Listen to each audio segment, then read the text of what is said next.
Stray bullets through familiar necks for any number of infractions that I deem disrespect. Your beliefs, you deserve better, but we both in the shit. You just haven't come to grips with it yet.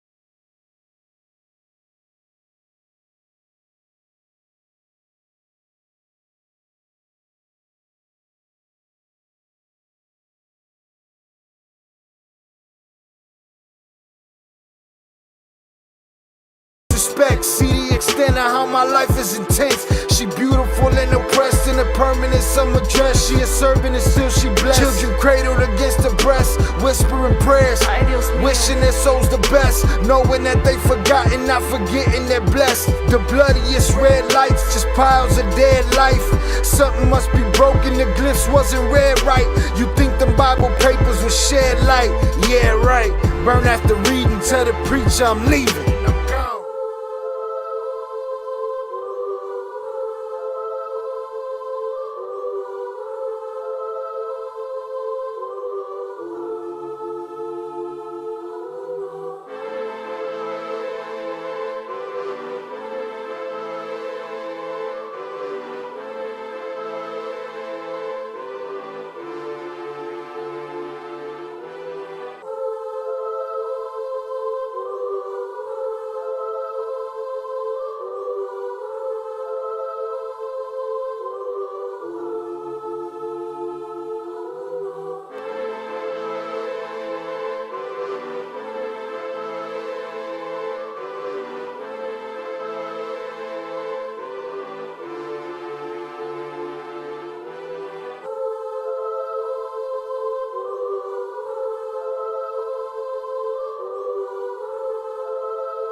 What is poppin', people?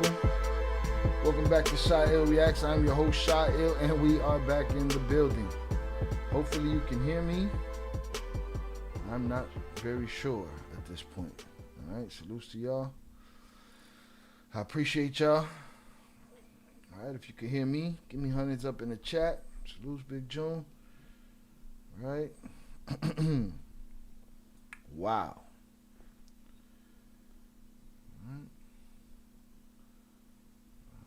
Don't be just Thuba, it be everything, boy. Salutes. All right. Let's get it. Hope everybody, again, I'm a little bit off because it's been a lot of technical difficulty today, but hopefully everybody got after that money this week. Millions! And we're all good going forward. All right, we popping. Cool. That like button on the way in. Salutes. Alright, boom, hundreds up, we good. Alright. What is popping, y'all? Alright, your boy need a break now. Shit. During the stream. Everything leading up to the stream was hell. Something in the universe did not want this stream to happen today. Alright? That's a fact. Shout out Shannon. Appreciate you. Thank you for coming through. Salud Zoraida. Get your happy on. It's Friday. Salute JP. Salute Shail, my dude, Ill Cartel members in chat. Hope you've all had a blessed and grateful Hood Rat-ish with my friends Friday. Like and subscribe to the great quality content. It's free. Don't cost you a damn thing. All right, salute.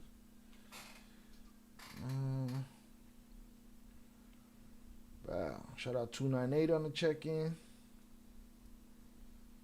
Salute Ed the Hip Hop Guru. Shout out Tere. Happy birthday to Tere. All right, she told on herself. Salutes. Happy birthday. Hope you're having a great birthday. Hope you have a great weekend. We celebrating tonight, all right? Have you one of those modelos you was talking about last time during the fight and shit. Shout out Big June. Salute to you. Shout out, bro. Send mine. Salute to everyone in the chat. Tap the like button. Shout out my brother Oso. Salute Zaza. Adrian Torres. Shout out Yuck TV. Yeah, we didn't have no sound. So OBS pushed an update earlier that I mistakenly clicked on because it totally flipped my setup on its side. I had to basically rebuild a lot of parts of my setup. And then when I went live, it had changed the audio settings. So it's like, what the fuck? All right. But we here. We back. All right. Happy birthday, Tere. Shout out 323G on the check-in. Appreciate you. Shout out Karen. Salutes. All in the chat. Straight from Germany. Put some DNA on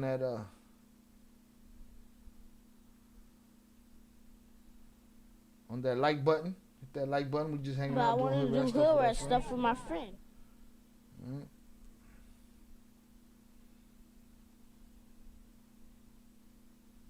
Shout out Adrian Bugarin in the building.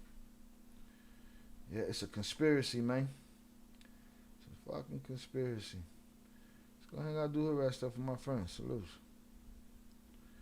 We on point now. We got to get me back in the game. I got to get back in the game. The camera, the mount for the camera fell apart. Everything went crazy today. Everything. Last 2 days. Why am I getting ads during the live? Because I watched other channels and nobody complains about their ads.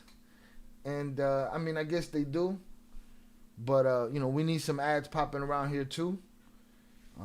I have it set up to go every 30 minutes depending on how long you're watching. All right? So this is an experiment. We'll see what it does. Bear with me.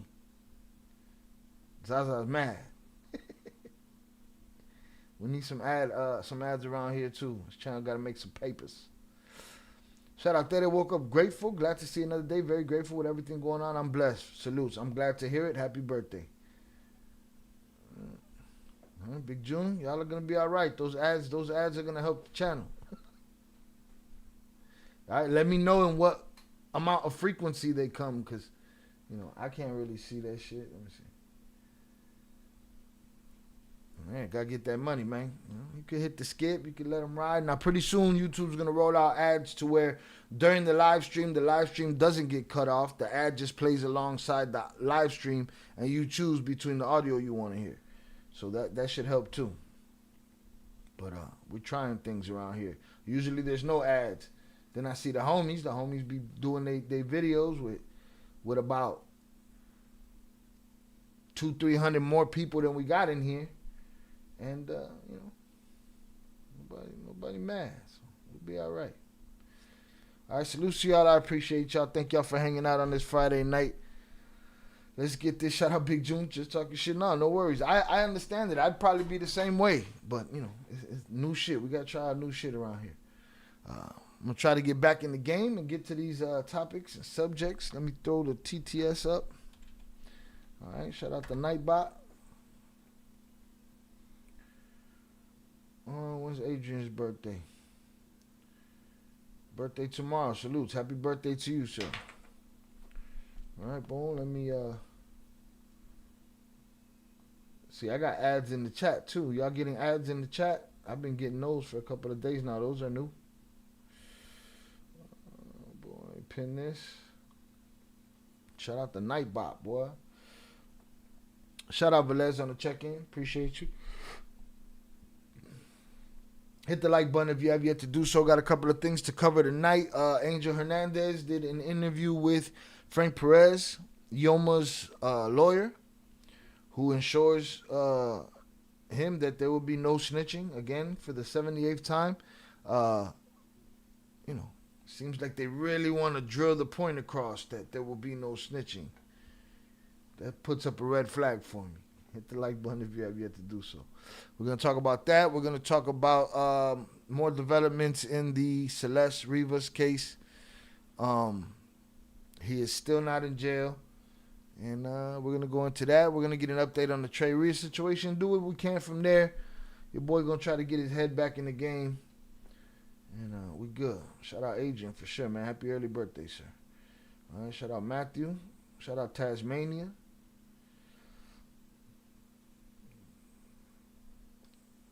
Let's see.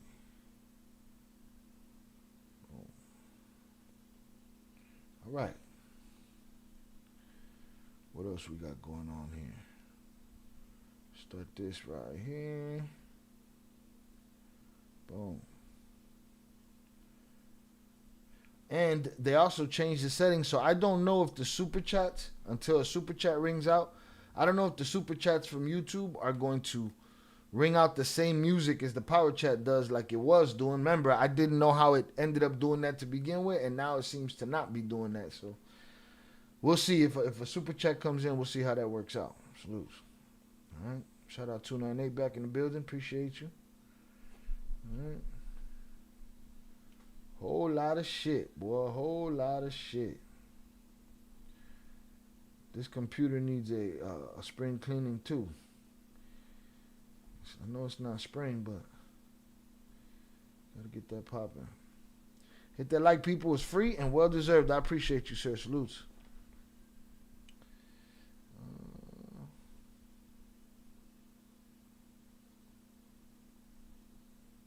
Saquen la bolsita. Sáquenla. Saquen la bolsita. All right, let's get it, man. Let me hit these recordings.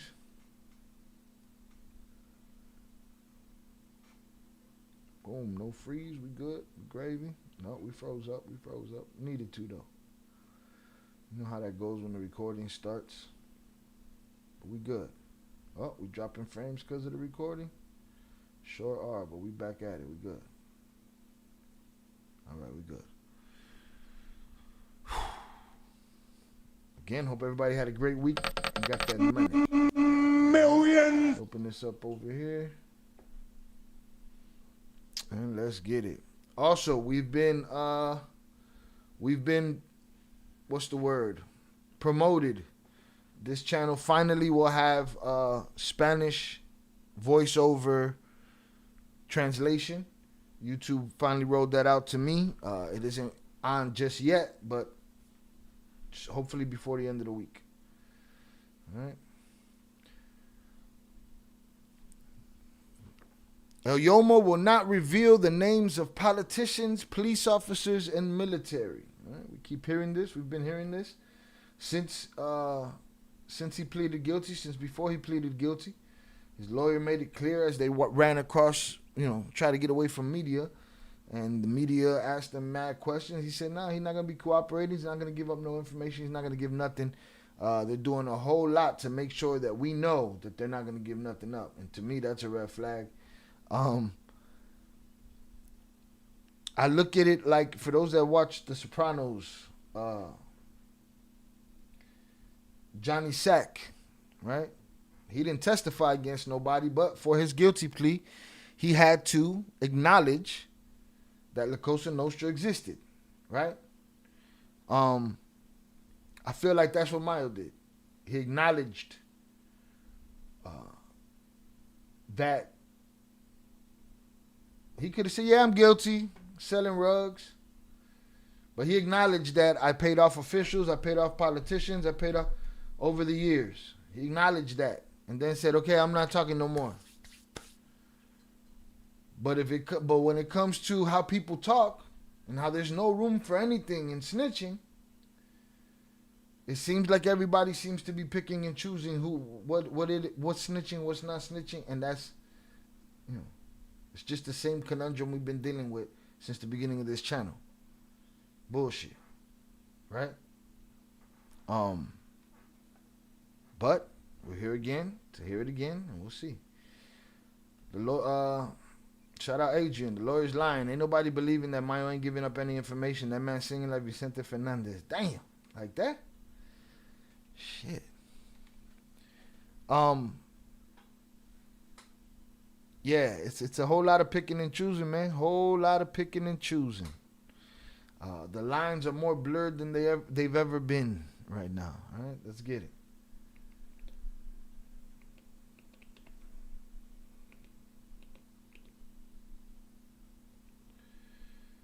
Nothing seems to work right now.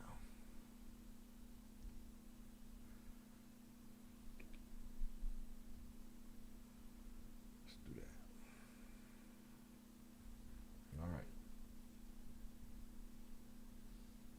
Ismael El Mayo Zambada is not going to betray anyone to the United States justice system, although when he pleaded guilty, he acknowledged that he bribed politicians in order to operate with impunity for at least... Okay, so didn't he just implicate politicians? No? Implicating somebody, that's not dry snitching? They didn't ask him, excuse me, sir, did you pay off politicians? They didn't ask him that. They said, what's your plea? He said guilty, but this, and this.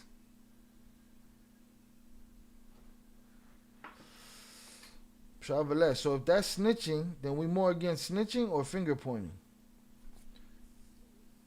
right? But ain't that cooperation? He volunteered the information that he paid off many officers and politicians and all this bullshit, huh? No, thought that was part of the game. Oh man, somebody get 1090 Jake on the phone. We need to talk about this. At least 50 years.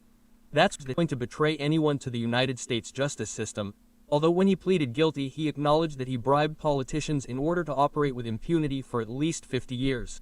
That's what his lawyer, Frank Perez, said. He will take the names to his grave because it is not in his interest to cooperate. So why he even mention them if he ain't gonna give up names, man? Why you even put them in the mix like that, huh? What's that all about? It's rude, man.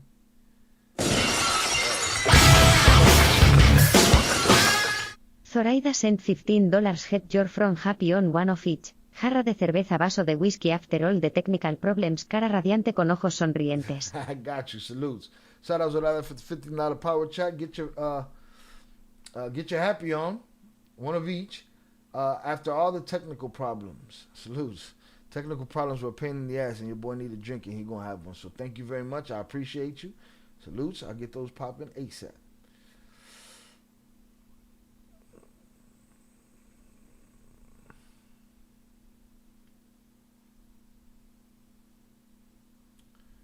Get it. Shout out Vernon. I got locked up December 12th. Got out on ankle monitor March 12th. Been on it ever since. I don't go to trial till January. I'm not pleading guilty to something I didn't do. Salutes to you, sir. I wish you the best of luck in that whole shit. Or justice. Justice. Sure, but he ain't say names or point fingers specifically. Go and investigate them. Is them saying, hey, go and get them over there. You know them? I don't know. I'm asking. I don't know what's snitching and not snitching. Huh? Who knows? Shout out Shannon Vernon. What the hell did you do? Plus, nobody was asking that in the media. That's 100% dry snitching. I mean, I'm just asking. Because there's so many rules to this snitching shit. You know, so many rules.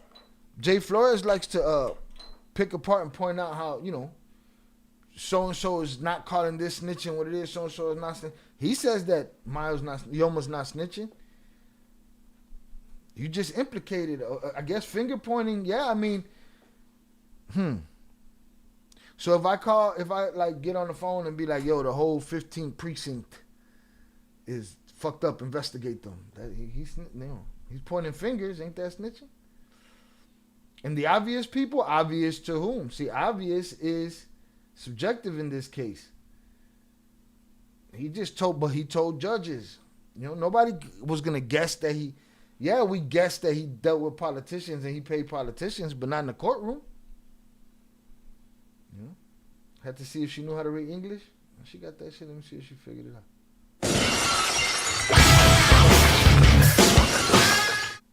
Zoraida sent $15. Get your from happy on one of each. Jarra de cerveza, vaso de whisky, after all the technical problems, cara radiante con ojos sonrientes.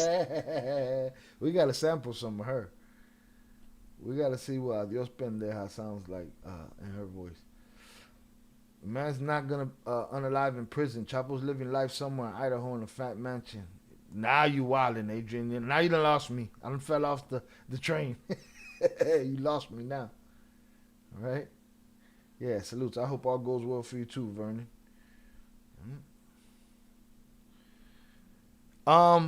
He's gonna talk about in this interview where he wants to see his last days.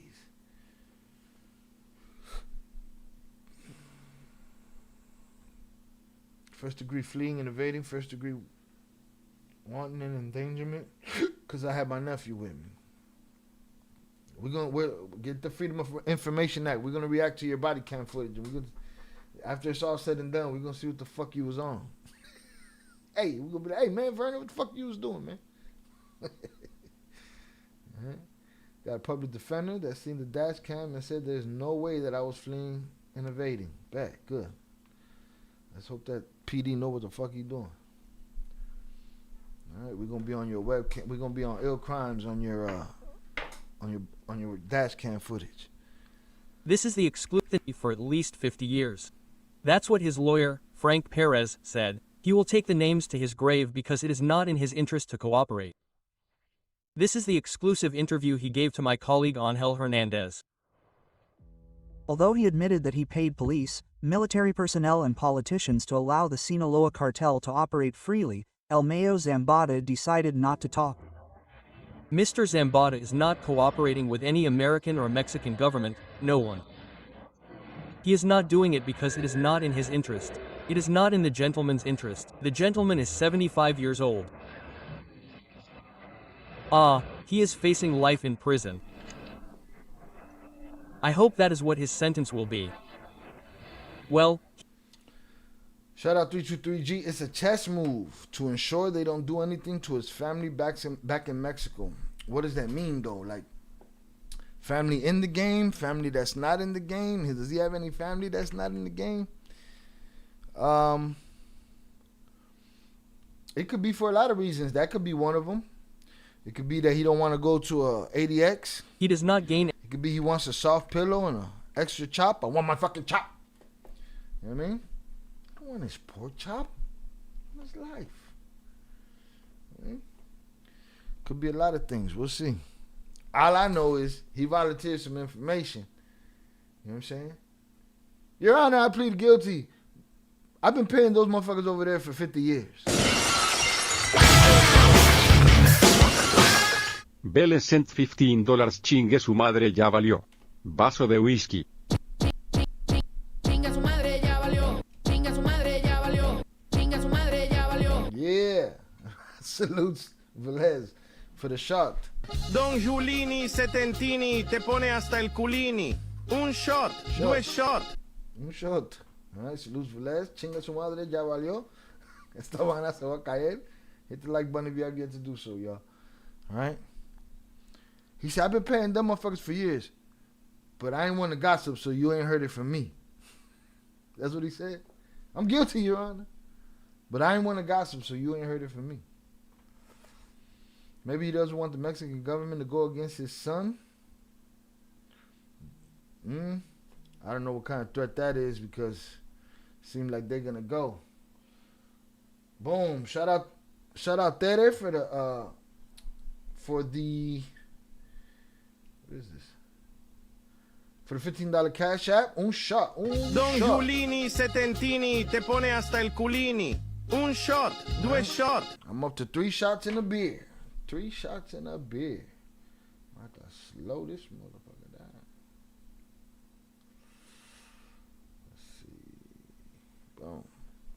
Shout out Big June. 323G, I agree. That could be it. It's quite possible. Anything is possible. Anything is possible.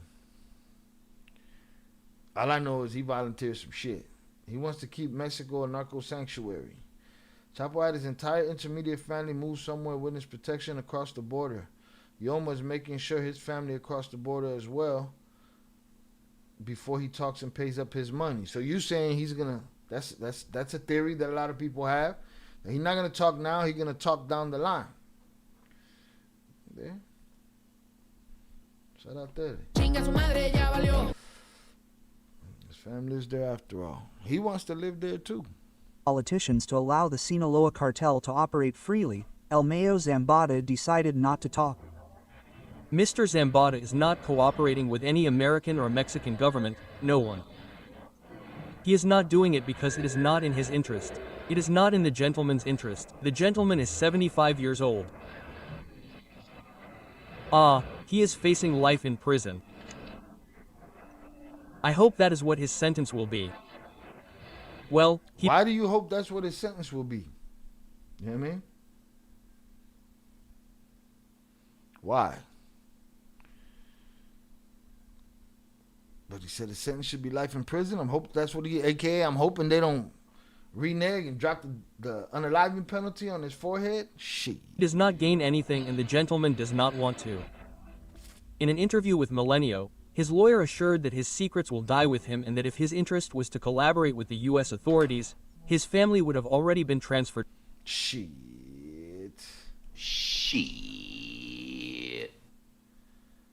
That it said, Shy getting drunk tonight. Shy, by the end of the live, you're going to be effed up. Oh, yeah, y'all better act like y'all know me around this motherfucker, man. No, mommy's wait. 18 shots, hour and 20 minutes. Fuck around and find out. Humor is the best medicine. He's making sure his demands are met before the government gets theirs. That's a possibility. That's a possibility. You know. He got all the information, man. Oh, too much information and shit. He got all the information. But I feel like he volunteered some, Your Honor. You know. Lo político.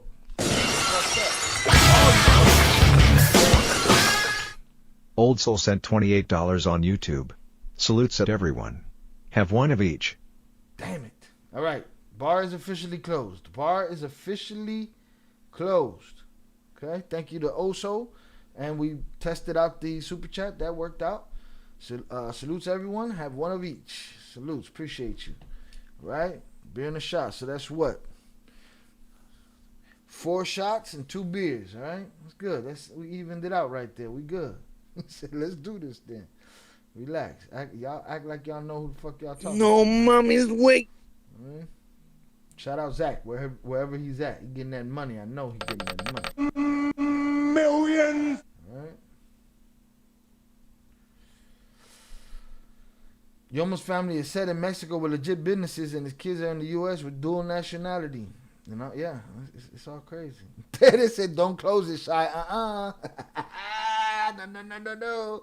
I'm sorry, Teddy, you missed those days of the Wild Wild West over here at the Il Cartel, where Shy used to leave the bar open and get everybody trying to see my downfall, and then we had to find a way to make it even, and I came up with the wheel, and they all gave up on the wheel because the wheel was whooping their ass. And it would whoop mine sometimes, you know what I'm saying? But I could hold my shit, you know what I'm saying?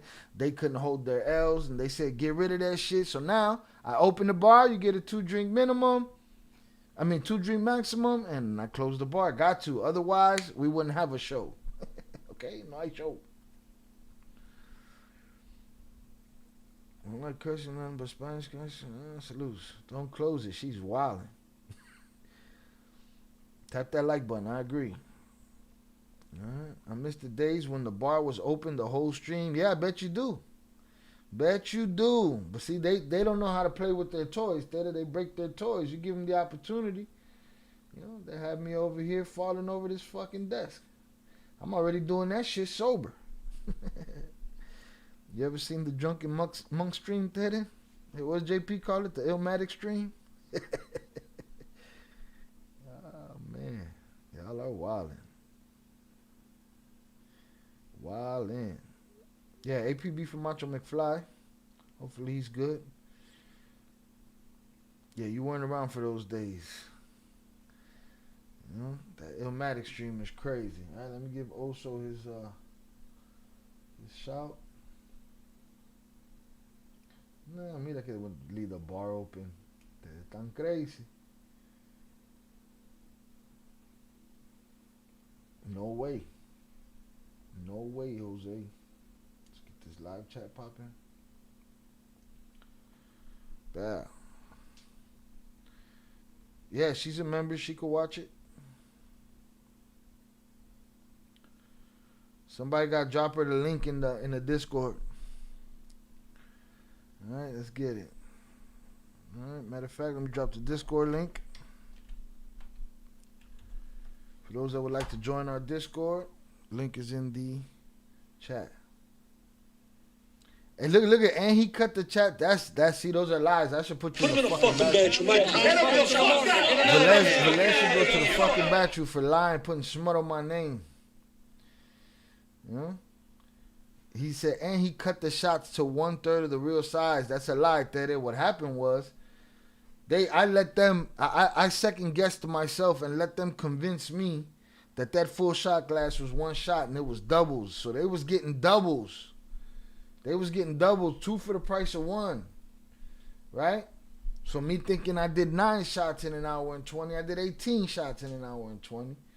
And they're just dishonest, and I should put him in the fucking bedroom. He's I instigated some shit.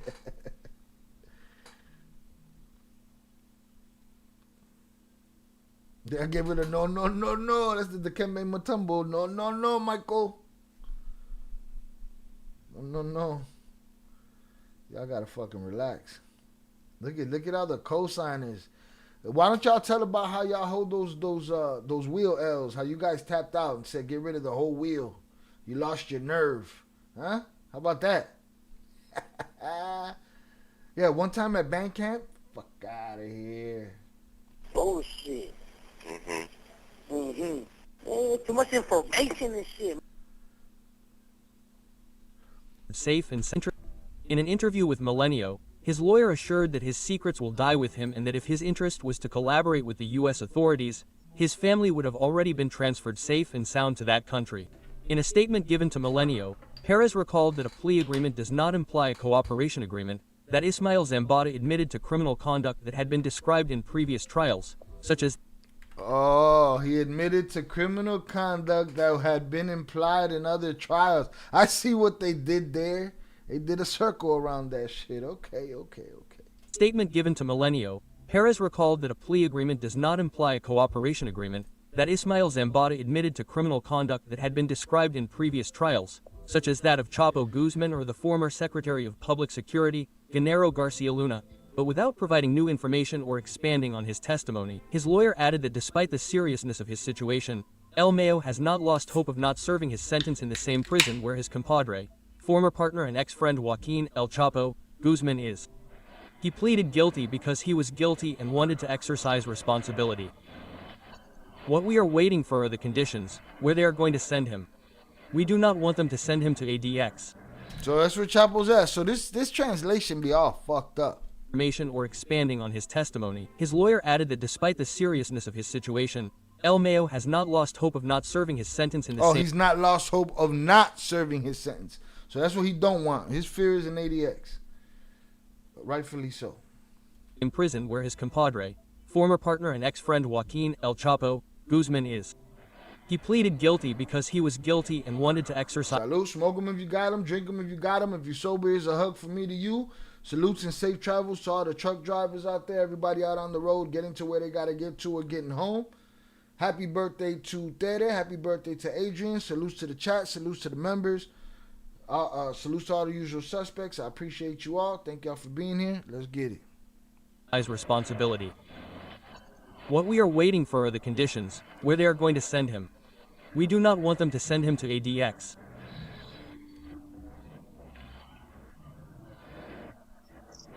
We want a prison where he can, since he is an elderly gentleman, receive the care he needs for his health and kiss his family.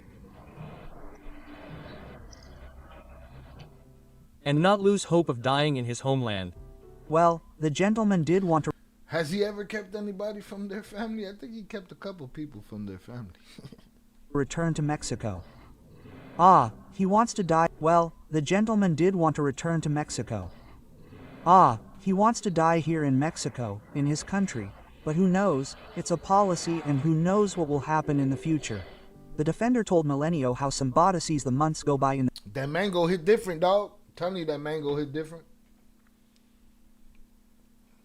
the dangerous prisoners unit of the Metropolitan Detention Center. But who knows, it's a policy and who knows what will happen in the future. The defender told Milenio how Sambada sees the months go by in the dangerous prisoners unit of the Metropolitan Detention Center in Brooklyn, New York, where he will hear his sentence in January 2026. He reads several books on Mexican history, a subject he became interested in before his arrest, and he has a radio where he listens to Spanish-language stations. In addition, he was diagnosed with dementia in its early stages, which is why his mental health is a priority for his representatives. For Milenio News, Angel Hernandez. So he didn't. This is just the same story. They're just beating us in the head with the idea that he's not talking.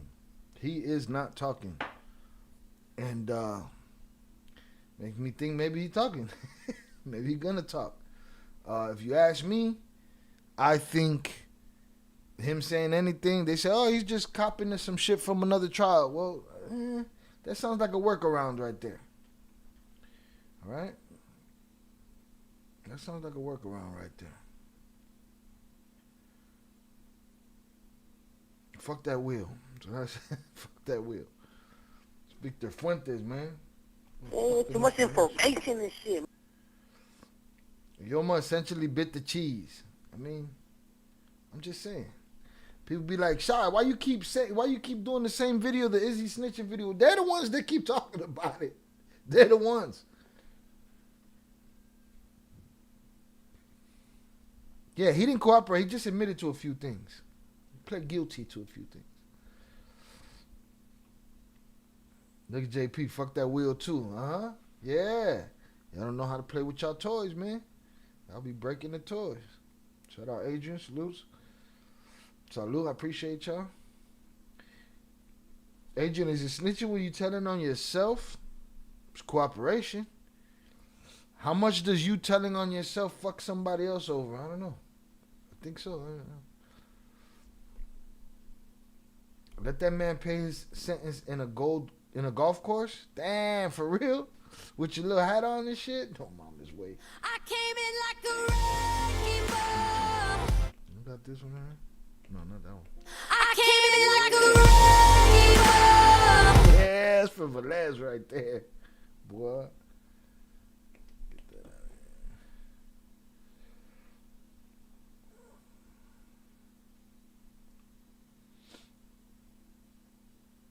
here. He isn't going back to Mexico alive. Yeah, I don't see that happening. If he did, I mean, they just tunnel his ass out of there, put him on a motorcycle, take him to the crib. That man would make a grip in prison with all the other plugs. How? They gonna make some connections? Yeah, I mean, I guess that's possible. Prison don't do nothing but make you a better criminal. But he wouldn't know. I don't you know. He'll be in there. Shout out William Cadell on the check-in. What happened to the mango? The mango hit different. It's good. Got an ad right now when it was getting good. My bad. You'll be mad. He said, what about Mexican history? I don't know what the fuck you talking about. He has hopes of going back to Mexico, but it ain't happening. I doubt that shit. Boy, look at the L Avengers reminiscing on the good old days and hugging and shit. Hold those L's, motherfucker. If it's only about himself, then no. But the thing is that Mayo is the leader of one of the biggest cartels to ever exist. Everything he says affects somebody else. So it's far more complex. Was that Ron Jeremy? Yeah, that was Ron. I usually play that when there's like nut huggers that pick one side of the cartel or the other side of the cartel that they nut hug for, or like people that nut hug politicians and shit. We throw up the wrecking ball. with Ron Jeremy on the wrecking ball, swinging off some cojones. With the peanut in the hug, the nut hugger emoji, you know, that we got from HG. So salutes. Shot in my defense, I wasn't around when that diabolical wheel was created, but you was here when the system before it got broken. Yeah? Y'all didn't like the wheel though. Y'all don't like nothing that's fair to me. That's what we talking about here. All right, but there it is. That's our 36 video on if the old man snitching or not. Now some people think he's gonna go to the joint, then the Rule 35 is gonna start happening. Hey man, I'm gonna tell you about this. I'm gonna tell you about that. They did some shit over there. If I recall correctly, some shit happened back then, but they gotta hurry up before the dementia sets in. Or is the dementia a diagnosis to disguise anything that could be said? You should do a wheel on special occasion. The wheel is always available. The wheel is always available. I don't even know if I have it. Let me see if I have it on this thing here. The wheel is always available. No, I don't. I should put it up there. They can catch a discount on the wheel. Wheel's always available. Shout out Adrian. That's hilarious. That's the wrecking ball right there. And we got the soundbite for it too. I came in like a wrecking ball. Shout out JP. Touche. Gotcha. Gotcha, motherfuckers. Really? Now you see now. You done fucked up, you know that, don't you? Yeah. You done fucked up. How many of y'all gonna disappear once we're done talking about the Bartels? Hold on. Let's see if Borderland B got anything that matters. Yeah. Yoma gonna pull the Vincent Gigante. Jeez. Huh? Start walking around looking crazy. Yeah, it can be true. Or he could be as keen and wise as an old owl. Absolutely can be true. That came to mind too, Shy. Yeah, it's quite possible.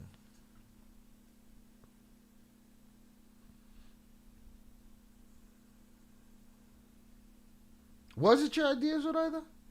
I don't even remember.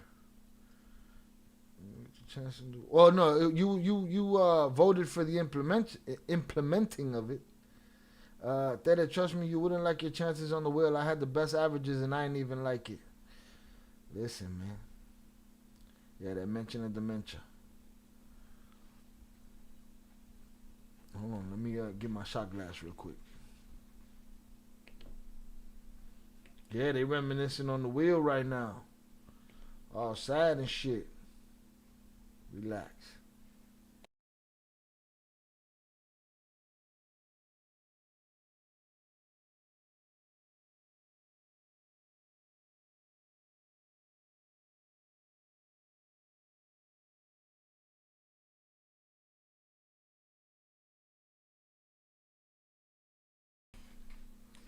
Right, let's pour that first shot. Shit is frosty.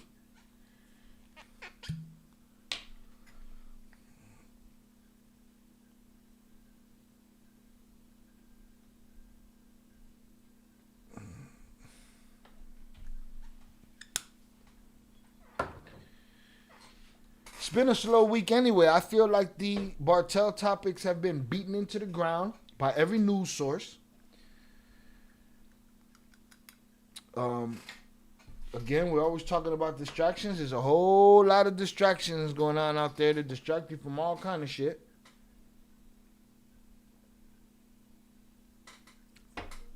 And it's been slow news weeks for the Bartels.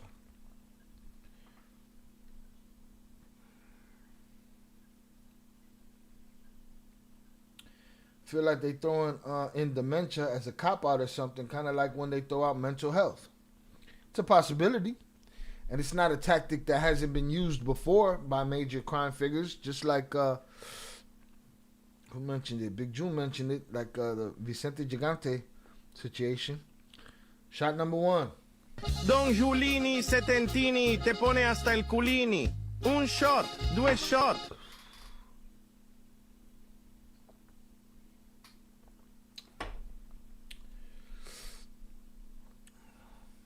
Too good. I'm too good to y'all. Alright, hold 2 of these. And 2 of these. No, 4 of these. Well, I could take down 1. Here, this is. I'm just gonna put the full count up here first. Bow. Alright. And I ready to knock down 1 shot.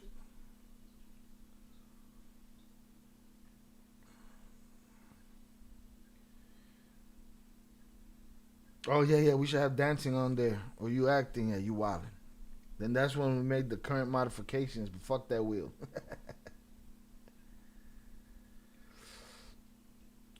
Sábado Gigante was a must in my family. I swear I look forward to it. Yo, that was a word association. You must be drinking already. That was word association like a motherfucker. Oh, no. Okay, it was Adrian that said Sábado Gigante. Vincent Gigante. Vinny the Chin. Y'all are wildin'. The wheel kept Shy hydrated as fuck. Man, I had good kidneys in the wheel days, you know, because they were able to spin and get me a water or, you know. But now they don't care about me being hydrated. They want to see me fucked up. They want me to cry up here and shit. My bad, that was Johnny Canales. Who was? No, it was Vinny the Chin. The Drunk Monk Live came to mind when you all complaining about the good old days. Yeah, they complain about the good old days. My abuelito and I used to sit and watch every Saturday. Yeah, only thing really happened this week was the Rocha granddaughter attempted kidnapping, and my shit didn't get no spins. Thursdays, if I upload on a Thursday, shit sucks. It got to be Monday or Tuesday. I feel like I'm going to start keeping it to those days and load them the fuck up because I don't know what to do. Damn, what? We talking puteria around here? I want in on the conversation. What's happening?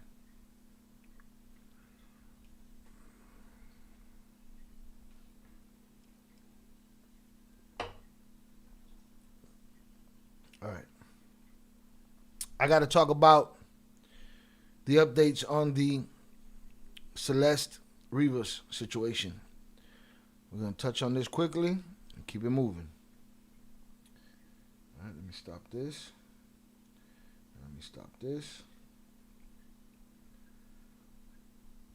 All right. Will whooped their ass so bad, boy. Will had, and then the lack of patience. You know, the Will had edibles on it and shit. JP was like, nah, edibles don't kick in fast enough. I want some instant fucking gratification. You need to fall out drunk and high right away.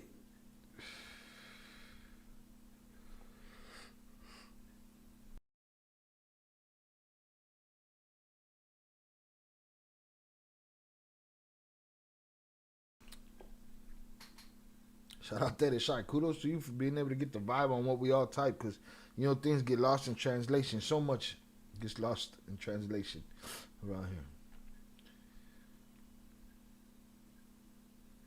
Good on a Friday. I don't know who suggested water and acting. JP, mind your business. Water should be on there. That's a win for me. You just want all the wins. That's what you're not understanding. That there's gonna be a water on there. That was, you know. Otherwise, it's just another free spin. But if I can't drink water, like, what the fuck? You rather me have a free spin than some water? This is what I mean. With friends like this, Jesus Christ. Pura suciedad. Putería. Hopefully one of these days the chat will be too crazy for me to keep up. That in fact it's hard to keep up. Shad does a good damn job. I appreciate y'all. I try. And I changed the graphics like I'm about to do right now for the next story. Right? There's a lot going on around this motherfucker. I also sits back here behind the mothership and looks and says, what the fuck is all that? Yeah, motherfucker. Yeah. Just saying, easy street. All right. Oh, boom.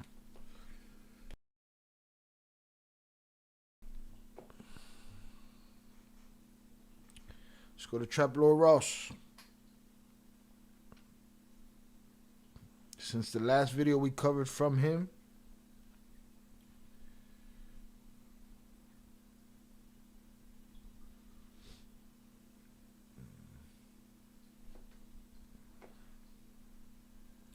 to everybody that left, if you come back, hope you have a horrible weekend. You cartel fucking nut huggers. Just saying. I came in like a radio. It feels that way.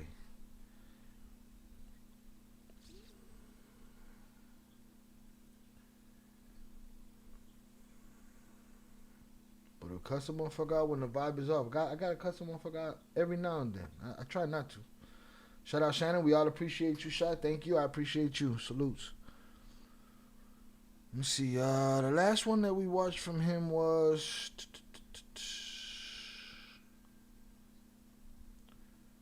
the police believed, the LAPD believed he lived or he unalived Celeste in the home, but that they just searched that place. Didn't necessarily mean they believed anything. That's just clickbait.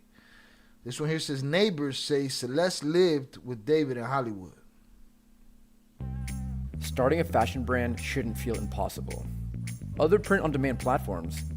So we've got a pretty interesting development in the David story because, as you know, ever since his home was raided by the police, the LAPD have been looking into his property. There's been speculation as to whether any blood would be found. People are suggesting that maybe the murder took place inside the Hollywood mansion where David was staying. But now a new update has come out, and it is appearing to be the case that the neighbors in the area claimed that Celeste was actually living with David in that property. Okay, this is the Sun article about the situation, and it says here, teen whose decomposing body was found in the back of David's Tesla lived with the singer in the weeks before her death. 15-year-old girl found dead in the trunk of singer David's car was living with him at his rented Hollywood Hills home, a neighbor has claimed. Celeste Rivas went missing from her mother's house more than a year ago and is believed to have been with the singer, real name David Anthony Burke, until her decomposing body was found in his Tesla trunk earlier this month. So more pictures from outside the property there, and David's hair in the corner for some reason. It says the singer and the teen are said to have been living at this $20,000 a month rental property. Rivas' remains were found on September the 8th in the black Tesla registered to David after it was taken to a Hollywood tow yard. A homicide investigation is launched. He is said to be cooperating with the authorities and has not commented on the death. So, little is known about her relationship with David, but her brother Matthew told the media they were aware the pair was dating before she went missing, and a source told the US Sun she had on occasion returned to the family home only to disappear again. The US Sun learned that David was living at a Hollywood Hills mansion rented by his manager at Interscope Records, John Marshall, who also has not commented on the death. Officers were photographed leaving the $20,000 a month home carrying evidence bags following the discovery, and an immediate neighbor has now claimed in a chat with the US Sun that he saw the singer and Celeste at the time together and believed they lived together at the home. The resident, who wishes not to be named, said he returned to Los Angeles from a trip this week and was stunned to hear of the news. I just got here like yesterday, he said on Wednesday. They were pretty quiet. I never saw the police there and I didn't hear them partying or anything. Nothing wild. I was shocked to find out what happened. There's more close-up pictures, and security cameras have even been seen placed outside the home, and no doubt detectives have been looking into what's on those cameras. Okay. Broken parts of a Ring doorbell are seen on the ground after the police raid. That's going to be damning evidence. It says, I didn't know he was a singer, this is the neighbor, but I knew he had a Tesla. It was always parked outside, and he was with the girl regularly all the time, he said, recognizing Rivas from photographs. I last saw them a couple of months ago. I'm not sure, but I thought they were just kids, like a couple, both aged 18 or 19. I had no idea. It's crazy. I'd be in my car and we'd acknowledge each other and say hi, but that was about it when they were heading to the store or whatever. I did ask him about his Tesla as his car was hit and he never fixed it. He didn't really say what happened. Wonder what that dent in the car's all about. The neighbor claimed that although the singer was polite, he preferred not to make small talk with those living nearby. No doubt, if you got a minor living in your crib. Anytime I tried to talk to them, they weren't very engaging, the resident added. They kept they're not going to engage. He's sitting there living with a kid. To themselves. Their friends told me they found a little girl in the car, but I didn't realize that it was her at first. I haven't spoken to the police, but my friend who owns the home has. The owner of David's $3.6 million rental, Malden Trifonovich, confirmed that his manager signed the lease and is since asked to terminate it, and they've started moving out their belongings. So we've already covered him. How old is he? I believe he's 20. Moving, but this is really interesting new information. The idea that the neighbors are speaking out. They said that Celeste did live there. They'd seen her there on numerous occasions. And, you know, they were saying, yep, seemingly she was actually living in that property with him. Now, for the record, I just want to correct something that's been going around. This is really interesting. Now, I might have been duped by this as well, because there's a TikTok going around that basically says Celeste wasn't dismembered. There's been no actual confirmed official reporting that that suggests that the dismemberment was true. It's possible that isn't true. It's possible. Yeah, but here's what I heard from Law and Crime. From Law and Crime, I heard that not only was she dismembered, but not all of her was found in the Tesla. Then the Tesla was a torso and arms, and I believe legs missing. But again, I don't hold the internet as reliable. You know, we gotta discern what we feel from the information we get, because who knows what's bullshit and what's not.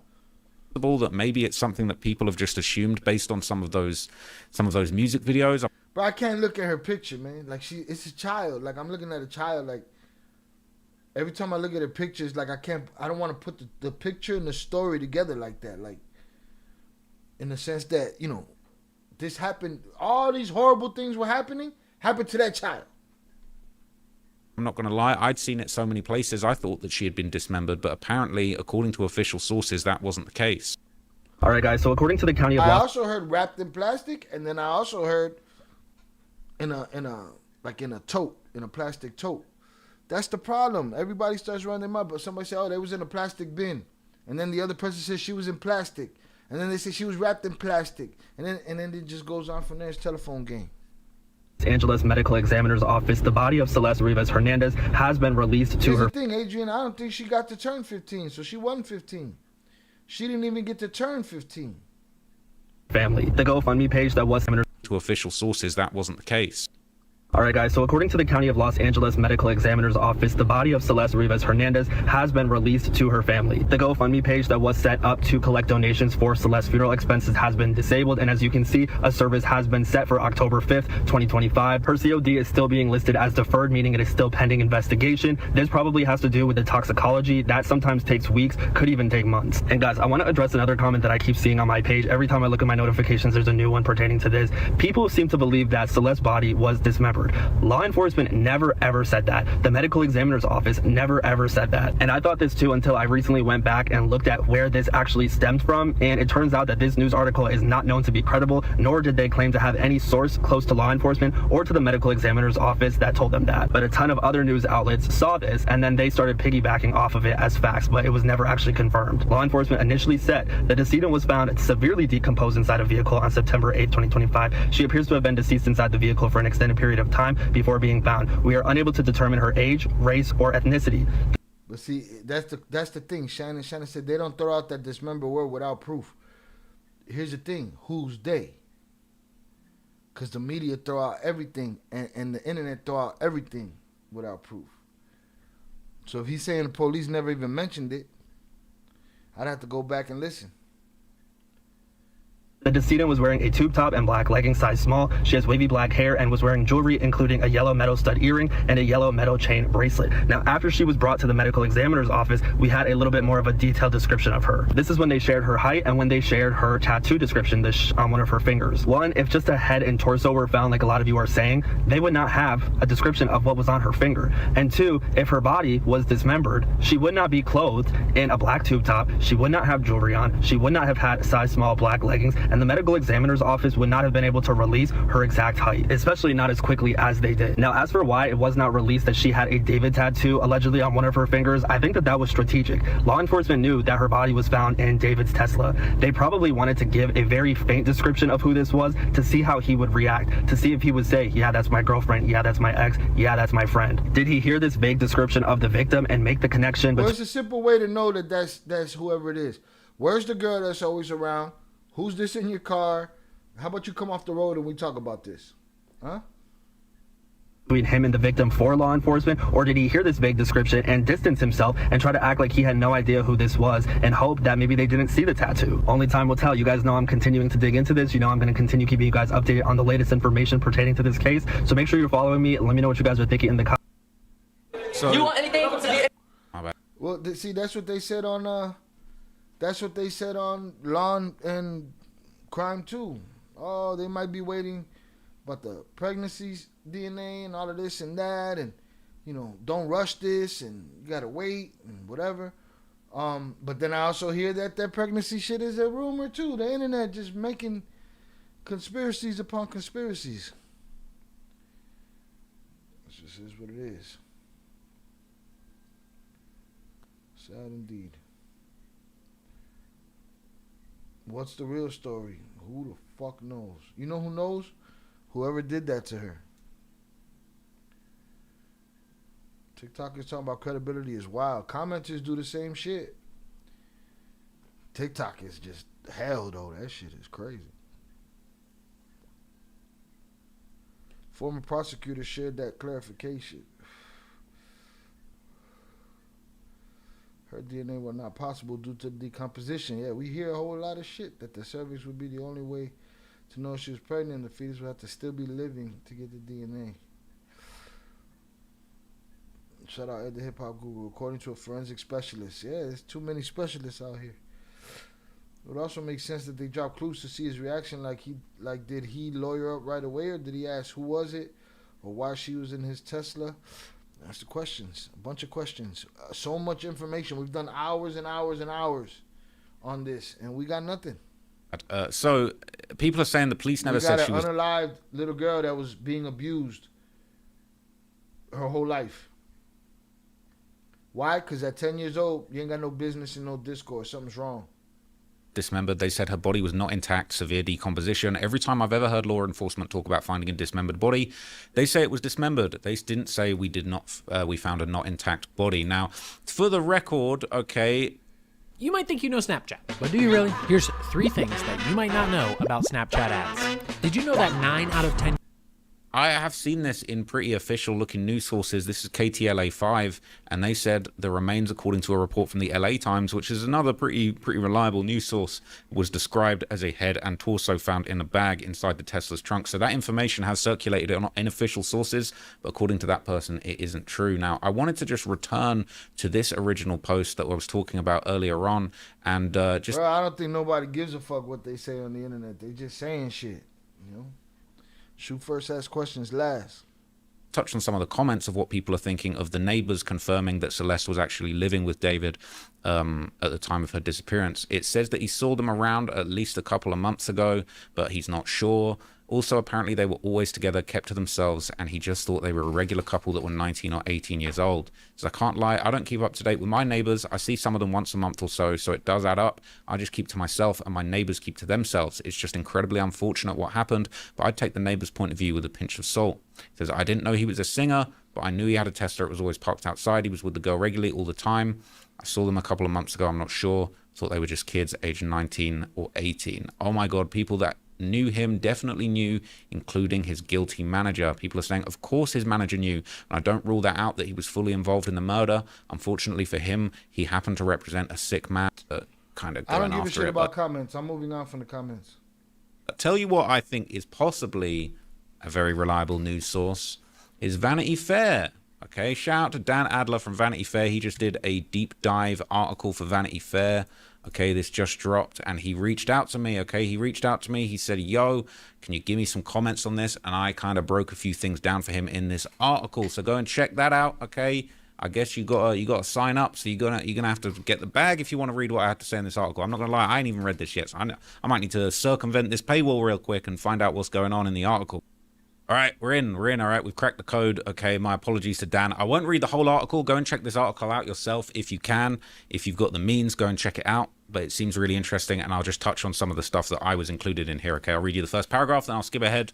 All right, and you're gonna have to go check this one out on your own Steam. All right, about 75 miles from Hollywood, an animated high school science teacher held his phone screen up to his students. He had taught Celeste Rivas Hernandez years ago. He told the class, displaying a photo of himself alongside her, Rivas Hernandez, a 15-year-old girl who was found dead in this month in the trunk of an impounded Tesla, he added, been missing since I taught her. Okay, so I rock with the way Dan writes. This is like really, really good writing. Okay, this is actually like really high quality journalism. Okay, but look, we'll jump ahead. All right, to how I got mentioned and how everybody else has reacted. Okay, Rivas Hernandez remains were found in David Tesla while he was on tour in support of his debut album, as his upcoming shows were nixed and Crocs and Hollister cut him off from a joint campaign. David quickly became a durable fixation in the finicky online pop culture spaces from which he sprung. The 24-year-old hip-hop streamer Aiden Ross, among the class of new media personalities who Donald Trump courted in his 2024 campaign, vowed on Monday to have a former bodyguard of David arrested for complicity in what he took as a given to be David's exploitation of a minor. David's manager didn't immediately return requests for comments, okay?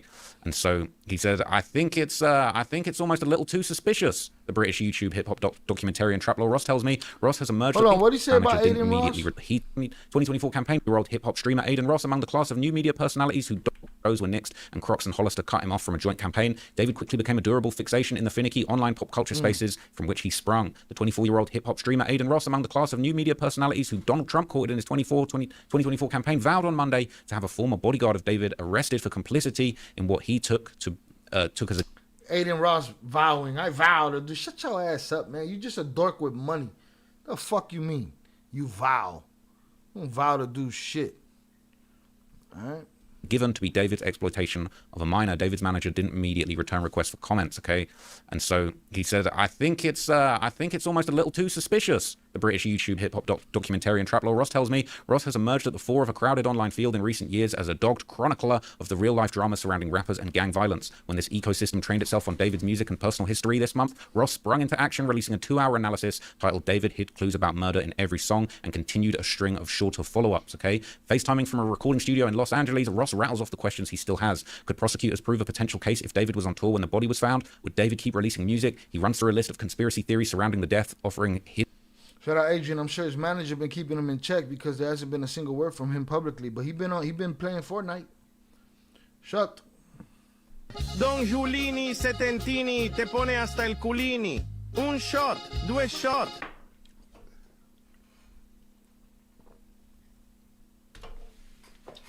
All dehydrated and shit. All because of the L Avengers. High shit here in the U.S. If you don't make it a point to know your neighbors, anything can happen around you. Not like in Mexico. Everyone knows everyone and helps each other.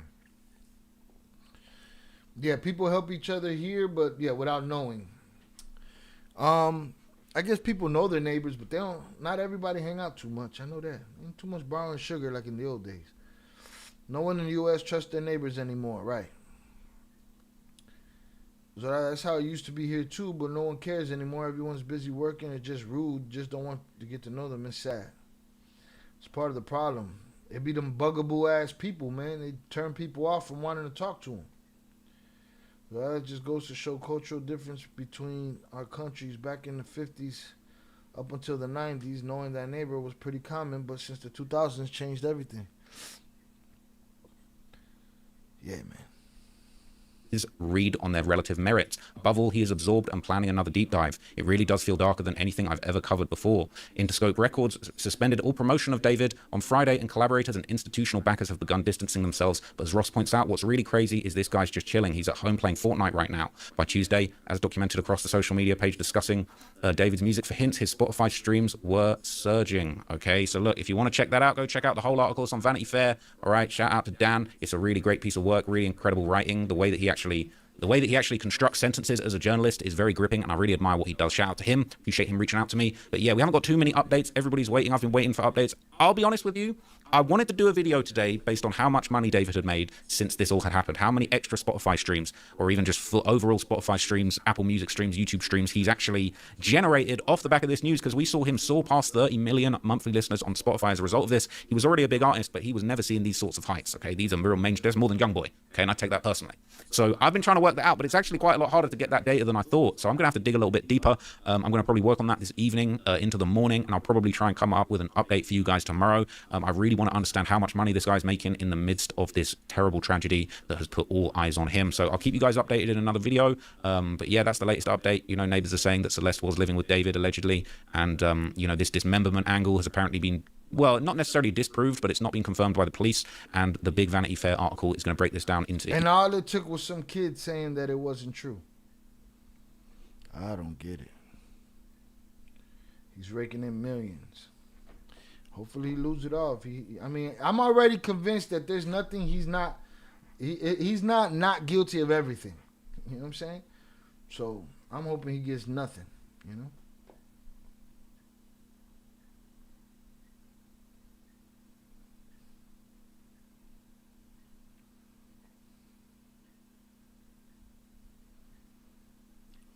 What's the next one?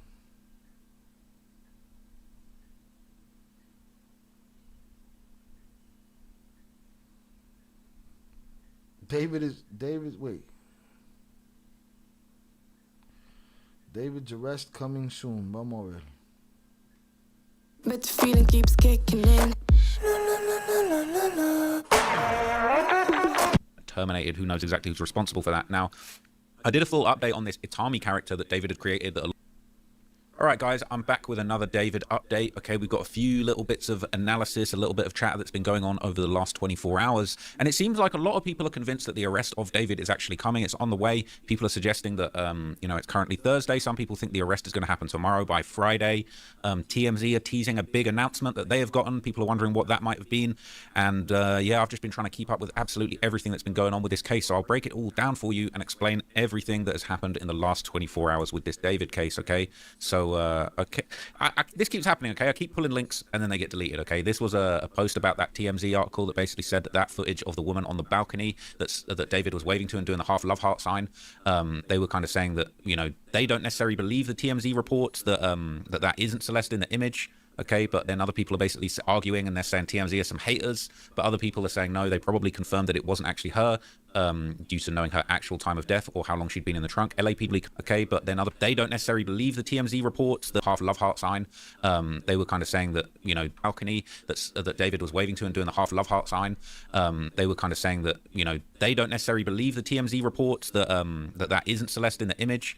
Okay, but then other people are basically arguing and they're saying TMZ are some haters, but other people are saying no, they probably confirmed that it wasn't actually her due to knowing her actual time of death or how long she'd been in the trunk. LAPD might have given them the go-ahead to release that info to prevent more conspiracy theories from floating around, okay? People saying, yeah, there's a lot more going on behind the scenes than we know with such a high-profile case as this one. I don't see TMZ releasing information like that if it wasn't, in fact, confirmed. This isn't some paparazzi picture of people on a date. This is very serious. So, people saying, I don't know why this became such a controversial picture. Whether or not she was at this specific concert hardly affects the case. Tons of evidence has been together and her body was found in the car. But people saying, I think it's because people are trying to figure out when the last time she was actually seen by people was. People were thinking she died early August, but if this was her, then she would have died much later, which is why I figured it's not her, even though it does really look like her. But that post was removed. This is the Celeste subreddit. More and more posts are being removed. The whole situation has been sanitized on multiple subreddits, so it's quite hard to keep track of some of these things. So much stuff is being deleted, and it's just a very interesting thing to observe. So people are saying that they've now found David's Roblox account. Okay, it's apparently been terminated. This says, does this mean he deleted his account, or does it mean he's just lurking on here if Roblox didn't delete it? I checked yesterday and it was still there, not deleted. Sorry if somebody already posted him. He was saying with all the backlash and ongoing... Grown men on fucking Roblox. All right, Roblox for little kids, you bitches. Lawsuits over child safety on Roblox. I wouldn't be surprised if the platform decided to ban him on his own. Other people are saying he probably deactivated it, just like he privated his Fortnite account. Apparently people were posting his Roblox activity. He was playing it just like Fortnite, but only the Fortnite info truly went viral. I didn't see the Roblox account earlier on, so I haven't seen any other posts about this. The only time I've seen a Roblox account mentioned, but it has apparently been terminated. Who knows exactly who's responsible for that now? I did a full update on this Itami character that David had created that a lot of people think represents the relationship with Celeste. Was born on February the 2023 and died. The character died on August 2025, and a lot of people think that lines up with the relationship and possibly Celeste's death. Remember, he kept looking at the timeline of events. And people kept saying the unaliving of Itami, or it for me. IT for MI. And he said, I got to figure out what that is. So evidently that's a code name made for their relationship. Fucking weirdo, bro. They need to crush dude. It's weird because TMZ is a credible source. I feel like their narrative flipped overnight and are disrespecting the unalive for whatever reason. I don't know what they're doing over there. What he's talking about here is that there was images of a girl at a concert with him. They were trying to say that was her. And all they did was debunk it. So maybe it's not her. Like, what the fuck? I don't know what them Reddit kids mad about and shit. But I don't know. I haven't been watching TMZ to know what exactly they're doing, with her narrative. Salute to you, though. Tell me, though, if you got an idea or if you know. Sounds like you know. Bear with me. Roblox is like Minecraft? Yeah, something like that. David was caught on stage actually being asked questions about this Itami character and him kind of explaining some backstory. And some people feel like this actually is him kind of giving some kind of cryptic clues about this Itami character, considering what it represents. That might be an indication. And the caption says, I got VIP at the Dallas show. I'm not sure if this means anything, but hopefully y'all can make some. Yeah, we don't know that she was hired to play the part. She's a content creator, I believe. There's a second Celeste. She's 19 and was hired to play the part. Weird shit. We don't know that she was hired. We don't know that she was hired, if that was just a coincidence, if he was just like, tongue-in-cheek, look, I got me another one. I don't know. But I don't know that she was hired yet. Out of it, so it's not another dead end. He's talking about his... And it didn't make much connection. We went through that a little while. There wasn't a lot there. 1 or 2 pictures, and that's it.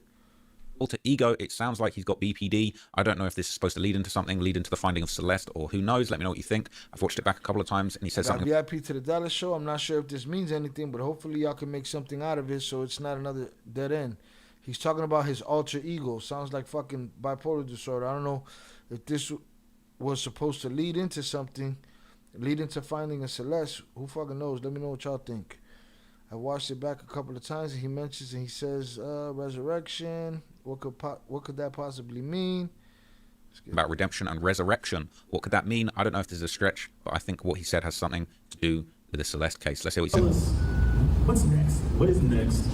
More specifically, for your character Itami, is it really the end? He's gone. Saying, is it really the end of Itami? And he's saying he's gone, he's dead, it's over. Yeah, so I'm fleshing out the lore right now. After the Wither rolled out, you saw the last music video with one more. Says, I'm fleshing out the lore right now after the Withered rollout. Okay, he kind of... you saw the last music video with one more dance where he buried me. So he said the last music video was One More Dance where Itami buried him and killed him, right? So I'm kind of like, I don't want to spoil anything, but there is a resurrection that happens. So he says, I don't want to spoil anything. There's a resurrection that happens where Itami, the character, the metaphor that this character stands for, is going to be resurrected and is going to come back apparently, and that's what he was planning to do. Motherfucker think he writing a graphic novel and shit in real life. Bring this character back somehow. Okay. And there is some redemption that happens. I also beat him. So we're trying to... He says as redemption happens, I also beat him. So he's saying he beats his evil alter ego somehow. So we're trying to figure out how we're going to film all that and kind of show you guys how that happens. Okay. The pipeline of all the things, but Itami does go away and a new character comes in. Similar to the Tyler the Creator rollouts where there's a different character for every album. So I'm in the middle of the planning phases for that. It might be a manga that comes with it and a comic book too. So we're working on it. Yeah. That's dope. So people are thinking that could be a clue. Some people are saying, nope, it doesn't lead to anything. However, I noticed signs of depression in his last appearances and performances, including crying. He was a tortured soul for sure. However, I think that none of this has to do with a murder. Singing about alter ego, death, separation, sadness, and dramatized crime scenes doesn't mean that he definitely committed the murder. Okay, now this is unrelated, but this is a video that's been circulating recently. It's David faceplanting on stage. Some people are happy to see him get hurt, and essentially this is him trying to do a backflip and failing miserably. This arguably is a metaphor for what he's about to be facing at the end of the week, essentially. Yeah, just face plants and just lays on the ground there, okay? So, look, he was clearly a very energized performer. People are saying he deserved that. He's about to be facing at the end of the week, potentially. Yeah, just face plants and then just lays on the ground there, okay? So, look, he was clearly a very energized performer. People are saying he deserved that. They don't rock with him. They're not rocking him. People are glad to see him getting hurt. But other people that have been associated with this whole nightmare, okay, now want to be left alone after all of the crazy stuff that they had said. Asia Collins made a statement on her Instagram story. This investigation is ongoing. I'll speak on things when I can and feel ready. Please respect my privacy, and it allows for the police to do their job. She was probably... Bro, I don't know what the fuck Takwachi game mode on Roblox is. TMZ was cheering when Charlie Kirk was shot and when Hogan died. They have no respect over there. Weird shit regardless, absolutely. Seeing that they turned Roblox into a friendly version of GTA. Weird shit, very sad. My son loves playing both. Laughing. Laugh? You better be on your shit. You better be letting them know about playing them fucking games. You know? Who the fuck could reach out to them in the middle of them fucking games? He busts his ass, man. Sometimes you gotta, you know, you gotta watch a motherfucker bust his ass. Y'all wanna see it one more time? Going on him. He flip and failing miserably. This arguably is a metaphor for what he's about to be facing at the end of the week, potentially. Yeah, just face plants and just lays on the ground there, okay?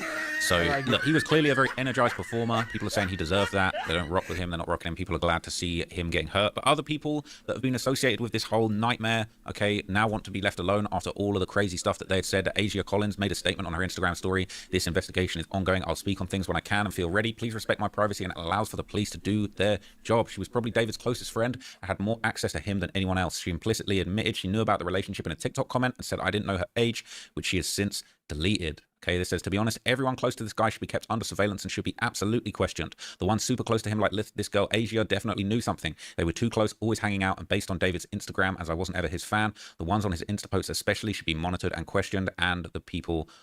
Tired of feeling priced out of real estate? Lennar delivers quality new homes in the Chicago area at a price you can actually afford.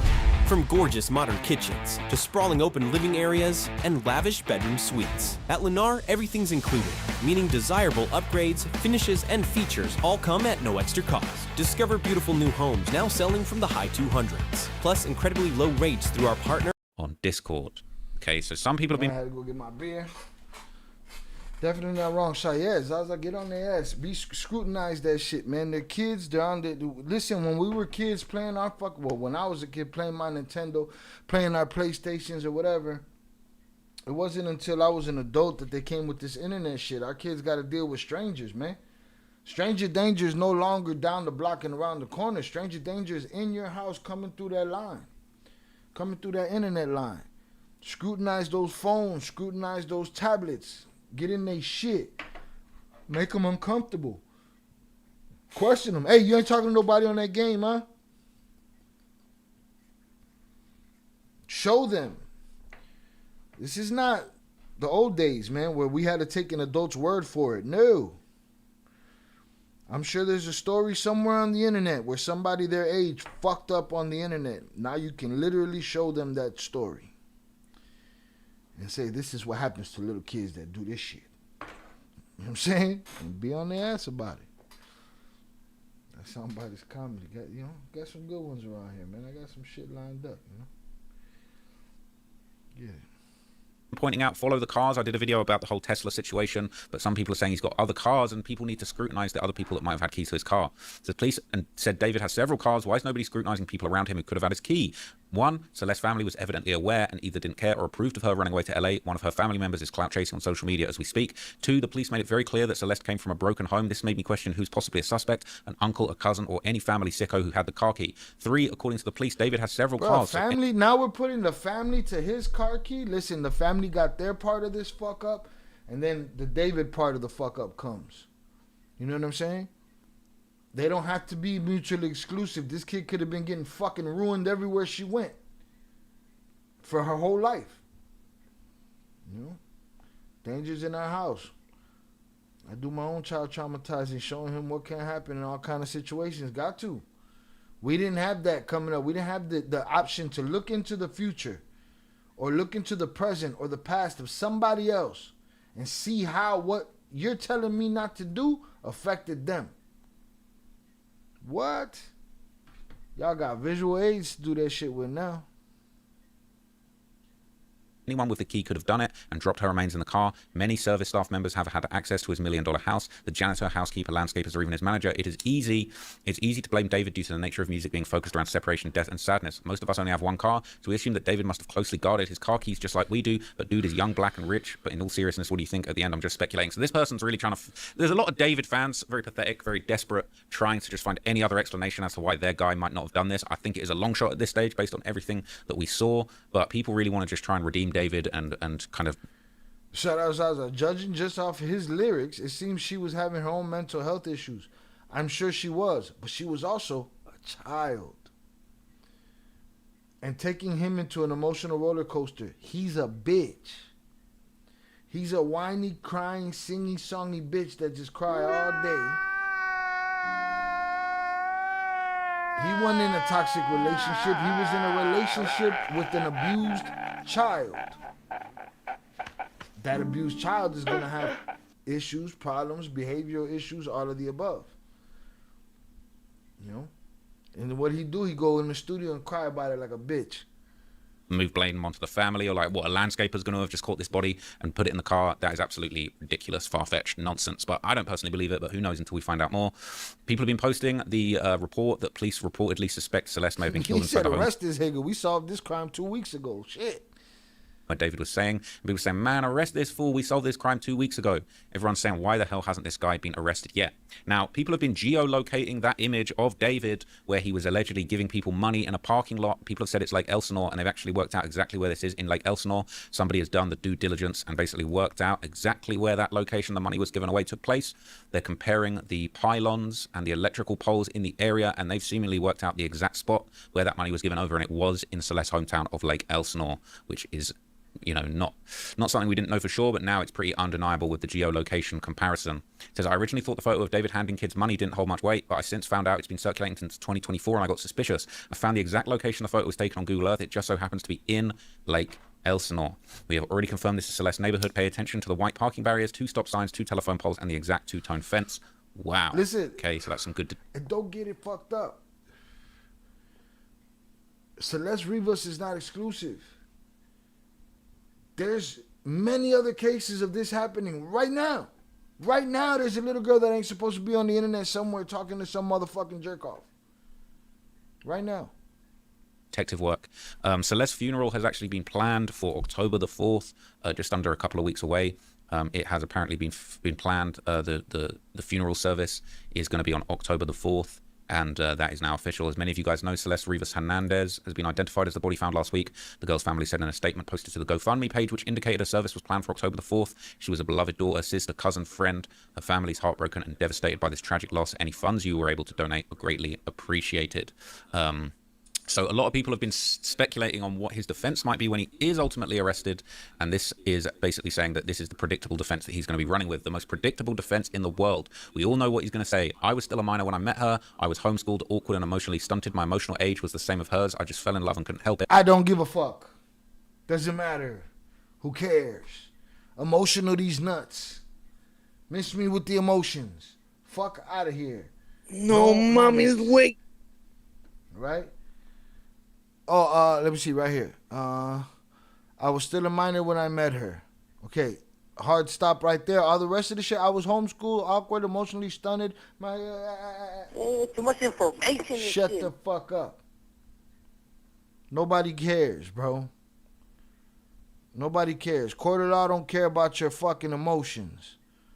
Unless it was a crime of passion, and with a 3-4 year relationship that you had with her, miss me with the bullshit. It was illegal from the beginning. It was immoral from the beginning. It was abusive from the beginning.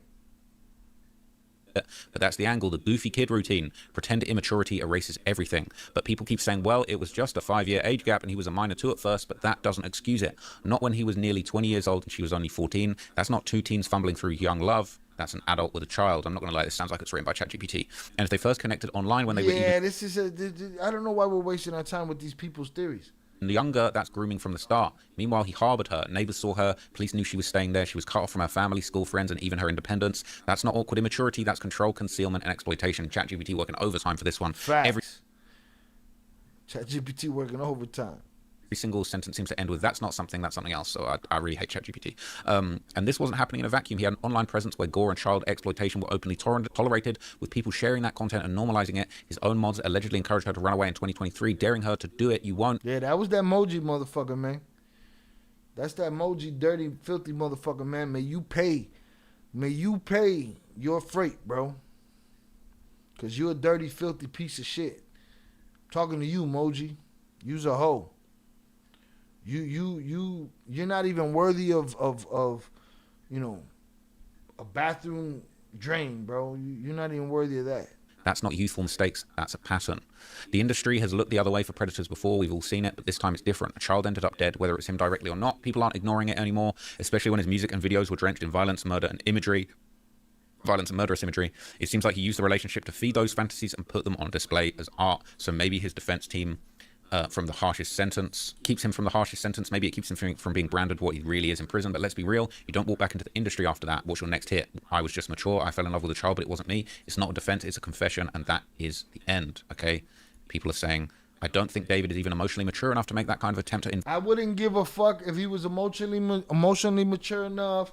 Emotionally immature at some point, it's not our problem. We don't give a fuck about your emotions. We don't give a fuck about, it's Fuck Your Feelings Friday. We don't give a shit about your emotions, your feelings, none of that shit, man.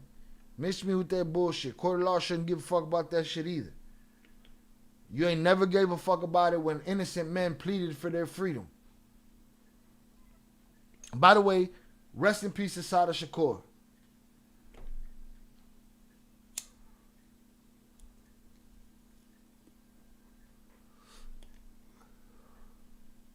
Inventing a nuance to the relationship. All right, get this shit out of here. We're done with this.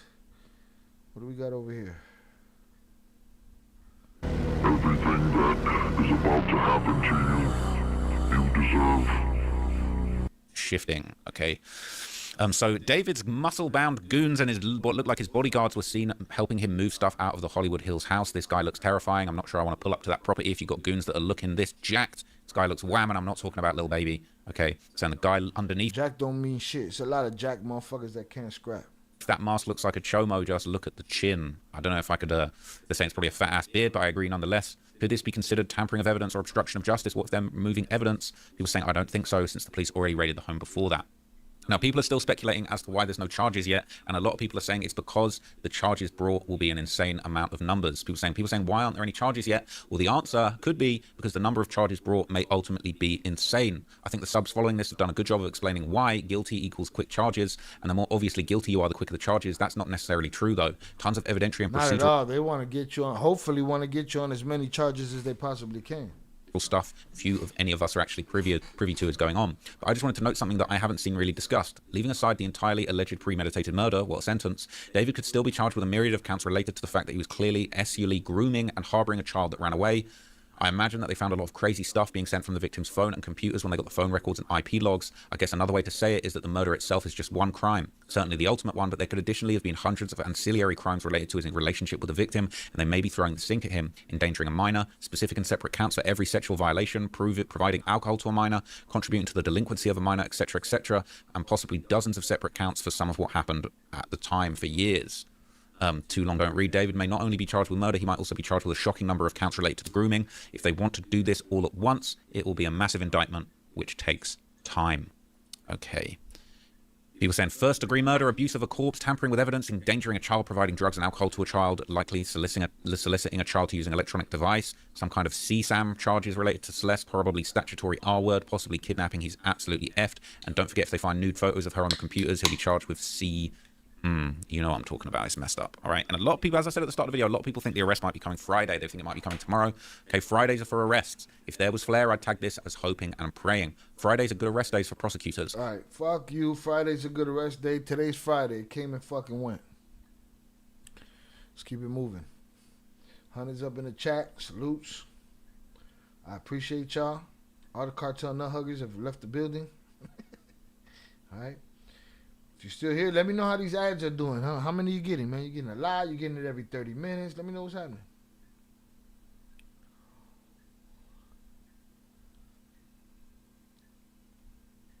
All right, David has made over 700,000 since the body was found. All right, people, so I wanted to make a video about this for a minute, and it's proven to be very difficult. Now, there's some interesting reasons as to why I've struggled so hard to find the information I wanted to present this video to you, but I've basically put together everything that I could possibly find about David's streaming numbers, and I really wanted to just get an understanding of just how much, just how much this sordid affair with this dead body that was found in the trunk of his car has actually impacted his streaming numbers, and really an estimate of just how much money that David might have made in the aftermath of this incident. So I'm going to start off by just showing you a TikTok that I've seen going around that's interesting, where a young girl kind of speaks on the issue. Of hearing. Ooh, there it is. Where a young girl speaks on the issue and says how crazy it is streaming numbers have actually gone up in the midst of this going on. So let's see what she had to say, and then I'll show you some of what I found. Of hearing what feels like every day a new story about a young girl or woman being unalived by a man. Most, if not all of you, have probably heard of the artist David and what he did to a young girl. A lot, Shannon, so it's not like every 30 minutes. Does it feel like it's every 30 minutes? Because that's what I got it set to, every 30 minutes. The name of Celeste Hernandez. And if you've been here since the beginning, that would leave you with 3. And you guys know how the fan bases of these rappers tends to be, so all the memes, jokes, and victim blaming has already begun. But I think the dumbest argument in David's defense that I have heard thus far is that she lied about her age, so he didn't know how young she was. I'm sorry, but are you really going to look me in my face and say that a 12-year-old, because they met when she was 12, managed to convince this man that she was 19? So either he was faking about not knowing her age, or he believes that women in general are so naive. The Discord, all the information from the Discord throws all of that shit out the window and lets me know that he knew, because it was lore. It was storied. People talked about it. People make jokes about it. And cognitively underdeveloped, that a 19-year-old could very well have the mentality of a 12-year-old. Mind you, neither reason is good, but let's be real, he knew how old she was. I think the comments that infuriated me the most and really put the icing on the cake derogatory were the ones talking about how they were so upset that David had made a mistake that has ruined his life and he's only 21.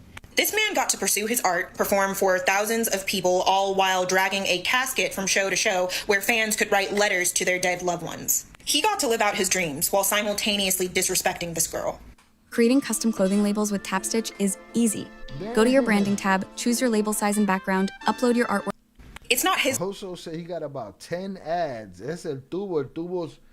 I got it set up for every 30 minutes. Now, if you keep leaving the app and coming back, then I don't know what to tell you.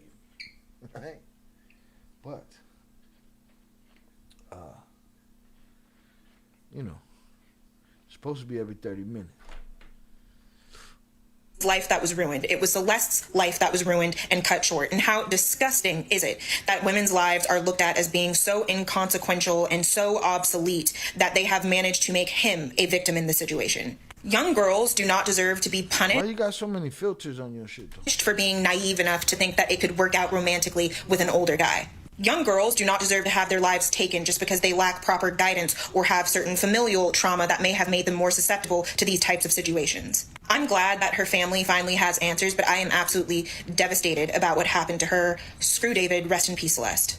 So she makes a really interesting point there as far as like this guy was really able to really live out his dreams. He was playing enormous stages. He was doing billions of streams. Something that I really think women need. She's coming back for more. He was doing real high-level artistry. I'm not condoning the things that he put out there in his art, but he was basically performing at the high. Oh, you get the pop-ups on the chat, right? That I don't even think I could control that. I don't even think I could turn that off. The ads in the chat. I'm talking about ads on the screen where it stops what you're watching and gives you an ad, like the ones we get here when I'm watching somebody else's shit. Highest level. Now, it appears that his streaming numbers have gone absolutely through the roof ever since this incident came to light. Okay, there's been massive growth in his streaming numbers. So he was already pushing good numbers, all right? Yeah, I don't care. He was already doing... I don't give a shit about his streaming numbers. Fuck his streaming numbers. I don't give a shit about his streaming numbers. Get out of here. Celeste family. No, that ain't it. Celeste final movements captured on camera. Let's get this. For the kids, could she be running from... Okay, people, I've got a new update on this David situation, and there has actually been... Get some neons. Get some neons. In some new footage that's been released by TMZ, which seemingly shows the final moments that Celeste was actually seen on camera. She was apparently walking away from her area in Lake Elsinore, and it is very ominous. Like, you see this girl, just this little girl walking down the street. You know, it's maybe nothing untoward, but at the same time, it's kind of like, you know, this is a solo little girl walking down the street. She shouldn't be doing that on her own, and it is a little bit chilling. And no doubt, okay, no doubt the authorities will be making use of this. No filters? That was actually her makeup? I don't know, man. Shit blurry and shit. Shout out Shannon. Video. So this has been going around on all the different David subreddits. Celeste Rivas seen on security cam in Lake Elsinore before her disappearance, and they're claiming that this figure there is her. They're sharing a TMZ article where TMZ are working overtime on this situation. I'm not going to lie, TMZ have really got the work, they got the goods, And it is just incredible research and reporting that they're doing on the situation. So let's take a little look at the article, see what TMZ said. So it says, Celeste Rivas, last images of victim before disappearing from home. These have been published. They have these clips. So this is her walking down the street in Lake Elsinore. They point her out. That's her walking all by her own. She's kind of half jogging, half running away from the scene. Who knows if this is a situation where she's kind of snuck out of her family home. Maybe she knew that her parents would be looking for her, but she is getting away from where she's from. And we don't know what happened exactly after.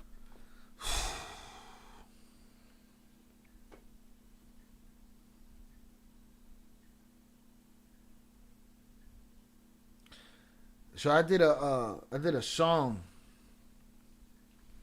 I did a song called Lupe for a film called Lupe about a young lady that comes up missing, an underage girl who comes up missing. And I wrote the song through the eyes of the main character of the film. And there's a line where he says, the corner warned her, the streetlights begged her to stay. The curb watched the crosswalk cry as she walked away. And this is the first time I've actually seen those words that I wrote. And it feels that way. This right here makes me feel that. The corner warned her, the streetlights begged her to stay. The curb watched the crosswalk cry as she walked away. These clips. That's so this is right her there. walking down the street in Lake Elsinore. They point her out. That's her walking all by her own. That's She's the kind of moment. half jogging, half running away from the scene. Who knows if this is a situation where she's kind of snuck out of her family home. Maybe she knew that her parents would be looking for her, but she is getting away from where she's from. And we don't know what happened exactly after. Okay, from this footage, we're seeing her walking all the way down the street. She's walking onto a busy main road. She's kind of jogging to get further away quicker. All right, a lot of people running in the area for some reason, but she gets away from those people. Maybe she was just running past those people to make sure they didn't see her identity. She's walking a bit slower on the street now, and she crossed paths with another person. But this is a busy road, it's a busy street. No doubt no number of people saw her walking by and probably didn't think it was anything untoward. But this is actually the last known confirmed footage that we have of her, at least in Lake Elsinore, in her area. And, you know, maybe the outfit is going to be useful to the detectives trying to work out where she went. They might be able to cross-reference this to other surveillance cameras from the area. But this is a small town. So chances are the fact that this is a small town, you can see her just running a little bit faster there at the top of the frame.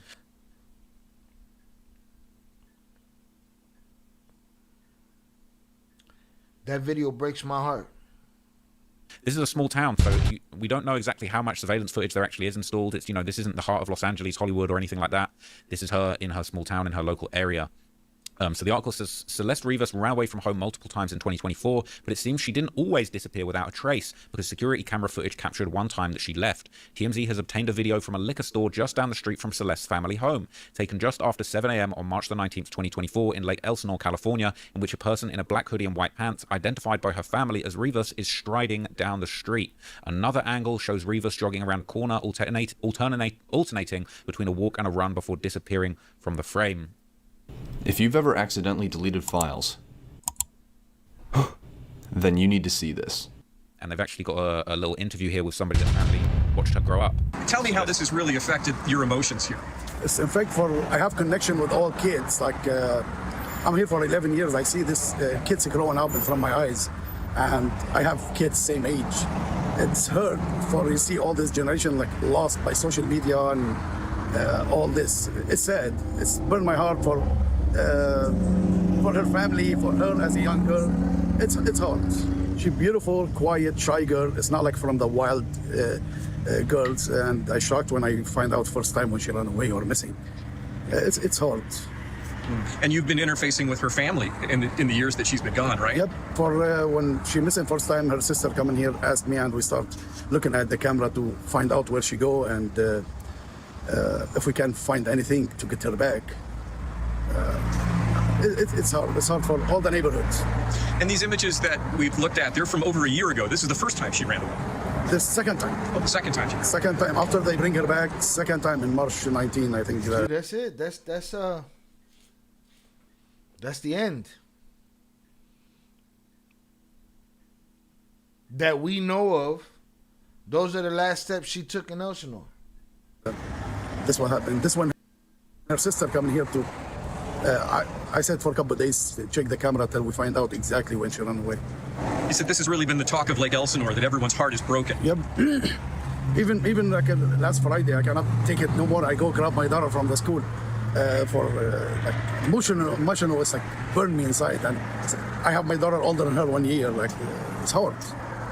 It's very hard. Do you have any thoughts about what may have happened?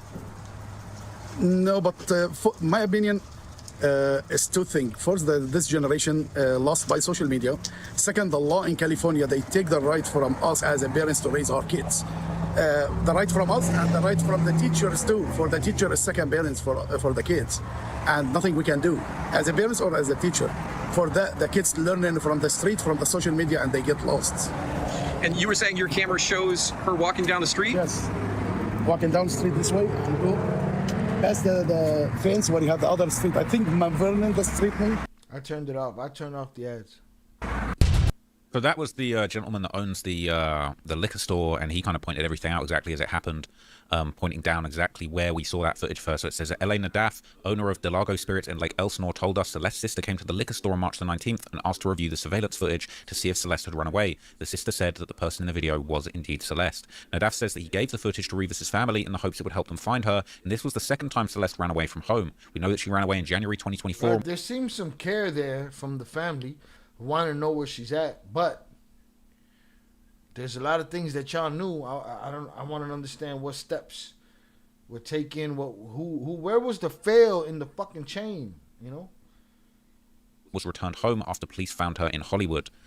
Celeste wasn't a wild girl by any means. Eli says, and he never heard about any trouble at home, though law enforcement sources told us Rivas kept running away because of a troubled home. Ali says that he often saw Celeste come into his store to buy soda, chips, and gum. Police are still investigating Celeste's disappearance and her connection to David, the singer who owned the car in which Celeste's body was found. And we obtained a photo showing David less than a mile from Rivas' home in Lake Elsinore, and then they recap on this post where her teacher told classmates a bunch of stuff about what he thought had gone on. So let's look at some of the comments related to this new footage that's come out and see what people are kind of thinking of it. I've got a few other Reddit posts where they talk about What you mean now you got to play them ads? her and this footage coming out. People are saying, this poor little girl.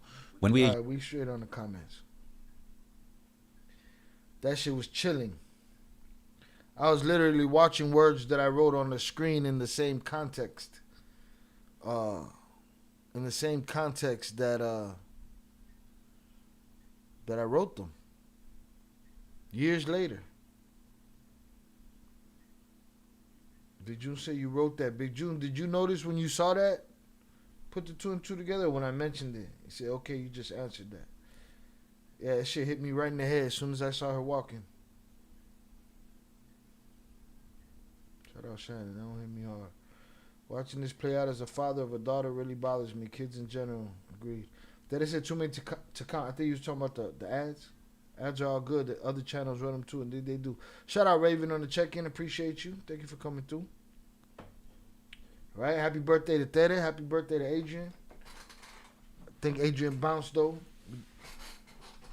Done with the cartel talk. Got out of here. Or he's eating dinner. And I'm putting smut on his name. We ran JP out of here. JP either in his ghillie suit or, you know, sneaker battle still popping. Salute. Or he gonna come in here and tell me to quit putting smut on his name. All right? Shit's crazy, man. The corner wander. Street signs begged her to stay. Or the street light, I don't remember exactly what I wrote. Curb watched the crosswalk cry as she walked away, though. Hard work you put in on channel, it's only fair for you to play the man. Salutes, I appreciate you. I gotta do a marathon one day and turn the ads on like that. I just want to see their frequency and how it works. Right now, I can't pay attention to that while I'm live, but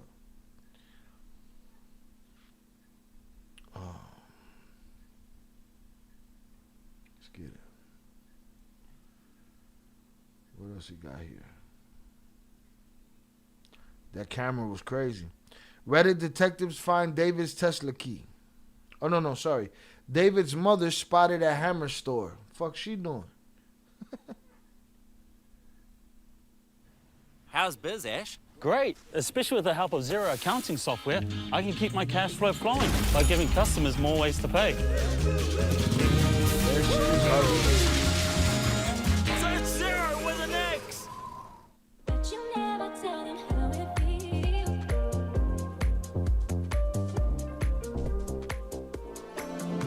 All right, so I've got another update on the David situation, and this one is a little bit bizarre. So there's been an article posted in the Daily Mail that appears to be kind of tracking some of the movements of David's actual mother. We've heard a lot of analysis, a lot of speculation, a lot of hate for Celeste's family. People are pointing the finger and trying to put blame on her family, saying they should have looked out for her more. Now, I don't really condone that point of view, but I feel like there's been a lot of unanswered questions as far as David's family. What are David's family doing? What did they know about what was going on? What was their opinion on his career? As we discussed in the last video, it has been alleged that David's manager actually knew about what was going on with Celeste, and Celeste's family had actually contacted the manager directly in 2024 to basically say to him, we know what's going on, we know our daughter is with David, here's the missing poster, she is a missing minor, we want her back. And then she mysteriously resurfaced in Lake Elsinore 24 hours after that. So there you go. There's clear. She came back from a threat from the family, so seems like the family's letting it be known, listen, we know what's popping, fuck around and find out. Maybe they let her slip through their fingers, and now they, doing something about it. But manager definitely implicated.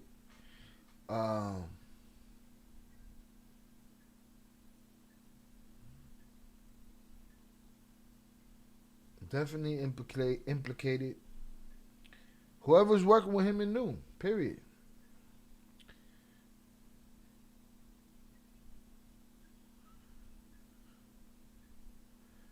Yeah, no. They pissed off Candace. Candace is on a mission right now. The story's so damn weird. It's all over the place, indeed. Stuck out. Everything, all of it. A lot of things going on behind the scenes. A lot of people knew what was going on. A lot of people clearly knew more than they're letting on. But now there's been a crazy Daily Mail article where it's basically saying that everybody's trying to track everybody's family. They're tracking David's family. They're trying to see what's going on. And David's mother has actually surfaced armed with a gun. Apparently, well, I mean, she probably feels like she needs it. I ain't blaming his mama. She probably feel like she needs it. You know how much fucking internet hate she's probably gotten? She's gone to a gun store. I don't know if she's in fear of her life. I don't know if she's just a regular gun enthusiast. I don't know what's going on with this, but I feel like this is a very interesting update, and it really says a lot about how the family's mindset is at the moment. So this is a Mail exclusive. David's mother goes to a gun store as world asks why there's still been no arrest over girl's body dumped in his Tesla. Okay. So the article goes on to say the mother of an embattled singer, David, has been spotted shopping at a Texas pawn and gun store. Her first public sighting since the dismembered mate remains of a missing teenage girl. It's a pawn shop, man. She could be pawning some shit. She could be getting some shit back. What do you got to do with a hammer? You don't know that for sure. Yeah, they sell hammers, and maybe she feel like she need a hammer. Were found abandoned in her son's Tesla. Colleen Roberts-Burke, age 49, was seen in images exclusively obtained by the Daily Mail, leaving Tomball Pawn and Jewelry near Houston on Thursday afternoon, clutching an instruction manual for an AR-15 semi-automatic rifle, wearing black tracksuit bottoms and a grey t-shirt with the words "Send Nudes" emblazoned across her chest. What the hell? The mother of three was photographed glaring at her phone.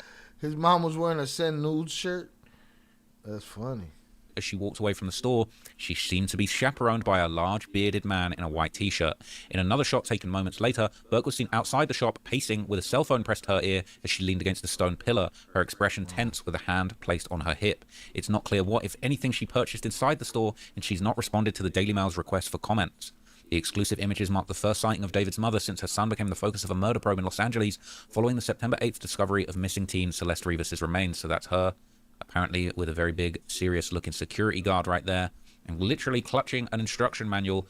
Security guard or boyfriend or nephew or security guard. You ain't gonna fight. You better be strapped. Very big, serious-looking security guard right there, and literally clutching an instruction manual for an AR-15. That's quite ominous. That's quite spooky, really. They've zoomed in, and it really is what they say it is, man. It's an instruction manual for a rifle, for a Deltone AR-15. Okay. And she really is wearing a shirt that says all "Send right, Nudes." So she got herself a rifle. Okay. She got herself an AR, and she got herself a "Send Nudes" shirt on. She probably feel like she's in danger, or she's in the fucking Discord too. And then it's got some noodles there. That is kind of funny. That's the sort of shirt that we would expect someone like David to wear. So she was seen outside the shop moments later with a cell phone pressed against her ear. So the article basically goes on to just kind of explain, you know, a lot of the backstory that we've already covered about, you know, David, the brother. It's got a little bit of backstory about his own family history as well. It says, in previous interviews, David has spoken of how his mother was instrumental in kickstarting his music career. He was born in Queens, New York, but later moved with his family to Houston, where he was raised and homeschooled in a deeply religious household. An avid gamer growing up, David would frequently upload video montages of himself playing Fortnite to YouTube, but his videos would routinely be taken down by the platform for musical... No, Shannon, pawn. A pawn. You sound like the Send Nudes shirt. You know, you're in Texas, everyone cares, especially being that she knew what was going on. Allegedly, yeah, she probably, you know how many unaliving threats she has to have gotten? A lot. A whole bunch. She said, I got to strap up. My big nephew ain't enough for this. I need to get some hammers. Copyright violations. Burke encouraged her son to start making his own music for the clips, and he later begun recording songs in his younger sister's closet using apps on his phone. And they're saying she was glaring and then he threw it all away. Baby, you gave him a bright idea y lo cagó el gallo.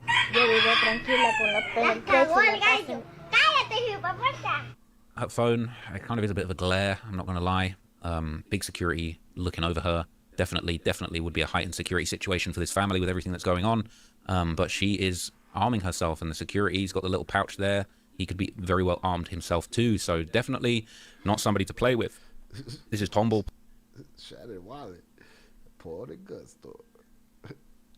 Porn and jewelry. It has a wide selection of firearms according to its website, and apparently the store is just a 40-minute drive from her home in Hempstead. And it basically goes on to just recount more of his career. And he... Shout out my brother Oso. This story's fucked up and a cautionary tale to all parents to be super vigilant and vigilante about what your kids are doing and monitoring all social media platforms. Be on their ass. Be on their ass. What's going on in that tablet? What's going on that device? What's going on in that computer? Actually revealed. But the way the homie Zay always says, a lot of parents let the tablet raise the kid. Parent need the break, let the tablet go. Next thing you know, they in a Discord somewhere with some fucking dork like David. A previous interview with Zach sang that his mother hated romantic homicide because of the violent themes. It was cool. She hated it. I played it for her in the car. She was like, David, this song is too violent. You're talking about killing people in your music. No, not my son, he shared. That's crazy. Public records list Burke's previous employers as banks and mortgage brokers, though she's listed as an employee of a number of LLCs, including David Entertainment. David have... Her and his brother, yeah, his brother's definitely implicated because his brother, there's videos of that motherfucker walking her backstage. If in fact that is her. Anybody who worked for this fucking creep.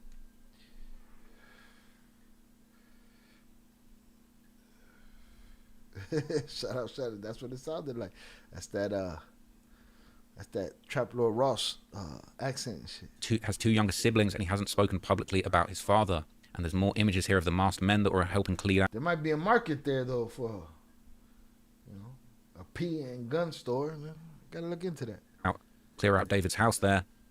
Two masked men were caught on video pacing outside the Hollywood Hills rental home that he was vacating with their faces covered. And that looks like a professional camera. I don't know if they're documenting this. That's a camera that's on a tripod that looks like it's being used. So I don't know if he's filming the whole journey out of the house, if he's vlogging, this looks like from a professional documentary. I don't know if that's his own camera or if that is actually... Or is the media? Somebody's hired to film this whole thing as it's played out. Two imposing figures appeared to be part of a private security detail standing guard as the removal took place. And the Daily Mail obtained exclusive photographs showing moving crews clearing Burke and his manager's belongings from the... Raven, what happens when the parents see them money, dollar signs, and R. Kelly their kids? Indeed. Home on Wednesday. Tired of feeling priced out of real estate? Lennar delivers quality new homes in the Chicago area at a price you... That ain't Chicago, motherfucker. That ain't the area. So, yeah, man, they're really looking into his family. They're looking into his manager. That's his manager, Josh Marshall, that was also on the lease of the home. More boxes of belongings and furniture were being seen carried out of the home. No doubt he is actually going to be moving to a secure location because everyone knows where the home is now. And as I'm going to cover in another video, people are still scoping out the house. They're searching the bushes outside the house, and Redditors have actually found stuff outside the house that they've now sent to the police. I'm going to cover that in a later video. But yeah, it is actually very wild. Okay, it says a week earlier, the home had been raided by the LAPD homicide unit searching for traces of blood and other evidence linked to Rivas' disappearance. But the department hasn't shared what they found yet, but they've stated multiple items of evidence were recovered for analysis. Okay, and then they're just recapping all of the information about the home, about the guy that leased it, and some of these other pictures. It's a very comprehensive article that kind of goes into the whole situation. Apparently, a former Department of Justice prosecutor actually told the Daily Mail the case against David is staggering, and he is shocked an arrest hasn't already been made. See, there's Whenever they find a body in your car, that's not good. There's too many different opinions from these officials and experts and professionals and prosecutors and this and that. I hear one say, "Hey, don't rush it. It takes time." I hear the other one say, "I can't believe an arrest hasn't been made already." So I take it all with a fucking pound of salt. That's an understatement. And when it's been dismembered, it's even worse. And that's without considering everything else we've already heard in this case. It's just... We are 7 minutes into the penalty phase. 7 minutes into the penalty phase, right? Bullshit. So shocking to me that nobody has been arrested yet, but I expect that to change within days. It's just a matter of time. And people are reacting to this news of David's mother being caught either purchasing or pawning a gun on Reddit. Okay, people saying, I'll just leave this here, and it's the same information from that article. Now, this says, disclaimer, in no way does this sub encourage anyone to... I don't care. Once he gets to the comments, I'm done, so.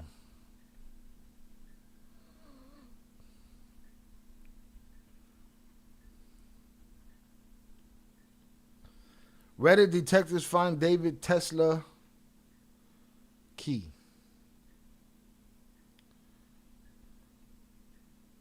All right, so I've got another David update, and in this one, it looks like some of the Reddit online detectives have actually gone to David's property and actually found some evidence for the case related to his Tesla. And what's really crazy is that not only that, but several people have gone to his property, several people have been looking into his cars and found some interesting things that they think might be connected to the case. So I've got a couple of links that I want to run through with you guys that I've seen over the last 24 hours related to the car, related to the body. And then I'm really going to show you how some of these online detectives are actually going out there into the streets to David's house to try and find even more evidence, and they're handing that evidence over to the police as we speak. But first, I want to show you this poster, which is kind of pointing out some inconsistencies in the situation related to the car. This says a lot of people seem to have trouble understanding why the car was parked with the body inside, almost like it's waiting to be discovered. This is what I personally think. I think David isn't as smart as some of you believe. This idiot live streamed himself with his minor girlfriend and even left comments up on his Discord calling out the fact that Celeste is a missing minor, amongst many other dumb things this piece of S did. I'm honestly surprised he wasn't exposed earlier on a large career-ending scale. If he had been exposed, then perhaps Celeste wouldn't have met such a brutal end. I think he had plans of disposing the body, but this idiot thought that he had time to do that later and got lazy, hence why his attempted disposal of the body of Celeste was messy and half-assed. He also knew from experience that no one is going to come looking for her, which made him believe that he had a lot of time to do it. I don't think other people knew about this murder. He likely moved the car away from the house not to let anyone visiting know about his secret. He just didn't think it would get towed before he could dispose of the body, and that's where his half-assed plans went wrong. People are agreeing, they're saying exactly what I've been saying. It doesn't matter if he was super smart, first-time kills will get hidden in dumb places, especially if the murder happened without any planning prior. I cannot stress it enough, if some of these people actually use their own brains and watched a few Law & Order episodes or things like that, they might actually find that murderers aren't as smart as they appear, especially alleged murderers who are confirmed PDFs. But then people are saying Law & Order is fiction. Others are saying many of the cases in the show are inspired by real-life crimes. People are saying, for real, I don't think he planned this. It was probably a crime of passion or an accident, and he didn't have time to cover it up. Everything he's done to this point just proves how dumb he is. This one says, I think he didn't think anyone would notice in time, saying as his Tesla had been there for at least a year on Google Earth, and unfortunately Celeste's family weren't like a threat to him. It says, in another thread, a guy claims to have stood outside David's apartment and found a Tesla key. If true, David could have placed it there for someone else. Now, we're going to cover that in a second, but I want to read some more of these comments. Given the nature of the evidence, body in a car left outside near his house, it seems like either he was in a rush before his tour and thought he could come back, like others said, or someone close to him is trying to pin this on him. These are the only reasons that that this would all be near his house. I know we're deep in that he planned this whole thing, but if he had planned this, he wouldn't have kept the body or car near his house. This very well likely could have been an accident turned rush cover-up during his tour, or worse, David was seeing his life unfold and saw Celeste as a risk and she couldn't go on tour with him, or he's just stupid. Someone says, I've also wondered why the Tesla wasn't parked at his residence. From the looks of it, unless I saw it incorrectly, the home has an attached 3-car garage. If someone didn't want the body found hiding it in a car on a public street, doesn't sound very foolproof. We have access to a garage. That's the realest shit right there. Can't trust them anime niggas, man. That's it. That's it. Yo, he mad emotional and fucking narrative and want to write about it. And I'm gonna make a movie and I'm gonna do some performance art and shut your bitch ass up, man. You was abusing a little girl. However, I do believe that he was involved, aware, and complicit somehow in this crime. Celeste lived with him, so for her to disappear and him to have no longer contact with her, but he didn't bother to look for her, therefore he knew she was dead, hence why he didn't look for her and why he didn't help police identify the body found in his car. Neighbors have said that the car was regularly in different parking spaces on that street. This is the photo. The red dot is his rental. The blue is where the car was towed from. It seems a little bit strange. I saw in one photo online. Look, right up the block. Look, if the whip was right here, then took that shit, made a left, made a right, and dropped it off. What? No, mommy's wait. And there's front fender damage. I wonder if it isn't interfered with the tire rolling and they had to leave it. He was saying, mind you, he's 20. I'm 1 year older, and let me tell you, young adults aren't as rational as you'd expect them to be. The frontal lobe hasn't finished developing. It's absolutely... Miss me with the frontal lobe. I don't want to hear shit about the frontal lobe either. I don't want to hear about a 21-year-old frontal fucking lobe. Miss me with the bullshit. Too much information. Too much information. Fuck out of here. Likely that he would make mistakes. Somebody said he had so many people around him, between employees and girls wanting clout, social media influencers, industry people, and just general friends who had access to his car. It's going to be hard to pin this on David without video. They said numerous people had access to and used his car. That sounds wild to me that so many people used his car that he couldn't keep track. Also, Cuff Boys on YouTube took a good look at the car and it appeared that it was sideswiped while parked or something. A long scratch, the duration, and some wheel well missing in the right front quarter panel in the front scratch. We should go to a Tesla sub and ask how many of them use Sentry mode to try and gauge if it's normal or not to have cameras off. But it's very odd that multiple people are said to have had access to the car and that this was the chosen place to store a dead body. Doesn't make sense, right? Unless they were all in on it, which I also find unlikely. As you said, he had a Tesla and not everyone has access to that car and has keyless entry via an app. It's not like a regular car where you can just jimmy the lock. So... look, let's look at some other stuff. Before we get to the car key, somebody also noticed that it seemed like David or somebody had left some white flowers out on the balcony of the property. Now, if you've seen my previous coverage on this case, you'll know that these white flowers or white roses are a big piece of symbolism for David's music. I feel like it's something twisted. You've got these white flowers that represent purity, getting stained with blood, these flowers withering and aging and getting older. I think it was something a little bit creepy going on with that metaphor. It says, before leaving, I noticed these white flowers. Could be nothing at all, could be something. Never know anything with this case. And somebody zoomed in, and it looked like there were white flowers that were placed outside on the balcony where people could see them. Who knows if this is a message, if it's a coincidence, these flowers were just placed outside, but people are saying they look like the withered album covers, white roses, which is a big part of the metaphor. And people have posted this from Google too. It says, white roses commonly symbolize purity, innocence, and loyalty. They can also represent eternal love, a popular choice for weddings and romantic occasions, new beginnings, a symbol of fresh starts and positive growth, commitment in long-term relationships. They can symbolize undying love and sympathy. They can convey honor, peace, and innocence at mournful occasions, and remembrance, a symbol of trust and respect. White roses are often... Shout out that where everyone goes. Some people only come for the cartel content. They're not here for whatever I cover. Yeah, no. Sometimes they bounce on me. They don't fuck with me like that. Some of them don't fuck with anything but cartel content. Some of them don't fuck with hip-hop content. Some of them don't fuck with, some of them can kick rocks. Me vale madre. Used in bridal bouquets and are suitable for farewells and memorials. People are saying, why leave this here? Was it already part of the house or something deeper? People are saying, from pics I saw on Instagram and TikTok, he had those roses all over his house and also in his kitchen. Now, a private investigator has apparently been looking into the car itself and has found some more information on the car before we get to this alleged Redditor that found the keycard. So this is, it's from SF Investigate Steve Fisher.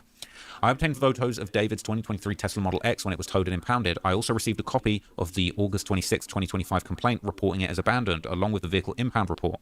The caller only noted a large dent in the rear, no mention of odor. The tow report states nothing of value was seen inside, and the photos suggest the car had been left in the same spot for an extended period. The initial complaint was called in on August the 26th. Then an officer first inspected and cited the car on August the 27th, and then ticketed it again around September the 3rd, and then towed in. No, Shannon, we knew you was one of the 11. You know what I'm saying? We know who the 11 are. She's in a ghillie suit like JP. Pounded the car on September 5th. The report also notes there were no I didn't put no smut on JP name though. We ran his ass out of here today. Vehicle, meaning that it was not reported stolen at the time. I've redacted certain details, including the license plate from the photos. And then this is a photo that was taken on the 3rd of September when the car was sighted. It was still parked on that street out in the open. And then this is the paperwork relating to the car. And then that's a link to basically a TMZ article just about the car and the PI that tracked down the car. But it's not really anything new. But what is new is that this Redditor actually went to the property and claims to have found his Tesla key on the floor, on the street, amongst the weeds, basically in the gutter.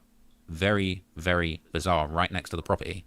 Okay, that Tesla key card found literally right in front of his house this morning. I live pretty close to David's place, and I wanted to just go check out the area and ended up finding the Tesla's key right in the gutter behind some leaves. Just spotted a Tesla letter shining out from under the leaves. Now that is crazy. Okay, people saying maybe you should inform law enforcement about this. Shout out June. Now you've been talking. We knew you were part of the 11 too. Salutes. People saying you need to turn that into law enforcement ASAP. This could be critical evidence. Yo, he said you think he found a fucking key? He just happened to go there and find. It's possible. Go there and fucking find the key. Bizarre, right next to the property. Okay, that Tesla key card found literally right in front of his house this morning. I live pretty close to David's place, and I wanted to just go check out the area and ended up finding the Tesla's key right in the gutter behind some leaves. Just spotted a Tesla letter shining out from under the leaves. Now that is crazy. Okay, people saying maybe you should inform law enforcement about this. People saying you need to turn that into law enforcement ASAP. This could be critical evidence. Also, avoid touching it as there could be fingerprints on it. Handle with care. Even if this isn't key, it's someone's key as well. Either way, it should be handed in to the police. People saying I can't believe you covered it with you touched it with your fingers. Now some people are saying if this isn't a hoax, is it possible that maybe that's why the Tesla was abandoned? Because if he had someone moving the car and they lost the key while he was on the tour, I'm not sure that's how Teslas work. Can't confirm if the car was actually being moved or not. But people saying good theory is very plausible. And then someone says to add, I was wondering why of all places it ended up here. Was it a hiding place for the owner? No. Why would you hide it where there's going to be pedestrian traffic? Was it discarded? No, because you'd put it in the trash or be discreet about it. Probably cut it into pieces and put it in a bottle if you're smart. I don't know why, but it being lost didn't occur to me. But the more I think about it, the more it makes so much sense. At this point in time, my stance is 1, David did it, either directly or indirectly. 2, cooperated with others to do it. Or 3, it was being moved until sometime mid-August, at which point it was lost, referring to TMZ's recent video, where it's questionable why there's only 2 tickets, if it's likely a ticket per week. Okay? People are saying, what I don't understand is how the authorities missed this. Wouldn't they have done a proper search in and around the confines of his home? From what I remember, the Tesla wasn't parked far from his home either, so it bugs me how a random Redditor found it, but an entire search team didn't. And it says, we haven't had a rain in LA for months, so do you think the rain from last night could have caused it to be seen or pushed out from the gutter? I'm genuinely curious on anyone's thoughts. And people were shitting on Reddit for trying to be detectives and saying, leave it to the LAPD, but they done found something the LAPD allegedly didn't find. Okay, people are saying it makes sense because there's no way they would hide it in such a stupid place right in front of the house. In my head, they just lost it, I guess, because I can't believe how sloppy he and or whoever else helped him have been in covering up the murder. Like, you know, you have a body in your car and you just lose the card and you give up searching for it. I mean, I'm glad they're sloppy. I just can't believe how dumb they are. Somebody says, literally, I don't believe he's being framed, but sometimes that seems like the only logical explanation, because how could somebody be this stupid? LMAO. Another interesting detail I've pointed out is that he came home briefly from the tour before heading out again. Another user theorized the murder occurred impulsively during this break, which would leave him less than a day to figure something out. I think that's a good explanation as to why this was executed so stupidly. It says some cars have a valet. All right. Dude found the key. I don't know what the fuck that means for anything, but he found the key. We're moving on.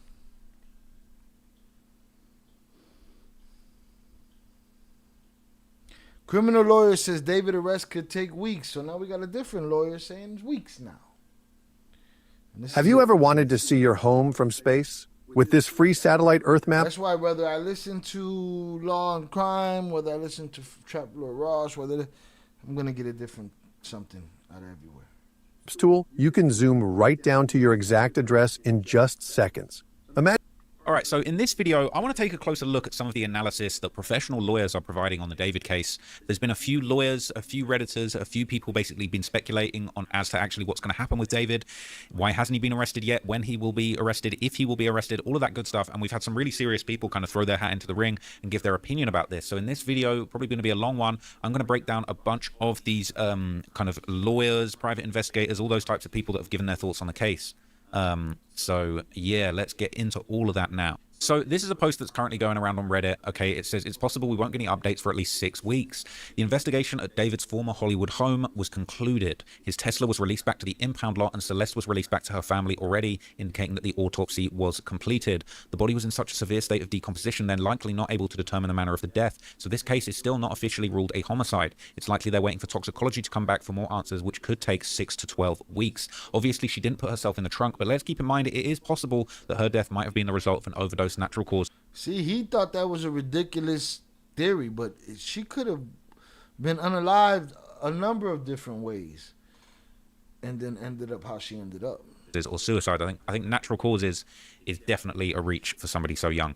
But it's saying people don't recognize how long police and forensic science takes. I say at the very least by the end of the year we should have an arrest, but these tests take time.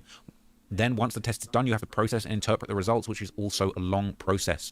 People are saying they're going to have so much to prove. I'm not an expert, but drugs could really complicate everything, right? If she's found with enough drugs, they could pull a she overdosed. I freaked out and hid her because people would think I did it or something else, which would confirm rumors about him being an underage person. Not to mention, they would have to prove that he was involved in PDF stuff with her and not just harboring a... Yeah, but usually while people are investigating, they lock dude up. He didn't get the chance to go nowhere. You know what I'm saying? Like, what would have been different? Had he not been on tour, been at home, would they arrested him? If they found his car a block and a half away? I don't know. Something's weird. Run away. But they're saying that somebody...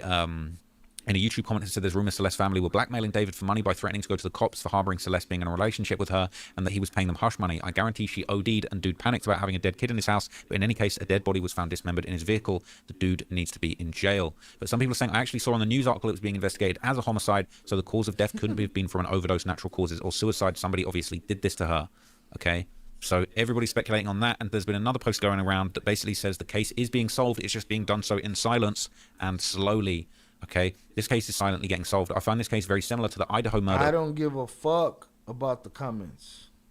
Evans, Philip Palmer Wednesday. LAPD Chief Jim McDonald said he couldn't share much about the ongoing investigation. I'm going to breeze through the whole thing. I've been waiting to watch this, so we might as well watch this together. And I'm really excited to hear what... I'm guilty of falling asleep on other nights. They wear me out. It's your birthday. I party. His voice is so not entertaining. I prefer to listen to Shy. We almost done with him. This is his last video. So go put the shorties to sleep, but what you gonna have to wake your ass up though. It's your birthday, I party. Are y'all ready to party? Let's go! Get your hands up! Get your hands up! Get your hands up! Get your hands up! Get your hands up! Get your hands up! Get your hands up! There you go. That's some wake up energy right there. Now go get your fucking. Now go home and get your fucking shine box. What Bruce has to say about it. So let's get into it with Bruce. So you might wonder why Mr. Burke's not in custody right now. Well, just because it's in his car doesn't mean that he's the one that did this. If you look at what happened with Casey Anthony's case, it's not very similar to it, actually. There was her trunk that smelled like a dead body, but there wasn't enough evidence to link her to the killing. And so until they've got something, they have to have probable cause in order to arrest him. But more than that, in order to bring a case, even though you only need probable cause to charge somebody, a prosecutor has an ethical obligation to not bring a case that he doesn't think he can win beyond a reasonable doubt. That's the standard for a jury. It might seem like a great idea. You know, I'm going to go with this rapper, but guess what you are? First of all, you're a teenager. You don't have any independent means of support. You don't have your own credit card. You don't have your own job. You don't have your own set of wheels. You don't have your own anything. And guess what that makes you? That makes you controllable. Welcome to another episode of Criminal Lawyer Reacts. I'm Bruce Rivers, board certified criminal defense lawyer, here to give you the news. Today we're reacting to David, and David's in some hot water. And we'll talk a little bit more about why before we get to that. This is brought to you by AskALawyer.com. AskALawyer.com. So the reason why I think Bruce is going to bring a really, really good perspective to this, not only is he a criminal lawyer that actually practices criminal law, but also I think he actually is very, very switched on when it comes to these modern day social media cases. So not only is he a genuine criminal lawyer that is practicing... Yeah. We lost Adrian Bugarin on his birthday. What? Well, then again, we don't know where he's at in the country, though. So, you know. But yeah, 30 minutes for his birthday. But fuck what he's talking about. It's your birthday right now. All right, so happy birthday to you. Law and actually dealing with cases like this. He's dealt with murder cases. He dealt with serious crimes. He actually is also super tuned into social media with the gangster rap, the drill music, all of these big cases, the murder of Fulio, you know, stuff surrounding King Von, Lil Durk, all of that stuff. He's reacted to all of that. So he's not just a kind of, you know, crusty old lawyer that doesn't really understand social media in the modern day. He gets all of the speculation. He gets that there's internet investigators looking into these things. He understands. He's he's making videos on this content too. He's making videos about this topic. He's digging just as deep as anybody else, like me, like other people. I don't think she's talking about trap lore. She's talking about the lawyer, Bruce Rivers. Is that what you meant by me figuring out what I was talking about in the chat? Yeah, see, I could clear shit up around here. People into the situation, and then he's bringing his actual trial knowledge to the table. And what he's basically saying is, look, this might actually be hard to prove. And I've heard that this actually does get quite controversial, and that he is going to say some things that maybe... Yeah, see, Bruce the lawyer. make you think that David might actually have a chance of beating this, but he's going to break it all down from start to finish. I'm really curious to know what, as a criminal lawyer himself, which evidence he decides is relevant, the things that he's decided are actually worth looking at. And yeah, I'm really excited to hear what he has to say about this. Let's go. VD, which is, everybody's got to be different, right? So David, he's a 20-year-old, born in Queens, raised in Houston. He's started his career as a gamer. How do you start your career playing video games? This is a different world than I grew up in. He played Fortnite and would edit his highlights for you. Oh, look at this is what happened on Fortnite. Who the fuck watches that? I guess people do watch this stuff. Homeless Nick just raised his hand. So let's just take a look at this interview. He's This fool got a whole hammer sitting on the table. Rapper, songwriter, that kind of thing. Fast forward like a month or two, I'm making a lot of money. My mom's like, okay, maybe the game's not rotting your brain. I started getting copyright strikes left and right from UMG, and I'm like, what in the world is UMG? I don't know what UMG is. Yeah. So I'm not making any money now. I got the red money sign on all my videos. Hold on, let's listen to him. Let's listen to what he's talking about at regular speed, because he's speaking pretty fast. Watch this stuff. Homeless Nick just raised his hand. So let's just take a look at this interview. He's a rapper, songwriter, that kind of thing. Fast forward like a month or two, I'm making a lot of money. My mom's like, okay, maybe the game's not rotting your brain. I started getting copyright strikes left and right from UMG, and I'm like, what in the world is UMG? Here's what's funny.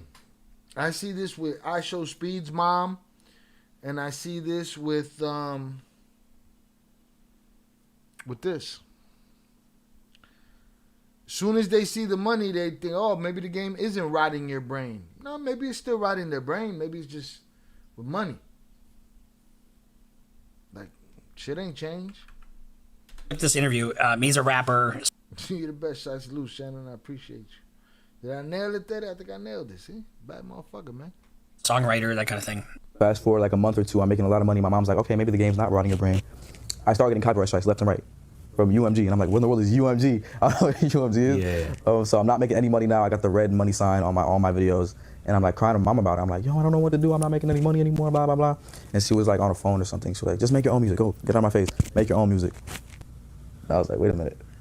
I could probably do that. And you never did it before in your life? Never. So that's who he is. Started out as a gamer. His SoundCloud was gaining attention, but he blew up after posting his song Romantic Homicide, which is, now this Romantic Homicide song came out before, so ostensibly before he had some interactions. I would have captions on this, but the video is so new, captions have not been generated yet. With the Celeste. So Celeste is a young lady, homicide, which is, now this Romantic Homicide song came out before, so ostensibly before he had some interactions with the Celeste. So Celeste is a young lady who was found in his trunk of his Tesla after it was towed into a tow lot, and the car started smelling really bad. So the people at the tow lot, tow truck drivers don't smell the greatest to begin with. I mean, let's just call a spade a spade. And for them to call the cops because there was a foul odor coming from the car, it's got to be bad. And if you remember Casey Anthony's case, there's something wrong. Hey, he's out of pocket.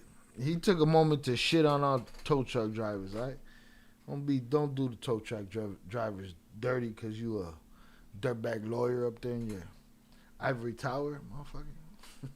all the greatest to begin with. I mean, let's just call a spade a spade. And for them to call the cops because there was a foul odor coming from the car, it's got to be bad. And if you remember Casey Anthony's case, there's something wrong. I found my daughter's car today, and it smells like there's been a dead body in the car. There wasn't even a body in that truck, and her mother smelled the remains. So when a body decomposes, it's really insane. But let's just take a look at this thing that went viral on TikTok. I can't lie, this is going to sound really morbid. I'm not trying to make light of the situation, but I've always wondered what a dead body smells like. I mean, I've thrown some expired steak into the bottom of the trash, and maybe 2 days later that trash bin is smelling awful. I don't know if that's what a dead body would smell like, some rotten steak or some rotten meat, but like I've never smelled a dead body, but every account. Shout out to JP in his ghillie suit.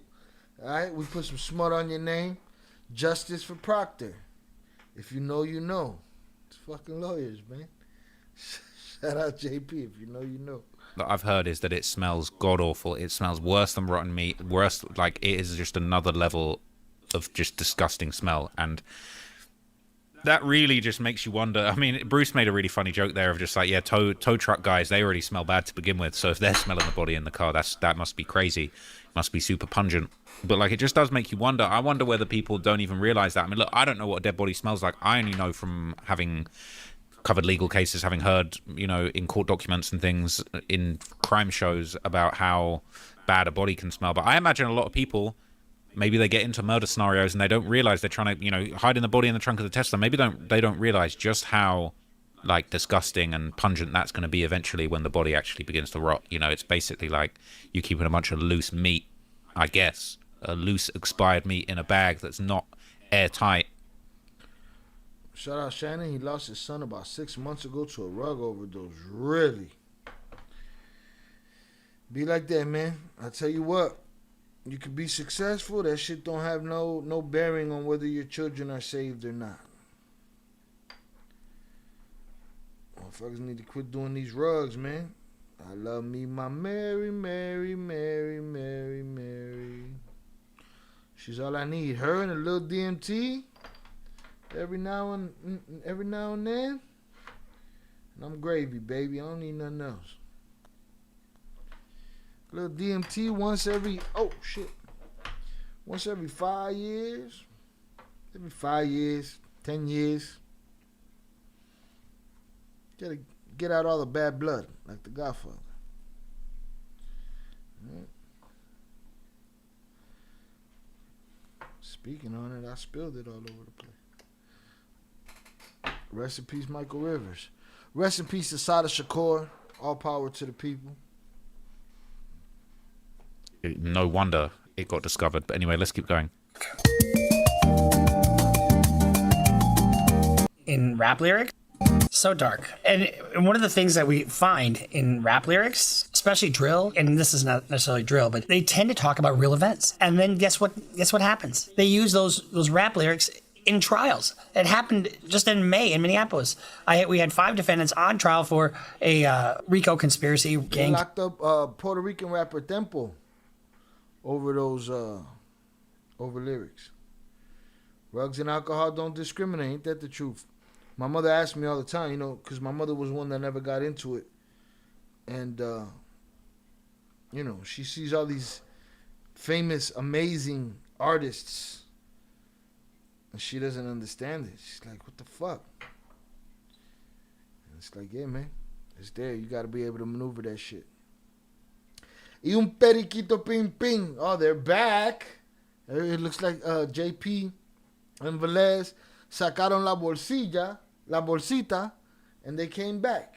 All right, they back with a little extra pep in their step. Let me take this shot right here. This is my final shot. Happy birthday, Tere. Happy birthday, Adrian. Salutes to the usual suspects, the members, the chat. I appreciate you all. Let's get it. Hijo de la gran puta.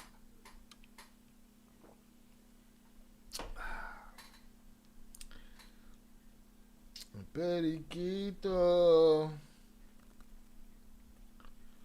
Case and this guy's whole video comes in where he talks about the very stuff that's on trial here, and you might say, is it art? Is it art? Is it art? Maybe it's art, maybe it is, but it's gonna show up in your, like Melly. The very first video we did was "Murder on My Mind" by Melly. Bruh, I hate that I like the melody of that song. Mad at myself that I like the melody of that song. Rest in peace, Miss Shakur, freedom fighter. Her story should be told in schools. Indeed. Rest in peace, Asada Shakur.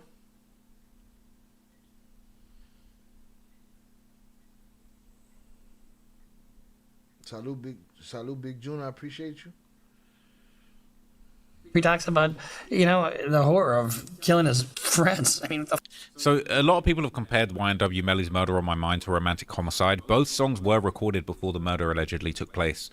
And I think that really just, a lot of people are like, it's not a smoking gun because the murder happened after the song, but then the song is indicative of a mindset of these very dark thoughts that this person might have. And obviously Murder on My Mind has just gone absolutely parabolic as far as streams ever since YNW Melly was accused of killing his 2 friends, and he's still waiting trial for that now. It's crazy. What's going on, guys? Built this little mini gym area. Every morning I got murder on my mind. Romantic Homicide charted on number 3. Now it's crazy. So we're going to get into the lyrics a little bit, but Romantic Homicide charted on number 3 on the Hot Alternative charts, which led him to being signed by Interscope Records. He was the opening act for SZA's tour. Shout out Raven taking a shot with me. This for you right here. Come on, motherfucker. Don Giulini Setentini te pone hasta el culini. Un shot, 2 shot. Un shot, 2 shot. His son was the motivation for Criminal Lawyer Reacts.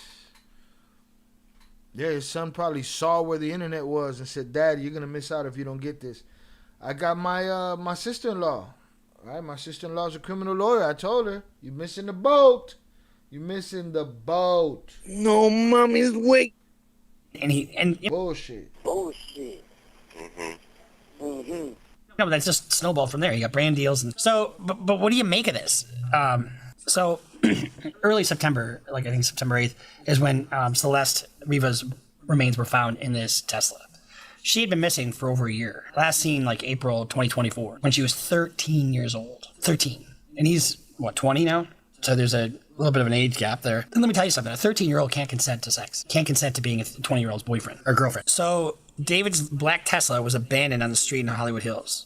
The car is then impounded. The tow people and the lot people smell something rancid coming from the trunk. So they call the cops. The cops lift open the trunk and they find a decomposing Celeste Rivas, but they don't know who that is quite yet. And they don't even know it's David's car yet. They just are kind of investigating this. She's dismembered, she's decomposing, but they ultimately identify that it's her. So they think she'd been in the car for about 5 days before that. And they can kind of tell roughly, based on forensics. The remains, like I said, were identified as Celeste Rivas. She had a tattoo on her right index finger that said shh on it, SHHH. Law enforcement told me that the remains were not intact and that the girl had been dead for an extended period of time. In December 2023, so I'm not... He said that the remains were not intact. Based... Not a boat, but a yacht. What happened? I'm lost now, Big June. Look, I'm gone. I don't know what the hell you talking about. But I know that you and Tere thought I'd be lit by now.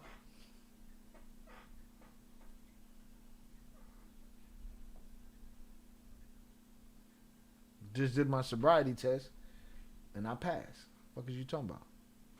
Right? I only got a little bit of my beer left. I've been smoking like a madman. Right? Savage shit, man. Yippee-ki-yay, motherfucker. Yippee-ki-yay, motherfucker. Now go home and get your fucking shine box. On forensics. The remains, like I said, were identified as Celeste Rivas.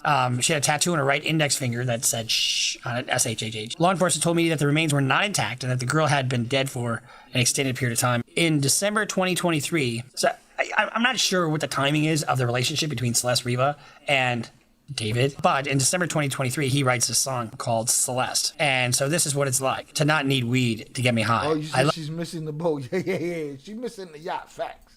Missing the yacht. I told her, listen, man. And here's what's funny. She'll hit me up about other YouTube shit. Right? Because my brother has a gun shop and a Cerakote, business. And, hit me up about other YouTube shit. But I'm like, you missing the yacht, man. Facts. I love it when you told me when you cry. Just because, be my Valentine, I want to make Cupid suicidal. These are the kind of thoughts that cross my mind just because. So writing a song about her would definitely be part of a trial if he's ever charged. Oh, Celeste, the girl with my name tattooed on her chest. Smell. Bro, you are wilding the fuck out. I want to break his shit. You know what I'm saying? I don't want to say which particular part. I go like this. I want to split his shit. Heel toe, walk in the straight line. I do a fucking backflip right now. 10 years ago. But right now I just do the My head didn't move, none of that shit. You know why I take orders? Because my man used to beat the shit out of me. Y'all ever seen that video? We gotta do that body cam one day. Shorty was hilarious. She arguing with the police and shit. Talking about I take good orders, my man used to beat the shit out of me. I gotta put her on the board. She's fucking unaccountability at its height. But I ain't walking no straight line. That would mean I have to get off camera. All right? Her on my clothes like cigarettes. I hear her voice each time I take a breath. I'm obsessed. Oh, Celeste. Afraid you'll only love me when undressed. But you look so damn gorgeous in that dress. I miss you so much. Makes me depressed, but I digress. Because I love you so much, baby. Anytime you have a situation where somebody's unnaturally found, which is what we have here, the first person of interest is who? The last person to see. Shout out Raven. These rappers are the real Scooby-Doo show where they take off the mask at the end and they say, I would have got away with it if not for them pesky kids. That's the truth. Right? And the last person most likely is the person that owned the car in which she's residing. Right? She's just so 13 years old goes missing from your house for over a year, wouldn't you just go fucking apeshit if you were the parent? You know, I mean, that's why you got to keep your kids close. The body found inside the trunk of an abandoned Tesla registered to the singer David has been identified as 15-year-old Celeste Rivas. The teen was reported a runaway and missing out of Lake Elsinore nearly a year and a half ago. Tonight, a house close to where that Tesla... How bad, if you're a teen, does it have to get for you at 13 years old to leave your home? You know, I know there's Here's the thing. Bad is subjective, too. Some kids just got that fucking rebellion in them. Shit could be good at home, but in their heart it sucks. Because there's something else up here. And they can't relate to nothing there. You know? a draw because, you know, David's this, you know, hit artist. But I mean, Tesla was abandoned, was searched. Eyewitness News reporter Tim Caputo is there live now in Hollywood with more. Tim. And Mark, those CSI investigators literally just left the scene about 10, 15 minutes ago. The police tape finally came off, and we were able to come a little bit closer to this house. Now, we don't know at this point what exactly those detectives were looking for, what they got out of that house. We saw them pull evidence and put it into an SUV, essentially where I'm standing right now. We don't even know why they were here in the first place, but this house just happens to be literally feet away from where that Tesla was found. A dozen LAPD investigators took a computer. So guess what happens? You know, there's door ring cams. There's, you know, traffic cams. There's all kinds of digital surveillance and digital footprints and just a whole web of digital information that you seek on to figure out, okay, where do we go from here? And it's so much easier than it used to be. You know, you used to have to pound the pavement. Now you just get behind a keyboard and you figure out where was David's last known cell service? Where was he 5 days ago? Track his movements. Why is his car abandoned? And why was it abandoned by this house? You know, you take computers, you take... That's all I'm asking for. Give me the breakdown. When did he pack his shit and leave on the road? Phones, you take tablets, you take iPads, and you create a picture of where, when, and how people moved around. Computer and other items from this Hollywood home. I think it's interesting that he's talking about this, right, in the midst of the fact that we've just found out, if you saw my last video, that, you know, random Redditors are turning up to this property and actually, like, skulking around, looking in the gutters, looking in the drains, and finding an alleged key to a Tesla. You know, that's definitely not to put down the police, but it just goes to show you, like, there's so much evidence littering this scene, littering this situation, digital evidence, physical evidence, that it's really overwhelming. I mean, it's possible that that Tesla key is, you know, inconsequential, is not really going to make a difference when it comes to the prosecution. I think the most damning thing is probably going to be Discord logs, probably private, you know, iMessage conversations between David and Celeste, and really any data from that Tesla. But, you know, anything else they find is obviously going to be a big deal. Home just a block away from where an abandoned Tesla was found with a dead teenager in the trunk. Police spent hours at the home on Dehaney Place, placing several evidence bags into an SUV, but they wouldn't say if or how it was connected to the Tesla. Several homeowners say they remember seeing that distinct Tesla for a while. First parked in front of the house police searched today, then at two different spots on the street. It's a little weird to see a car that I haven't seen here for a long time. Had a big dent on it, had a Texas plate on it. So all a little odd, but at the same time, you know, people could be hanging out with friends for a long time. That abandoned Tesla was towed earlier this month, and workers at a Hollywood tow yard noticed a foul odor and found decomposed human remains wrapped in a garbage bag inside the car. So the wrapping of the body and putting it in the trunk is, you know, a very deliberate act. It's not like you slipped, you hit your head, you died, and now you're on the bathroom floor and you call the cops like that. This is covering up a homicide. We now know the young woman found dead was 15-year-old Celeste Rivas, according to the medical examiner, the same teen who was reported missing from Lake Elsinore last year. At a corner store in town, the owner recalled her coming in often. She always quiet, nice. She come in like if she buy like a chips, soda, and leave. Sometimes she come with a friend from the neighborhood. Eyewitness News has learned Rivas had run away from home a few times. She was last reported missing in spring of 2024. So teens generally run away when one of two things happen. Either they're little shits and they don't want to fucking listen, or it's so bad at home that they just can't take the abuse anymore. And both can be true at the same time as well. You could be a little shit and, you know, suffering from abuse. I agree with Bruce Rivers. It's better call Saul ass motherfucker. No, mommy's wait. These rap videos and reality TV make kids think about all the money, X, and clout. Half the people have no money and are living a lie, even fake breasts and booties. They spending their rent on that shit. And a lot of times drugs plays a part in it as well.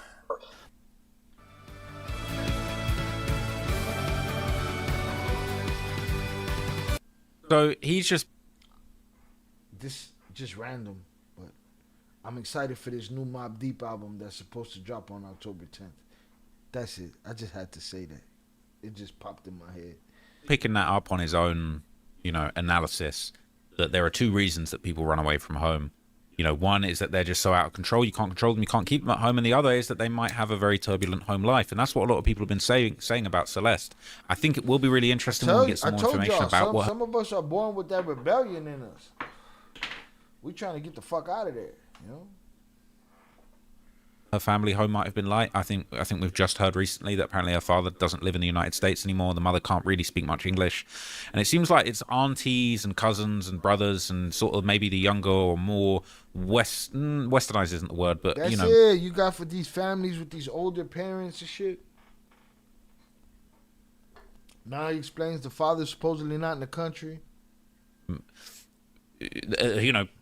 And no disrespect, but the more English-speaking, more culturally integrated members of her family that were doing the posts on Facebook in English and, you know, reaching out to people and responding to people on Instagram and things like that, that were really trying to actually look for her and get busy and do things. And, you know, there's been speculation that the mother might have been undocumented and didn't want to go to the police out of fear of being ejected from the country. But, you know, right now that's still just speculation, but I think it's interesting that he picked up on that. You know, he's not read any of the crazy Reddit analysis that is hating on the family like we have, but even just based on his history of being a criminal lawyer. There's a lot of information that this funny guy lawyer, Bruce Rivers, don't got.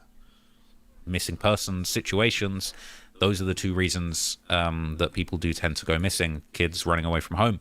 Those who knew Rivas, who just turned 15 a week and a half ago, say she was bubbly and sweet. She just seemed very lively and friendly, a typical teenager. The medical examiner hasn't determined her cause of death, but part of the police investigation will be speaking to the owner of that Tesla, a musician who goes by David. His real name, David Anthony Burke from Houston. So you might wonder why Mr. Burke's not in custody right now. Well, just because it's in his car doesn't mean that he's the one that did this. If you look at what happened with Casey Anthony's case, it's not very similar to it, actually. There was her trunk that smelled like a dead body, but there wasn't enough evidence to link her to the killing. But who don't believe that motherfucker didn't do that shit? See, that's why it'd be obvious to us, but court of law don't give a shit.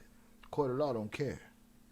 And so until they've got something, they have to have probable cause in order to arrest him. But more than that, in order to bring a case, even though you only need probable cause to charge somebody, a prosecutor has an ethical obligation to not bring a case that he doesn't think he can win beyond a reasonable doubt. That's the standard for a jury. In Texas. Now, that's a really good point that he's making there, because it's like he's basically saying, look, there's a lot of ways that he could get off of this. There's a lot of ways that he could end up not even having a case brought against him. Just because you had a body and just because a body turned up in your car doesn't mean that you murdered them, okay? Common sense might dictate a different conclusion to what's actually required in a court of law and, you know, what needs to be proven to a prosecutor to actually bring a case. But this is somebody who has got experience bringing cases, has got experience having cases dropped. It's somebody who's got experience of defending people for crimes, for murders, for RICOs. So if anyone knows about this, it's going to be Bruce. And I'm not going to lie, I think it sounds like Bruce is almost kind of quite firm in the belief that maybe he's not going to get charged with this. Here with me began the American leg of his world tour on July 30th and has continued performing since the investigation began. Tonight's show, though, in Seattle was canceled. The medical examiner also trying to determine how long Rivas had been dead, but based on the condition of the body, it might have been a while. Those who saw the Tesla this summer and watched LAPD spend hours in this well-to-do Bird Streets neighborhood are rattled by everything that's happened here. It's scary to think that this is happening, and this is a beautiful neighborhood, a very nice, beautiful, expensive home. Nobody's at risk at the neighborhood. I mean, this is a very isolated, you know, like the Petito, remember the Gabby Petito case? I mean, the people at large generally aren't at risk when it comes to something like this, because the guys who put their hands on a woman like this aren't guys that are going to put their hands on another man, generally speaking. Expensive homes, and we would think that we'd be safer. Interesting to note, the home here behind me that detectives have been focused on the better part of today has 2 cameras above the garage as well as a ring camera. In fact, this entire neighborhood has pretty extensive security system, with many of the homes having several cameras. We do know from a couple neighbors I spoke with earlier that police were here last week asking to review or see some of the security camera footage. We don't know if they got anything, if it's helped the case. You know damn well that they're not going to that house unless they have something. As to this point, LAPD has been extremely tight-lipped about this entire investigation. We're live tonight in Hollywood. Tim Caputo, ABC 7 Eyewitness News. Tim Caputo, thank you. At the time they found the body, he wasn't anywhere nearby. He was on a tour. And on September 8th, when they actually took the car in, he was in Minneapolis, right here in my hometown. And he tells everybody that I'm cooperating fully with the investigation, blah, blah, blah. He had 2 sponsors, Crocs. Fucking Crocs. Are you wearing Crocs? If you're wearing Crocs right now, kick them off your feet and put them in the fire. And he said fucking Crocs. It is funny to me, these kids wear Crocs with an outfit type shit. I worked in kitchens in my life. That's why we wore Crocs. We wore Crocs in kitchens. No.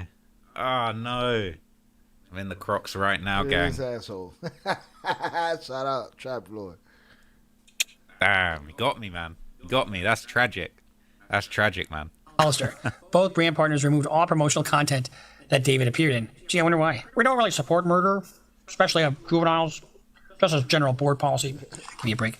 So he's canceled his tour. He's in deep shit. Interscope's parent company, Sony Music Publishing, and Wasserman have paused all promotional activities related to David out of respect for the seriousness of the situation and the ongoing investigation. David is, according to my mixtapes, David has canceled his tour after police finally began investigating him and searched his house in connection with the murder of 15-year-old Rivas. God, it's just so fucking awful. You know, I mean, 15, what are you supposed to be doing? Chewing bubblegum and, you know, annoying your parents with singing your songs and not cleaning up your room. I mean, that's where you should be, and getting halfway decent grades. Or in my case, C pluses.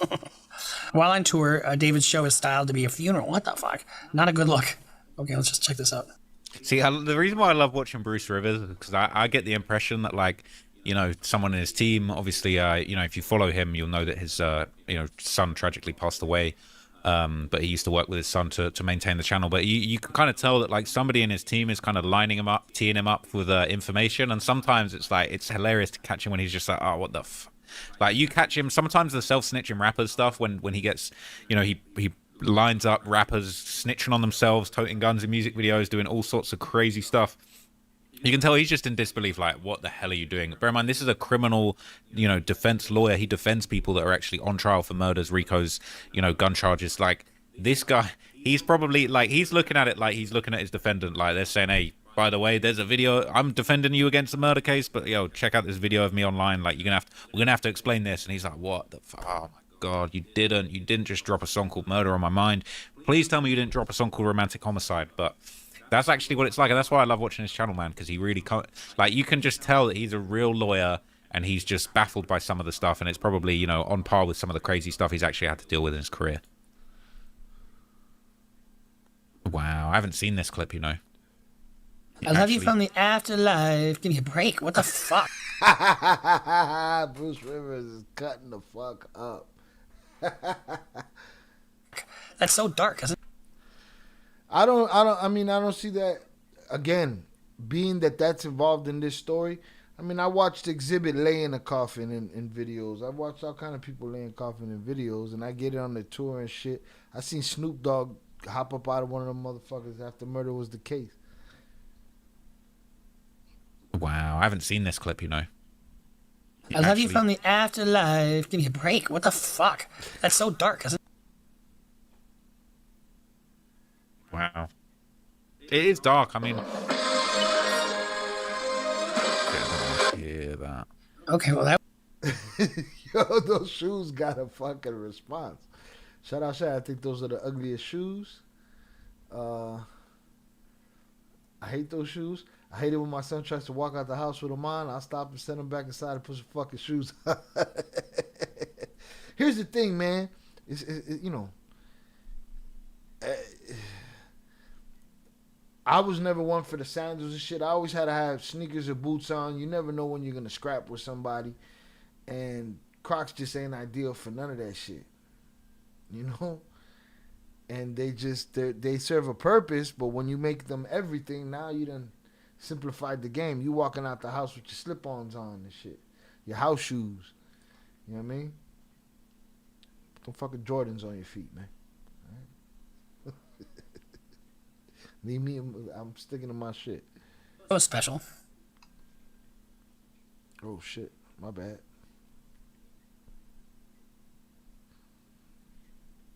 Boom, shout out to the mouse. What would you say if I told you I smoked mood cannabis with my dad? Well, I'd say, what? My dad came over yesterday and he was like, wah, wah, wah, getting older sucks. So I said, wow, I haven't seen this clip, you know. I love you from the afterlife. Give me a break. What the fuck? That's so dark, isn't it? Wow.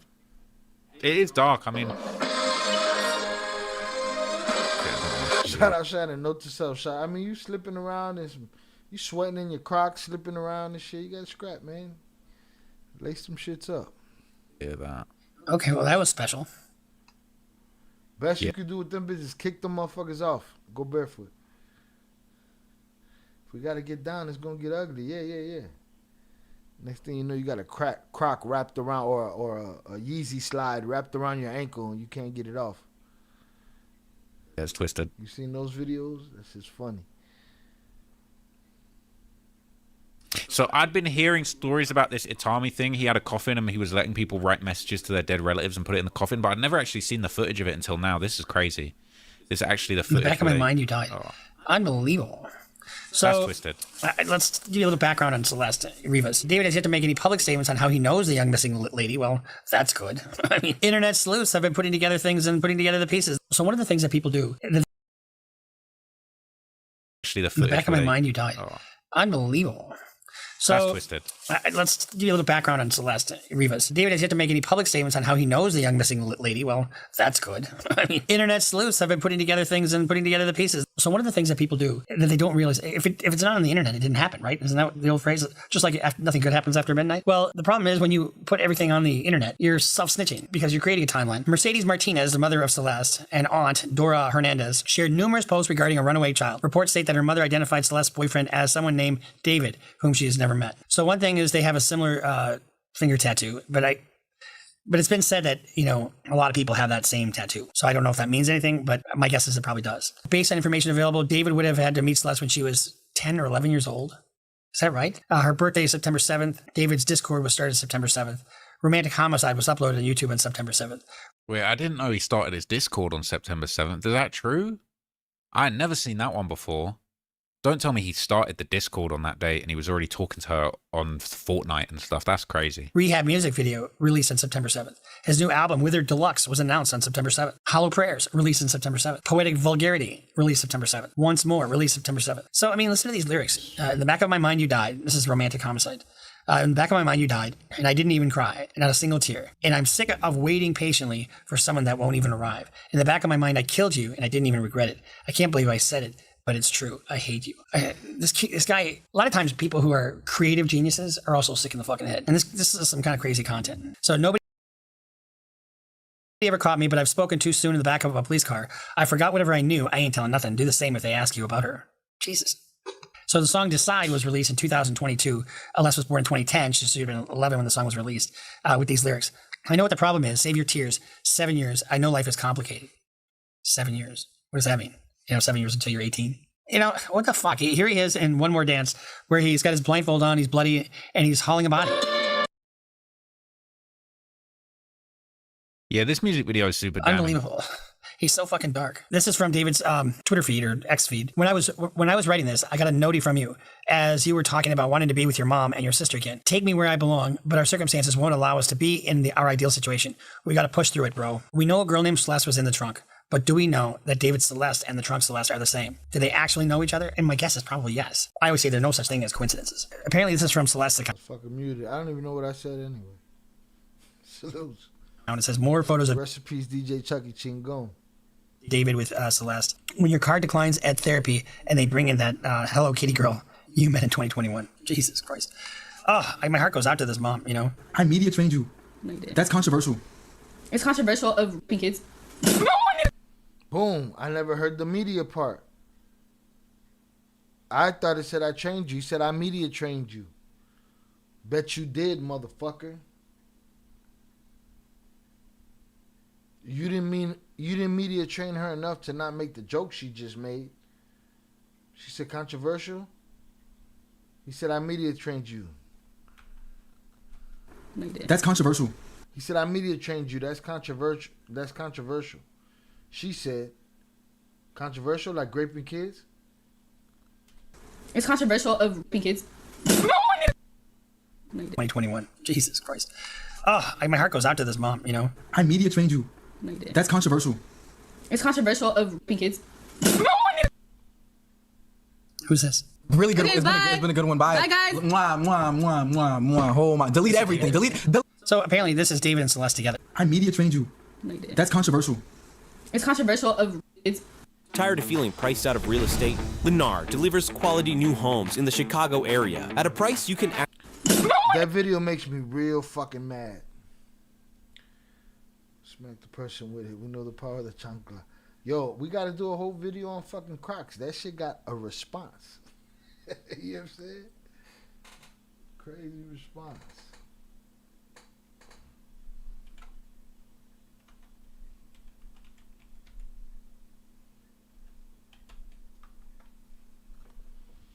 Shout out Nightbot. Best shit that I added on worked the quickest with no problems. Shout out Big June. Disgusting. Absolutely. I want to put his face to the fucking stove back there. Jesus Christ. Oh, my heart goes out to this mom, you know. I media trained you. No, you didn't. That's controversial. It's controversial of raping kids. Who's this? Really good. Okay, It's been a good one. Bye. Bye, guys. Delete everything. Delete. So apparently this is David and Celeste together. I media trained you. No, you didn't. That's controversial. It's controversial of kids. Really good. Okay, It's been a good one. Bye. Bye, guys. I really hate seeing that clip because I feel like that clip is just... This is one of the only snapshots that we done had of them two together in their kind of relationship and seeing their interactions and seeing how he reacts and seeing... it pains me to even say it, but seeing these two like low-key in love with each other, giddy, like a young couple, I'm not condoning it. But, you know what I'm saying? I've been young. Think I'm in love with my girl. You're funny, doing little jokes. You're filming a funny little video of each other. But bro, with the context of what's going on with the ages, this is all type of fucked up. And he got a shirt on that says "I love hot moms." The way David's moving, the way he laughs, the way he's giggling with this, you know, alleged. Is even alleged at this point. Who saw Sons of Anarchy? Remember when Gemma did her thing in the sink? Right there, sink right there, stove right there. Minor. It's just twisted. I hate seeing this clip, honestly. It's gross. It's really good. Okay, It's been a good one. Bye. Bye, guys. Delete everything. Delete everything. Everything goes. You can't delete it all. Look, we have it here. So that supposedly that's them together. And then here. Wait, what was that one? I'm so serious, bro. Girls my age are R-word. I ain't seen that one before. Bruce got a few exclusives on here, man, that I ain't seen before. And then here. Wait. You can't delete it all. Look, we have it here. So that supposedly that's them together. And then here. Wait, what was that one? I'm so serious, bro. Girls my age are R-word. I ain't seen that one before. Bruce got a few exclusives on here, man, that I ain't seen before. We have it here. So that supposedly that's them together. And then here he is on... What did he say? He said, I media trained you. She said, no, you didn't. And he said, that's controversial. And she said, controversial, like graping kids?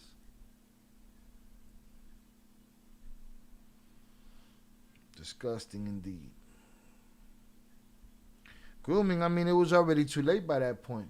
If he known her since she's 11, they're already there in the same room, in the same house, on the same stream.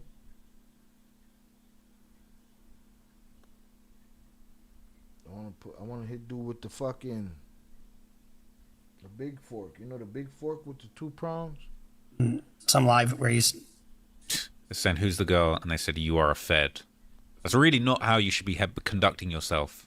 If you have to say that in response to who's the girl, that probably shouldn't be the girl. And somebody says, who's the girl? Speaking of Discord, David and his fans had the Discord that he was active in. There's a lot of evidence here, along with the moderators, maybe having knowledge of the underage relationship. This is a message from Celeste. Is that her finger? So evidently, Celeste has posted this on Discord. When you're young like this, you're very impressionable, and everything's so damn intense, and you have zero judgment or foresight in seeing what's going to happen next. David, are you happily married or single? Me and David got a kid on the way, and her account's now been deleted, it's my understanding. I'm going back home Monday. Awesome. Hopefully just in time for my baby's birth. So if she's pregnant, you know, I mean, you've seen it before where somebody kills a pregnant woman because they don't want to deal with it. Fucking A. Guess what? Would you rather, eat a pillow in a jail cell or raise a child? I mean, I'd rather raise a child. A user called out David for dating a missing girl. You aren't given any proof, so that's all I'm going to think. And here's another conversation from Discord. She was trying to go back to her family, and David would not let her. Oh, wow. Okay. We have been calling and trying to make reports on this since 2023, and we kept getting brushed off. Like, do you know how frustrating it is to report something to the cops and they can't do anything or won't do anything about it? Me and the 2 other people on the server, which have been trying. We've been trying to go to the police. We've been trying to go to the police, and we've been brushed off. Who are you? Why do you give a shit? I'm sure she'll turn up. I mean, that's what you get. You get the blow off. Yeah, it's always the fucking cops doing some bullshit. Like, the main reason why they wouldn't do anything is because us who reported it, we live out of state. And then, like, the moderators of the server, they all knew her age. They all knew exactly what was going down. And every time we went to say something about it and, like, say that it was wrong and that David was going to catch a case, but she's also in danger, we got muted. I got muted for a month straight. So I really wouldn't be surprised if this is like not a one-off thing. He's probably, this is mental. Other younger underage girls, before her. Yeah, because from what she told me is that half of them are older and half of them are young in there. Oh, wow. And they met each other when they were playing Fortnite and stuff. So typical, if I can't have you, no one's gonna have you. Like Celeste and David, they were playing Fortnite, and then she basically came onto Discord. My heart goes out for this family. From David's alternative TikTok, let's see what this has to say. So this is the clip of him cleaning a pair of Jordan 4s that apparently belong to Celeste. Oh my God, I can't listen to his music anymore. It just sounds so depressing. So here's Celeste's teacher. That's her in my classroom in front of this poster right here. Okay, hold up, I got another one because I got a picture on TMZ of this other kid exchanging stuff with the rapper who we alleged did this stuff. Hold on a second, because he's also calling him a rapper. Everybody puts the shit on rap. Dude cries on over music and shit. No fucking rapper. He's a dude that cries and bitches over fucking music. Been played a lot before. I've played it a couple of times, but to be honest, I actually find this video really uncomfortable because I feel like he seems almost gleeful to be explained. I feel the same way Trap Lord Ross feels. The teacher feels gleeful. It's like he's clout chasing, but he's disguising it behind, cautionary tale. I agree with Trap Lord. This as he's almost talking about this like a bit of a clout chasery way of like, it's my student, look at the picture. Like a great idea. I'm going to go with this rapper. But guess what you are? First of all, you're a teenager. You don't have any independent means of support. You don't have your own credit card. You don't have your own job. You don't have your own set of wheels. You don't have your own anything. And guess what that makes you? That makes you controllable. I mean, don't do, okay, I'm going to take this from you. I'm going to take that from you. Unbelievable. Unbelievable, honestly. So let's take, one of the things that the cops are going to look at is a timeline, right? And they say, would he have had the opportunity to do this? So he starts his tour on August 5th of 2025. And the body was found in advanced stage of decomposition. The body must have been placed in the car around August 29th. They can't tell you for sure exactly, but they kind of have an idea. The car was towed around September 3rd. The body was discovered September 8th. And the tour has off days, right? So you can tell that, we've had the opportunity to go back and do something, which is maybe when he was planning on to dispose of the body. His tour dates had him back from Canada September 1st. Is that when he put her in the car? So just some questions that we have. This is a sad case where it seems like there are multiple places, systems, and people that failed this young lady. But what's more is, how do you find somebody that doesn't want to be found? And if they don't have a phone and they don't have a digital footprint, but you have an idea who they're staying with, and then he writes rap songs about her, not rap songs, but writes lyrics about this person. How did the teacher know she was dating a rapper and the school did nothing? Well, the school's got a limited role, right? But they should have had somebody look into her disappearance. But that's not their role. Does California not do anything with runaways, missing kids? Probably have. So I think that's a good point, right? And I feel like for all the people that have spoken negatively about the girl's family, like, what about the school? Why wasn't the school more on it with working this thing out, with applying pressure, finding out where she was? That teacher said, yeah, the girl came back from California and, told all of her classmates about this situation when she'd met this rapper on social media and ran away. Why didn't the teacher do nothing? What was he doing? Collecting pictures so that he can make a little viral moment and say, look, bro, what were you doing actually to prevent this happening? You want to act like you knew so much about this situation. What was that teacher doing? Okay, you can go at the family all you want, but it's like, bruh, what was that teacher? What all are you doing? I agree. What was going on? Everybody that knew her failed her. What was happening? All right, forget the parents. What were the teachers? Where were the social workers? All right, where were the cops? Like, why didn't the cops do anything? So yeah, I don't know. That video in the classroom just kind of is triggering for me. I'm not going to lie. So many that they can't. How did people in David's Discord know, and yet no one tried to save her? It's dismissive. Oh, you're coming from Kansas, and you're just online talking about her. What do you know? They're dismissed. It's upsetting to think that we live in a world where such an open secret can exist, and no one is willing to actually intervene. They are going to have to. The reason that Casey Anthony got off was because they just couldn't connect all the dots. I mean, you remember she lied like hell that she worked at fucking Universal, and then she even went to the Universal with some people, with some investigators, and she finally said, okay, I don't work here. It was the dumbest thing in the world. And then she had a whole story about a nanny that didn't exist. Well, they're going to be doing the same with David. Now, if David is responsible for this, the smartest thing he can do is not cooperate and not say anything with the police, because all he can do is hurt himself. But if he can account for his whereabouts and he had an alibi and has no idea how, when, or why this happened, well, then that's another kettle of fish, isn't it? Innocent until proven guilty, of course. But the first suspect is always the romantic partner. Always. It's the husband. It's the boyfriend. It's the creepy uncle.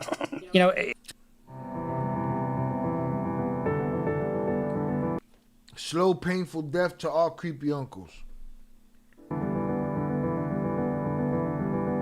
He's making some good points, right? Because on the one hand, it's like, look, if he really does have a good alibi and they can't, if he's lucky enough that they can't actually prove where this murder took place, he might have. That would be so fucking sad if they don't find. If he gets off and they don't have a plausible replacement, it's gonna be sad, man. Like he gets off, but they don't find nobody who really did it. It's gonna be sad. It's already sad. Bulletproof defense. He might be able to just say, well, okay, let's take it to trial. What have you actually got on me? What have you actually got to prove that I'm responsible for this? And the prosecutors won't even bring it to trial unless they really feel like there's a good chance that they're going to be able to prove it. So it is going to be really tough for everyone involved. It's dark. The closer you are, the more likely you're a suspect. And they don't, and she's found in his fucking car. So how is he not a person of interest or a suspect? Well, they don't have anything to tie him to this homicide. They don't have to prove motive, although his lyrics sort of give dark motive, right? Well, they have to prove how, right? How she died. They have to prove that it's a homicide and not a suicide. And they have to prove that, he's got some connection to it, that he was responsible. And they will probably do that if it exists. So what do we know for sure? We know that he did have some kind of relationship with her. We do know that it was probably romantic or sexual. We know that she's underage. We know that if he's busted for this, it's big time. When you're a 13-year-old and you're 19, 20 years old, that's a problem. That's a real problem. And the sentences for sexual assault on a minor are through the roof. In some cases, it's life. So if something went wrong, where she also wanted to go back and he wouldn't let her, and did something happen there, or is she pregnant? In some cases, it's life. Where they do that at? Life. I see these fuckers get off and have to register in some book. And he couldn't handle that. Or did he just want to fucking kill somebody? You look at his music and the theme of his music, it's so fucking dark. We've got a relationship established. Even the teacher knew that she was dating this guy. And mom said she was dating somebody named David. And she's on Discord with him. Even she says, young kids. They're gonna definitely dive into electronics, because you saw they took a computer and I'm sure any other electronics out of that home. It's interesting because if there's a connection with that home, and there might be some Ring camera footage of her either going into that home or whatever, that is why, where was she found? Well, she was in the trunk of that car, a block away from that house, or very, very close to that house. And the way they probably got to that house is they just backtrack, and they go, hey, I need to look at your ring camera. I need to look at your ring camera, all the way up and along to where the car was. And that's probably how they got to that house. So these cops are going to do their work, and it's going to ultimately lead them to somebody. There's likely no direct evidence. There's no video of it. There's no eyewitness, but there's going to be a lot of circumstantial evidence. There will be communication between the two. There will be other people that may have seen some or know of situations that might give a reason why this might have happened. And then they're going to show that, he was, whoever the killer was in close contact with her at the time of her supposed death. So you back all that up, and all of a sudden it creates a picture, and that is your circumstances. Circumstantial evidence is not any less favored than direct evidence. And what do? They build a house brick by brick by brick. Before you know it, you're left with no conclusion that this is how this had to have happened. My heart goes out to Ms. Martinez and, Celeste's family. When you're 13, you think you fucking know everything. When you're 14, you really know everything. When you're 15, I know everything. When you're 16, and you're a girl especially, you're starting to realize life isn't exactly the way you thought it was when you were 3 years younger. And then all of a sudden you get to be 18, 19, 20. It really isn't the way I thought. But you still think you know everything. You're still dangerous out there. You're still making decisions without regard to consequences for tomorrow. Hanging out with some guy who's going on tour, and you're still like 13, 14 years old. Give me a break. Nothing good can come from that. Ugh. My heart goes out to this family. This is just our initial reporting on David. My guess is that they're going to put somebody in custody within the next week to 2 weeks on this case. The forensics, the analysis of the body by a forensic pathologist is going to be huge, because that'll tell you how this person died. Maybe. So he's saying he thinks that they're going to have somebody in custody for this in the next couple of weeks. Now that's crazy. A lot of people have been saying, they don't see how this thing's going to get solved. To a certain degree, it does seem like Bruce is kind of suggesting that there's maybe a little chance that, they might not be able to find a true homicide. They might not be able to find proof of where it happened, when it happened, how it happened. But at the same time, he's saying, look, give that forensic analysis of the body a few weeks, and they're going to be able to make a move. She died from a drug overdose, and then they chopped her up and put her in the trunk, and, we'll see you later. And then they just didn't get to it before the cops did. That's a distinct possibility. So it might have been an accidental death. Or maybe there was an argument. Maybe she wanted to go home and wasn't going to be allowed to, and there was a physical altercation. Or maybe he just wanted to act out his videos, act out his songs. I know I killed you, but I loved you too much. Give me a break. That's kind of what his line was. I just love Nicole too much. Well, how about love her a little less? She'd be alive if you loved her less. That's code for I'm fucking obsessed that I can't control you, and so if I can't have you, nobody else can. That's what that is. And then you go berserk and you fucking just do what you did. That's it. I hate violence. I just hate violence, especially when it comes to women and young kids. It's just. Man, bro, shit. Listen, tonight was probably the first time. When I write lyrics, they're real in my mind. They're real in my experience. And I know they're relatable because we're not unique. We all go through the same shit, different variations. But it was the first time I saw my lyrics and their intent happening on the screen. And it was something that the universe created. It had nothing to do with me. And it ended as sad as the other song did. Never a good thing. So we'll see you next time here on Criminally Reacts. Make sure you subscribe. Make sure you get some merch because, you know, Nick is still homeless in his box, but it's a refrigerator box lined with. So shout out to Bruce Rivers, man. Go and subscribe to his channel. Go and buy his merch. He's a great guy. He's really been doing great reporting, great analysis of all of these cases.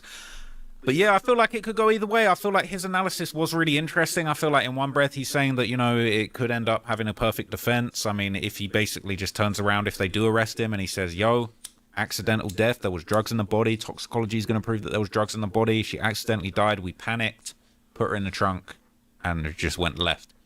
He might actually beat that at a jury trial. I don't know. How do you beat that? You still put her in the trunk. There's no beating something. How... I don't know how much evidence the cops have. So once we find out what the cops have on him and we actually see... They say she was pregnant, she could have died again, but they've been... We don't know yet if that's rumor or if they're really looking for that. Because there's so much chatter crossing paths on the fucking internet, unfortunately. So that's the truth on that. We don't know if that shit is just rumor or not. Potential arrest. I think the whole thing is going to just get... All right, let's get... Shout out Trap Lord Ross. I appreciate you. That wouldn't be enough to lock him up. What the fuck? I mean, they won't get him for smoking her, but get him for fucking disposing the body, not calling the police. Maybe she could have been helped. Maybe, you know what I'm saying? I just don't understand how they talk. Because I'm asking the same question you asking, Velez.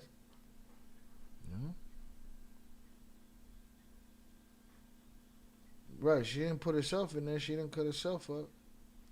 Yeah, he can't beat that. That's tampering with evidence. You ain't gonna beat that.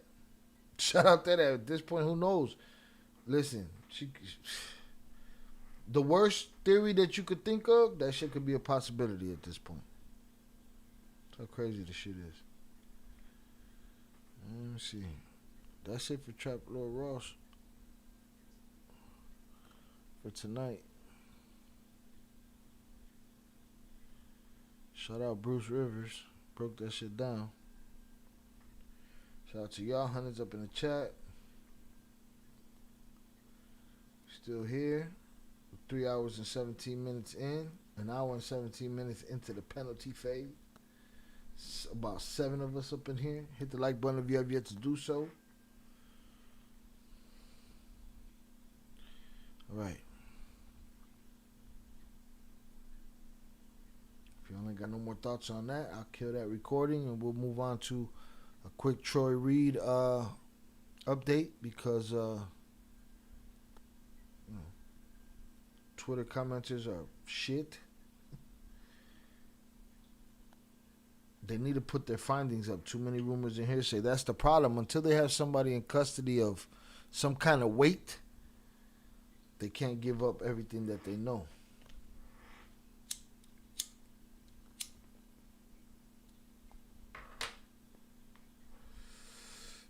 Shout out to what JP said up here. If they can't put someone who deserves to be in prison when there's a little girl who lost her life, then fuck the government and just the system, in my humble opinion. I agree. I'm past that point. Can't even leave an animal and forget about it until it unalives in the car, much less how the body was found right. There's no getting out of that. There's no getting out of that.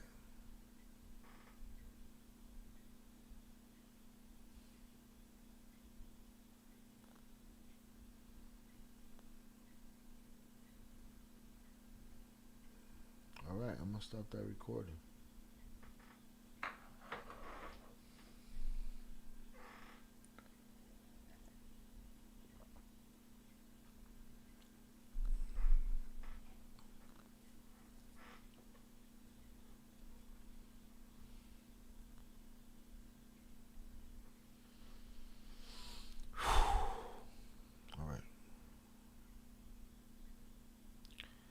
Heavy shit. Rest in peace, Celeste.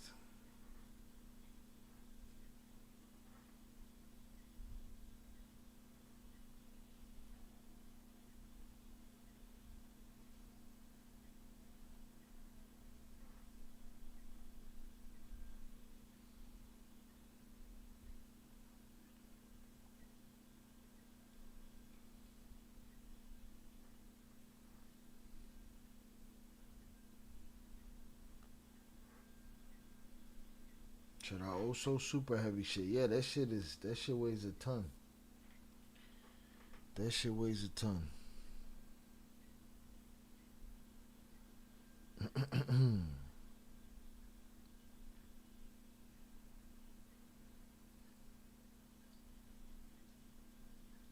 Just fucking sad all the way around. Yep.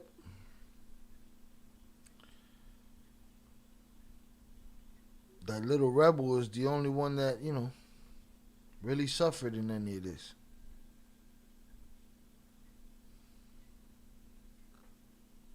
She did her thing. You know what I'm saying? As far as, unfortunately, she made moves. We grew up with these kids. You know what I'm saying? We were these kids.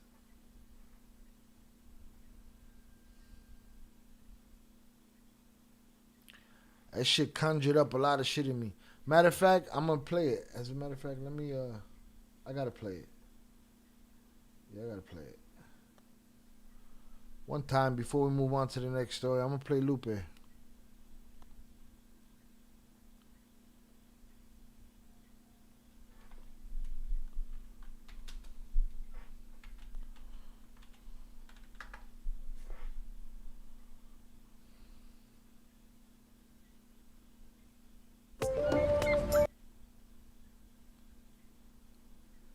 Also got requests and shit. Hold on, hold the phone. Let's see what we got here. Let me get in this playlist.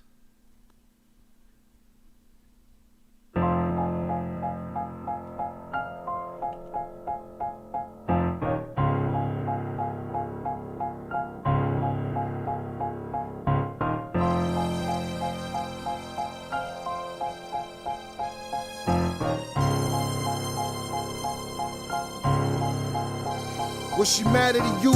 If you knew or understood why she loved, realized why she is precious, she important to us. How much she means to the future without the damage is done. You stand accused, the abuser who murdered daughters and sons. Kissed by stars, shadow killer light from afar. Eyesight with a spark, search for what she find in the dark. Small in the frame, big brain, out in the heart. Good with a secret, no shame, like she's smart. Maybe inside another life she find us a fine arts, but we ain't born with choices, so she hopeless when life's hard. Lost and alone for nigga, live finding a way. Making a nah, we can't get clapped tonight. It's my shit. I'm not getting clapped tonight. Alright. Also said fuck it. Alright, I'm gonna play it.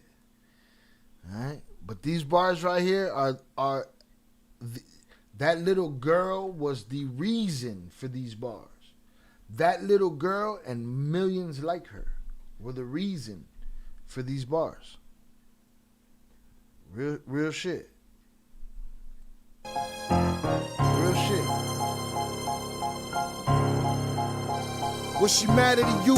If you knew or understood why she loved, realized why she is precious, she important to us. How much she means to the future without the damage is done. You stand accused, the abuser who murdered daughters and sons. You stand accused, the abuser who murdered daughters and sons.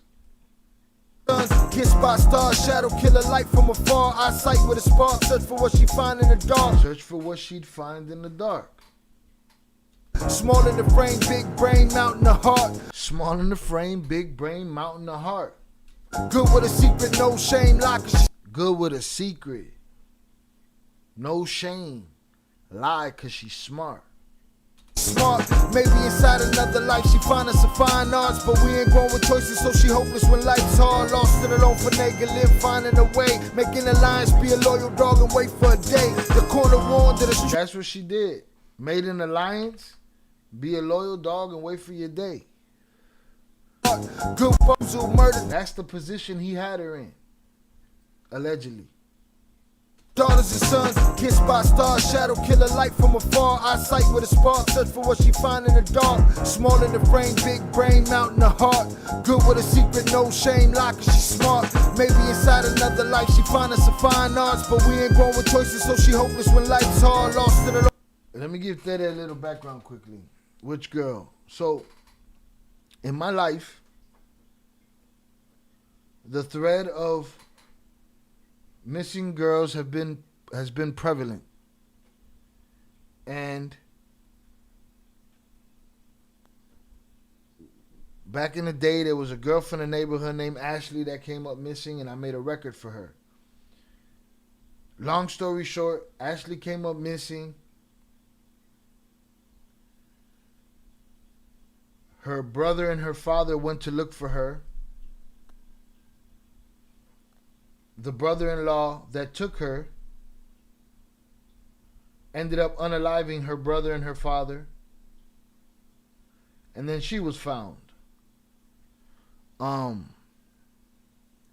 And I wrote a story form song about that, and I had her family in my living room bawling tears because what I wrote from speculation, what I wrote from just knowing what I knew of the story, tapped in to all of the things that happened.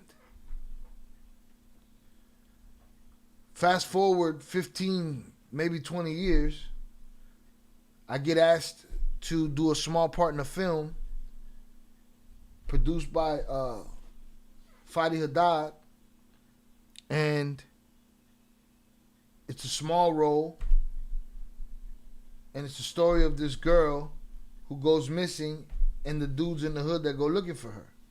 Well, that small role moved into me playing the lead role in this film.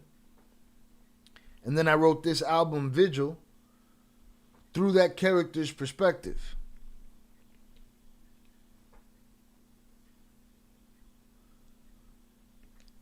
That film was inspired by a young lady that was found shot on a front porch in my neighborhood. Shot and found on the front porch in my neighborhood. This story, this film about this missing girl, had me conjure up all of these feelings in these songs. And here I am now, years later, covering this Celeste Rivas story. And I watched her walking down that street, and my own words came to my head. The corner warned her, the street lights begged her to stay, the curb watched the crosswalk cry as she walked away. I saw that shit. So when I say that I wrote this song with the intent for girls like Celeste, you know what I'm saying?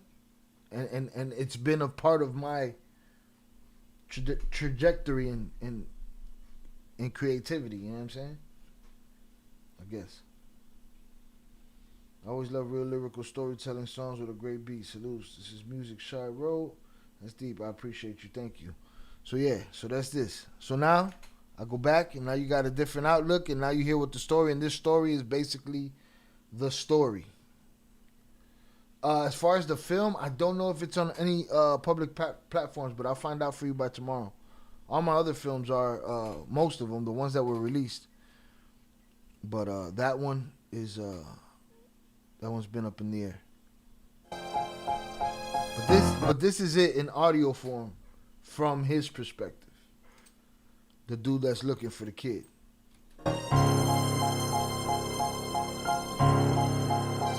Was she mad at you? If you knew or understood why she loved, realized why she is precious, she important to us. How much she means to the future without the damage is done. You stand accused, the abuser who murdered daughters and sons. Kissed by stars, shadow killer light from afar. Eyesight with a spark, search for what she find in the dark. Small in the frame, big brain, mountain the heart. Good with a secret, no shame, like she smart. Maybe inside another life she find us a fine arts, but we ain't born with choices, so she hopeless when life's hard. Lost and alone for nigga, live finding a way. Making alliance, be a loyal dog and wait for a day. The corner warn. Making alliance, be a loyal dog and wait for her day.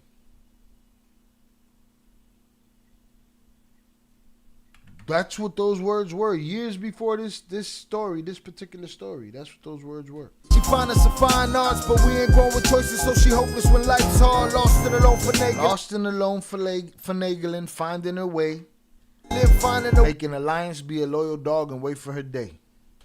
Making alliance, be a loyal dog and wait for a day. The corner warned to the street lights, begged her to stay. The curb heard the crosswalk cry as she walked away. The church was hurt. That was it. Like, we literally saw that little girl walk away from her life right there.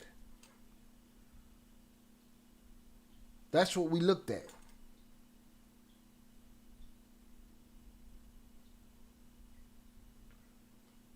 We watched her walk away.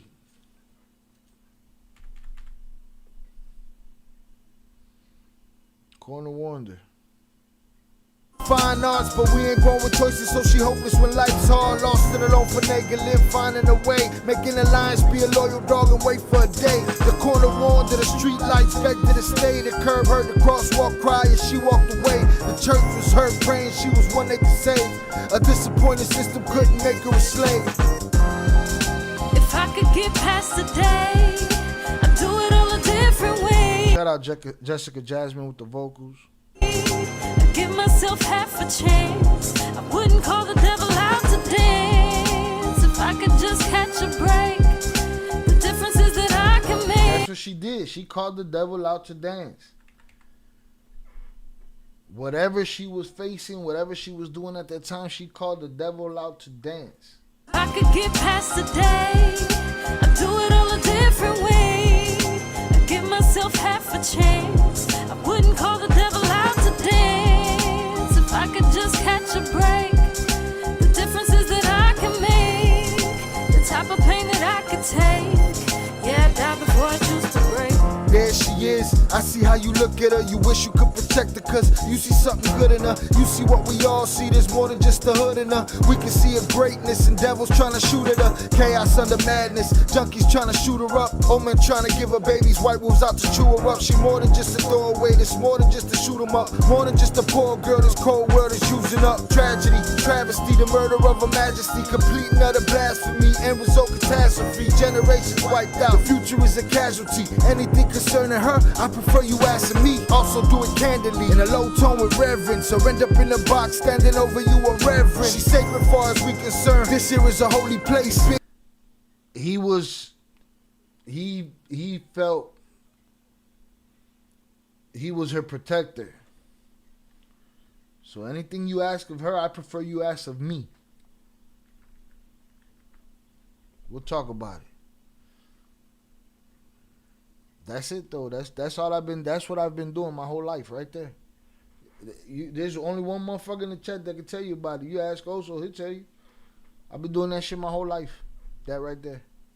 World is using up tragedy, travesty, the murder of a majesty. The murder of a majesty.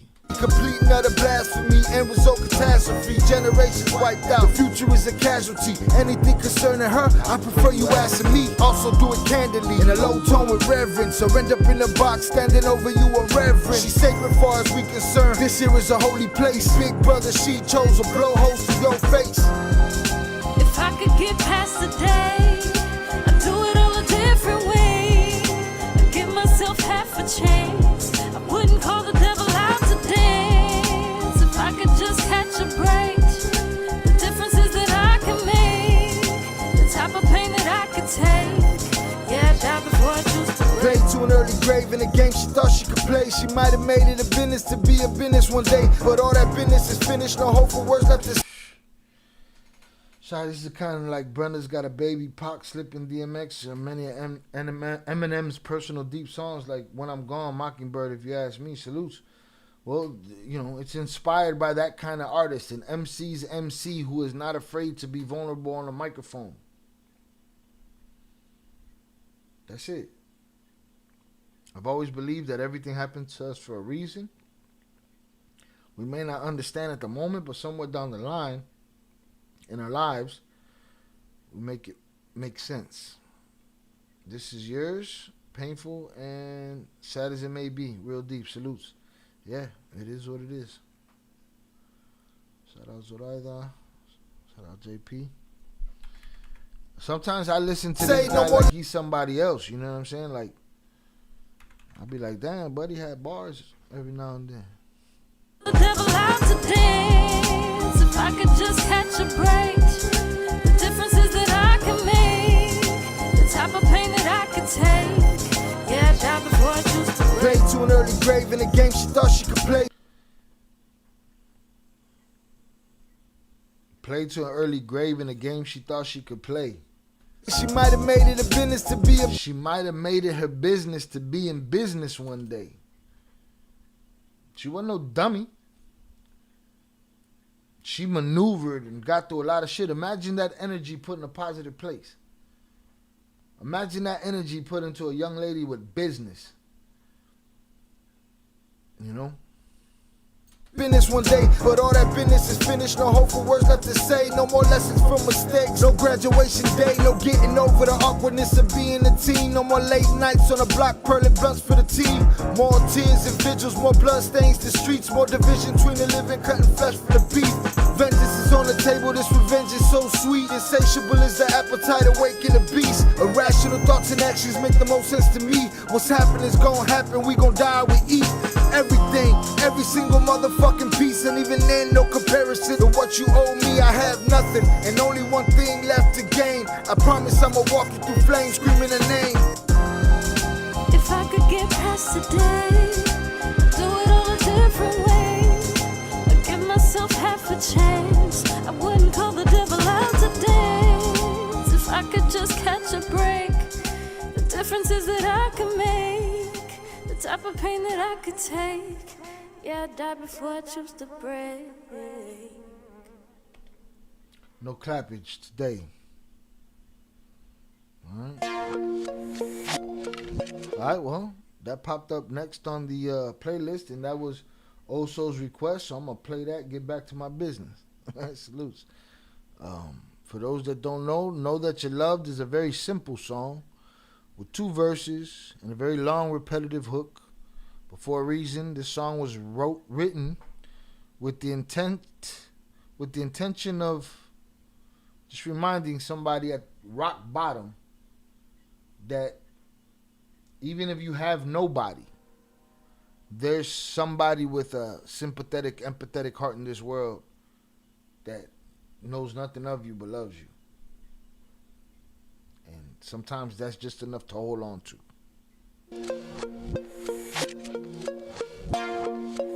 This ain't me feeling myself. This is me playing a request. Salute.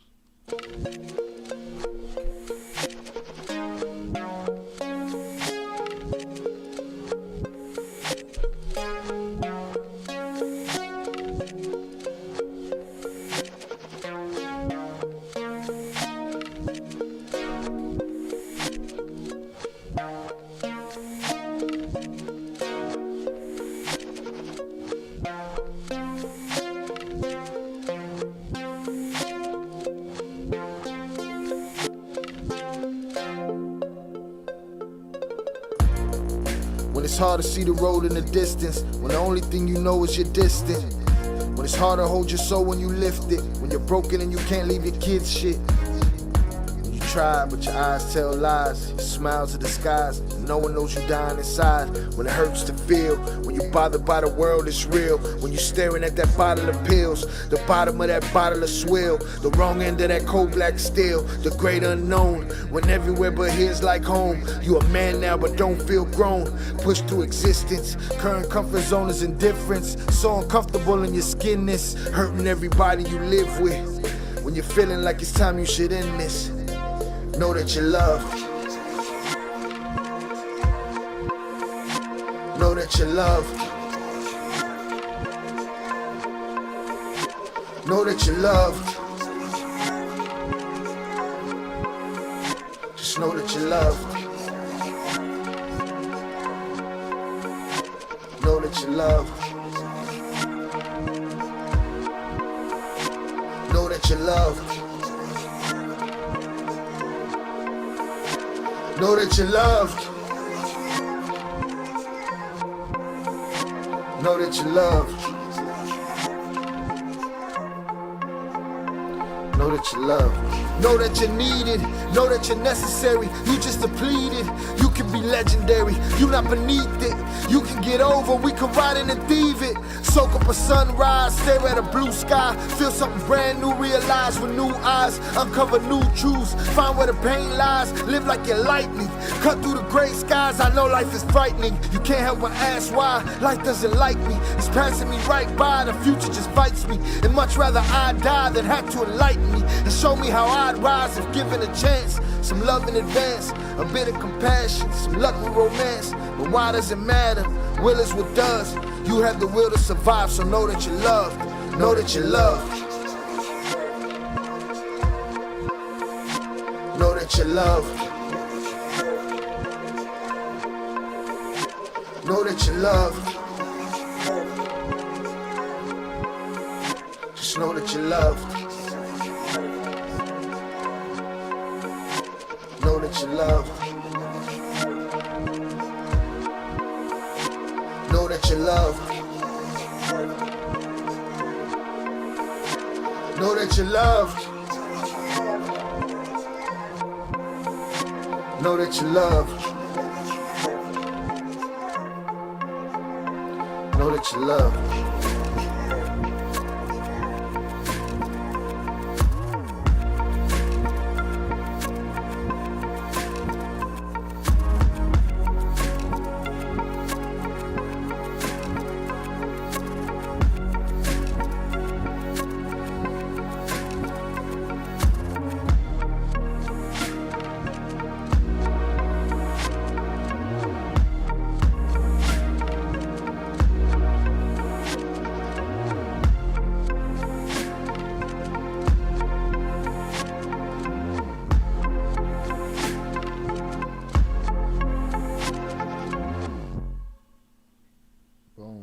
Shout out Day Night. Fire Dude, salutes to you. I appreciate you. Thank you for coming through. All right, y'all. Yeah, man, it's crazy. I never looked at a piece of video and said, oh, shit. That little girl walked away from her life right there.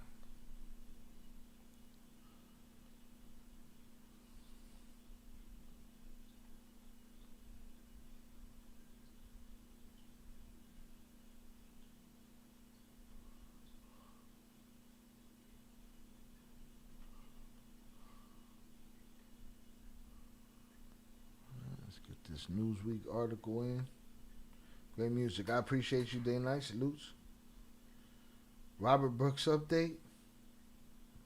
Sounds like somebody we know. But no, I don't know the Robert Brooks update. Sounds like somebody we know, though.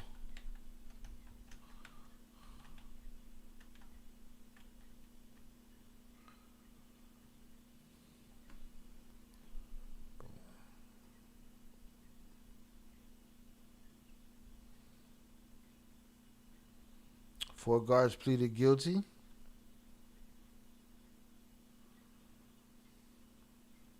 They're making deals, man. They're doing like everybody else. They're making deals. We'll cover that another day.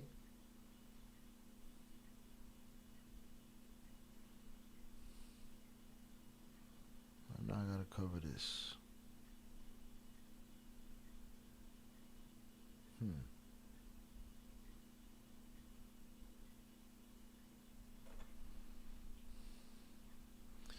All right, this update here is for me. This update is not for the losers and dirtbags in the comments of TikTok calling me all kind of race baiters and this and that. And you know, when I made that video was early in the conversation. And to pretend that I shouldn't question a young black man hanging from a tree in this country is absurd, and fuck you. Right? Some people called me a race baiter and then instantly told me to go home to Mexico. Some people went all the way the other way and said, oh, there was a black mayor and a black sheriff, and I'm making it seem like black folks isn't competent to carry those jobs. Fuck both of y'all. All right? I had the information that I was given, and I had the doubts that I had, and the doubts that I'll have until somebody shows me otherwise. Why? Because this is America. This is America. I'm going to question whatever the fuck I feel like questioning. Right? In this free yet unfree society. But if I have to question a black man hanging in the tree, I will question it. And miss me with the, first of all, when I did that video, I didn't have the information on the mayor, none of that shit yet. I was just going with what I knew and asking the question that I wanted to ask. right? But to tell me, oh, black mayor, black sheriff, like Ice Cube didn't say, black police showing out for the white cop. That's disingenuous. This is America. With as many black neighborhoods that are under lakes in this country, with as many blown up neighborhoods in this country, with as many Rosewoods as we've had in this country, with the history of slavery that we have in this country, with the history of corruption and racism that we have in this country, I'm race baiting because y'all want to walk around with the new words that you got, race baiting, gaslighting, all that mama werewolf shit. Fuck what you talking about. I could see a young man, a young black man, hey, if he did it from the rafters of the house, if he did it from off the back porch, if he did it off of a fence, cool. But historically, strange fruit hanging from the poplar tree. Fuck you. I'm going to ask the question. You people are so politicized. You people are so into this just talking on the internet. Fuck you. I'm going to ask the questions. I'm going to ask the questions for my friends, for my nephews, for my nieces, for my family. I'm going to ask the questions. Fuck you. I ain't never been apologetic. I ain't going to start now. TikTok ain't going to push me in that direction. Fuck you. Both sides. I can't be all of the things. Y'all call me all of the things, all of the races. I was the racist and the one that should go back to his country. I can't be all of them. That just shows me what you are. Fuck you. All right? Say it loud for the people in the back. Fuck you. TikTok can hold that L. Yeah, sundown towns, all that shit. This is America. Fuck you. This is America. Atlanta and Georgia is one. There it is. All the police brutality that hasn't been seen. Yeah, no shit. Now we got cameras. Fuck out of here. So here's an update from a week ago. And guess what? If they find out that he did that shit himself, all right. I'm going to question it every time. Fuck you.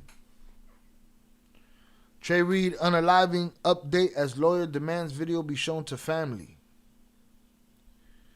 Attorney Ben Crump, who is representing the family of Delta State University student DeMartravion Trey Reed, has demanded that all video footage relating to his unaliving earlier this week be provided to the family. That's all I asked for. Why I'm out of pocket when I asked for it, but their lawyer isn't? Fuck you.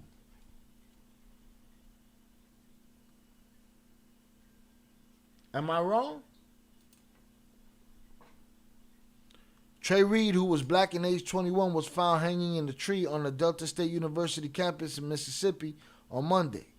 Authorities said there was no evidence of foul play. Newsweek contacted Crump and Delta State University for comment on Thursday via email outside of regular office hours, along with the local Bolivar County Sheriff's Office by telephone. Why it matters. Following Reed's unaliving, rumors spread online that he had been found with a range of injuries, such as broken limbs, that could indicate assault. Bolivar County Coroner Randolph Seals Jr. denied this, saying a preliminary examination found he did not suffer any lacerations, contusions, compound fractures, broken bones, or injuries consistent with an assault.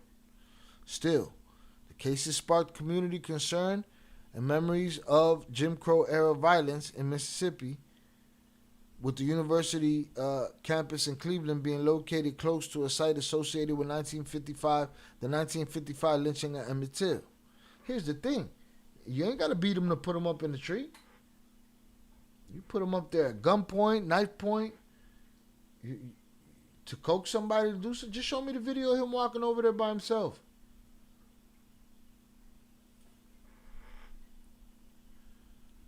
In a statement released on Wednesday, Crump demanded that all video footage related to Reed's death be provided to his family. That's it. That's all I asked for. Listen, when I did the video on TikTok where all those fucking losers are running their mouth,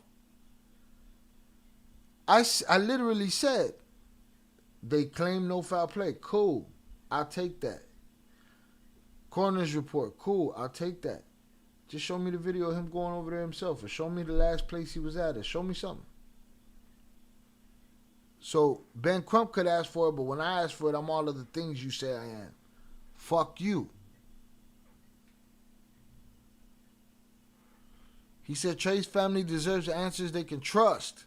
We cannot accept rushed conclusions. That's it. That's simple enough right there. Rushed conclusions. When the stakes are this high.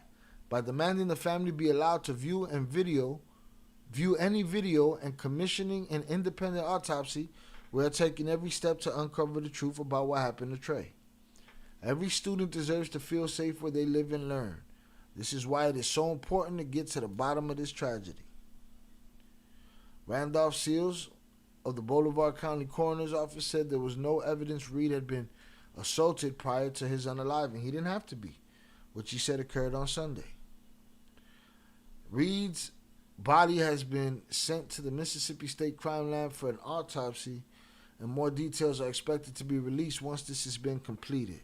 What people are saying. Speaking to the Mississippi Free Press, Bolivar County Deputy Coroner Murray Rourke said on Monday, I saw no broken limbs. I don't think I should probably discuss this any further than that. My opinion is that it was self-done, and I have reasons for that. Okay, you can say that. Just show me a video where he was at last and where he was headed. In a video posted on Facebook, Delta State University President Dan Ennis commented, what we want to communicate to the community is that we know that as a university we're given a trust. People come here to learn. They come here to be safe. And they come here to thrive. And one of our students is gone, and we will never forget that. We continue to meet with and be in contact with Trey's family. We give them our love, support, and we know that we can never fully heal this wound. We are continuing to cooperate with investigators. We continue to make sure that all the information necessary is given to authorities, and we continue to hope for answers. That's easy. Representative Benny Thompson, a Mississippi Democrat, said on Tuesday, we must leave no stone unturned in the search for answers. While the details of this case are still emerging, we cannot ignore Mississippi's painful history of lynching and racial violence. This is America. Don't act like I'm the first motherfucker to know that motherfuckers took pictures pointing and looking at the camera. And don't tell me that I'm fucking race baiting. Fuck you. You know what I mean? I'm not the rest of the fucking internet that's doing shit with all of these ulterior motives. Fuck you.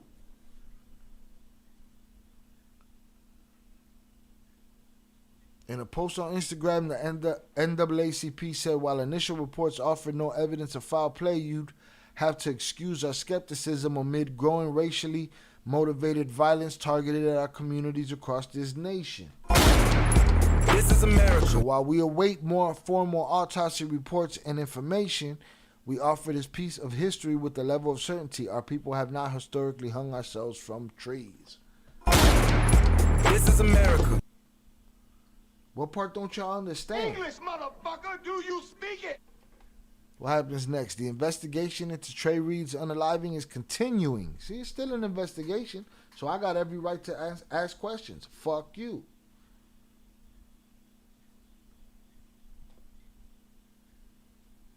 The investigation continues. Further details are expected to be released to the public once the full autopsy is complete. All right? So there it is. I ain't asked for nothing more than what the family wants. Rest in peace, Trey Reed. To the rest of you bigots, to you people that want to stand on race as some kind of fucking soapbox, for you voiceless nothings in the comments who have found a way with a big dumb voice to sway the world. Y'all don't run shit over here. Period. You know what I'm saying? All you get out of me is this, a fucking response. Fuck you. Period. Rest in peace, Trey Reed. And salute to the family for asking. Just ask the questions. That's it. If it all comes up that he did it to himself, cool. But in this country, this is America. Oh, I'm gonna ask the question. The deceased individual was discovered on our campus this morning. At approximately 7:05 a.m., the university police was notified of what appeared to be the body of a black male hanging from a tree central campus near the DSU pickleball courts. We later identified the male subject to be 21-year-old DeMar Trevion Reed of Grenada, Mississippi. Mr. Reed's next of kin has been notified. At this time, there's no evidence. That shit for no evidence of foul play. Look, it stopped on Foul play. While there's no evidence of foul play, the body has been retrieved by Bolivar County Coroner's Office. As you can see behind me, I've requested the assistance of the Mississippi Bureau of Investigation, Bolivar County Sheriff's Office, and Cleveland PD to assist. How many times, I don't care what color, how many times a city or a town or some kind of legal, institution go ahead and because they don't want to create a stink and they don't want the press of having a young man put up in a fucking tree, that they don't have to cover shit up. Not saying that happened. I'm saying just give me what you can give me to show me that that's not what happened. That's it. All the little trigger words that all you little babies use, all of the gaslighting and the race baiting and all of that shit, fuck you. All right? We'll keep an eye on that case until the family got what they want and they feel satisfied with what they got, That's it. If you ain't got nothing to say on this story, I'm going to keep it moving. We've been here 4 hours. We 2 hours past the penalty. Happy birthday, Tere. Happy birthday, Adrian Barragin.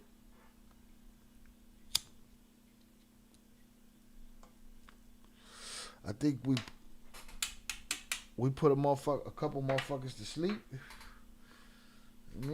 So state your name in the chat if you're usual. You still here?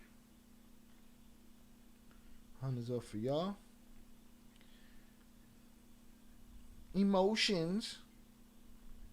It's emotional roller coaster covering these topics. That's what the fuck it is. Everybody's emotions. Fuck out of here. Meanwhile, ICE detainees is getting smoked. ICE is in the neighborhood. I'm looking for their ass tomorrow. Go see what they doing. They rolling around here with flags on their cars and shit. Bitches. Shout out Shannon. Shannon's in the building. We've easily covered so many cases. There's the one inmate from NY who had 10 out of 12 years. Coño, man. I don't even know what you're talking about, but yes, we covered too many cases. Salute. Too many cases. I think your boy's gonna have himself a beer by himself. Maybe a little edible or something. Chill out, man. I need to decompress. It's a lot. Especially with the tech difficulty today. Shit was crazy. There was a ghost in the machine.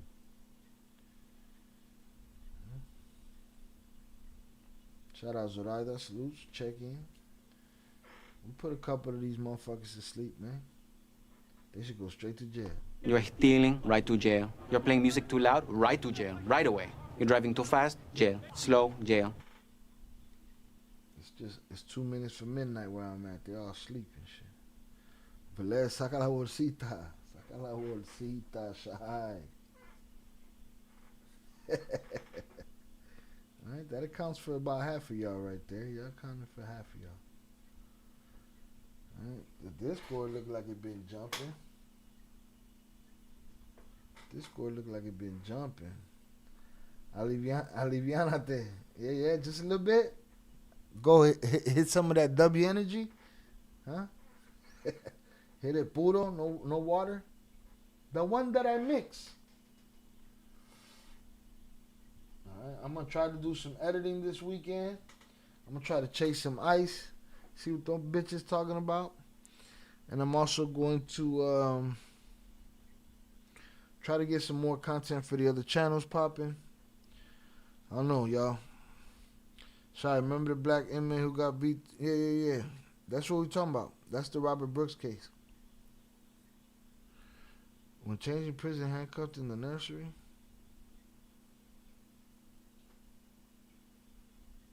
Yeah. That's the guy we're talking about. Robert Brooks. That's why I feel like I know who that is. And I kind of feel like you got clapped before. We're going to have to look at his history. JP, go do your investigation. That Buddha Dubby, uncut. Right? Uncut. Puro, man. It's fucking puro.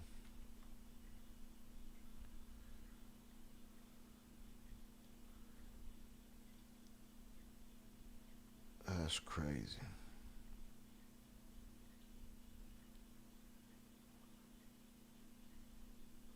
They stopped this recording. You think I drove home my message to all the tiki-tukkies? Shut the fuck up.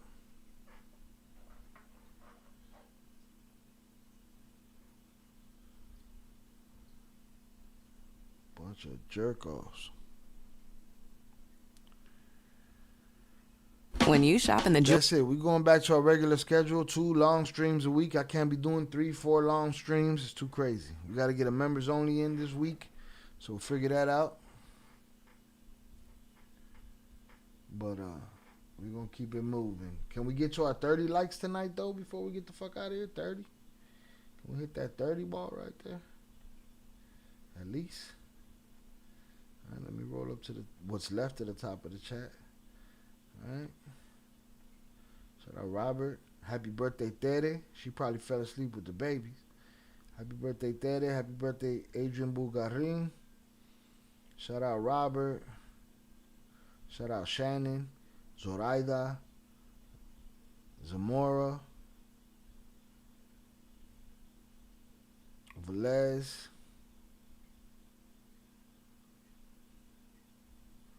My brother Oso. Big June. Raven, I appreciate you.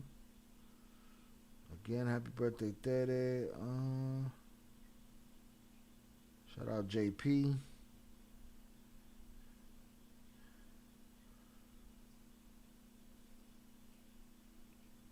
Remember, 323 was in here earlier. 298 was in here earlier. Vernon was in here earlier. Salutes to them.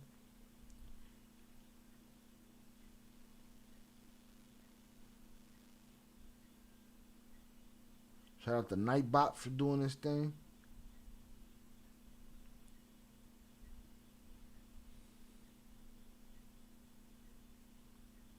Day and night.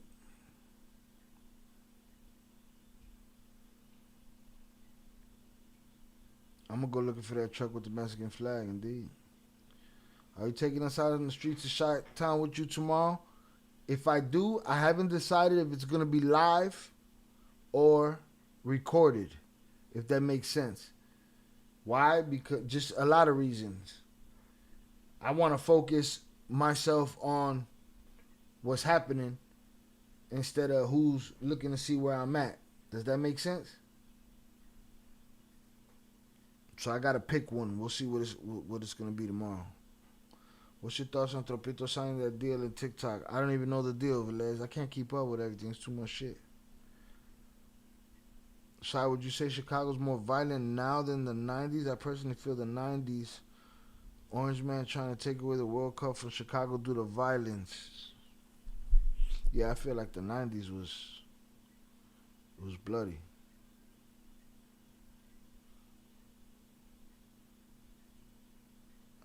Vanessa, so that said, I want to see too. Yeah, so we'll see. I'm going to make the decision, but, you know, when you streaming by yourself, you want everything to be in front of you. I don't have nobody that's going to, you know. I mean, unless I have somebody, then I'll be live. Somebody that's, you know, watching everything else while I'm paying attention to what's happening.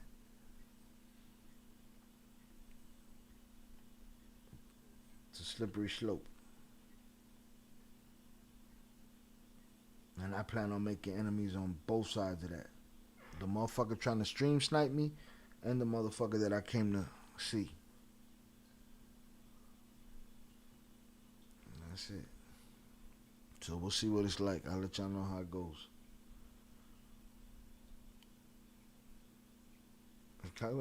Ain't even hosting the World Cup, JP. Trump talking out his ass. He's talking, likes talking. Cup of the world. I like to think that I rule the world sometimes. But all the time, really. I think you'd like for it to be all the time. A lot of people like it all the time. Well, if I'm going to drink from a cup, it should be the World Cup. Cup from the world. It's very worldly of me. It's huge. Y'all are fucking around. Y'all are asking questions. JP turns into a full-on fucking reporter at a UFC event. So does fucking Velez at the end of the live stream. Also prolonging the live stream shit. I see what you motherfuckers is doing. Huh? I see what you motherfuckers is doing. I'm watching y'all. Go get your fucking... Now go home and get your fucking shine box. Yeah, I know, so I want you to make it back safe. I'm just strategic. I'm always out there, but when it comes to something like this, I got to be very strategic about how I do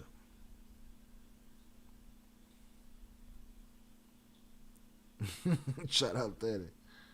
Happy birthday. All right, y'all, man.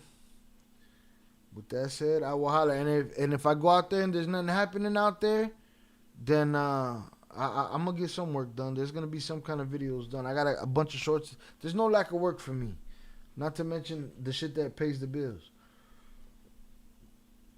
Chicago's scheduled to be one of the World Cup cities in 2026. How far are we in the penalty zone? 2 hours and 7 minutes. Have a good rest of the weekend, everyone. Keep your situational awareness on point. It's absolutely crazy out there. Stay safe. Facts. Your birthday's over? Your birthday's not over. Nothing's over until we decide it is. JP said Canada, the U.S., and Mexico. They pulled out because FIFA wasn't being transparent, JP. Uh-oh, we got soccer wars. Football. I better relax. Let's hope somebody goes to jail forever and ever and ever, or the upper room for what they did to that little girl. I'll let y'all argue about motherfucking soccer in the Discord. With that said, y'all have an amazing night. Have a great weekend. If I don't talk to y'all till Monday, y'all will see something out of here. With that said, I will holla. Peace.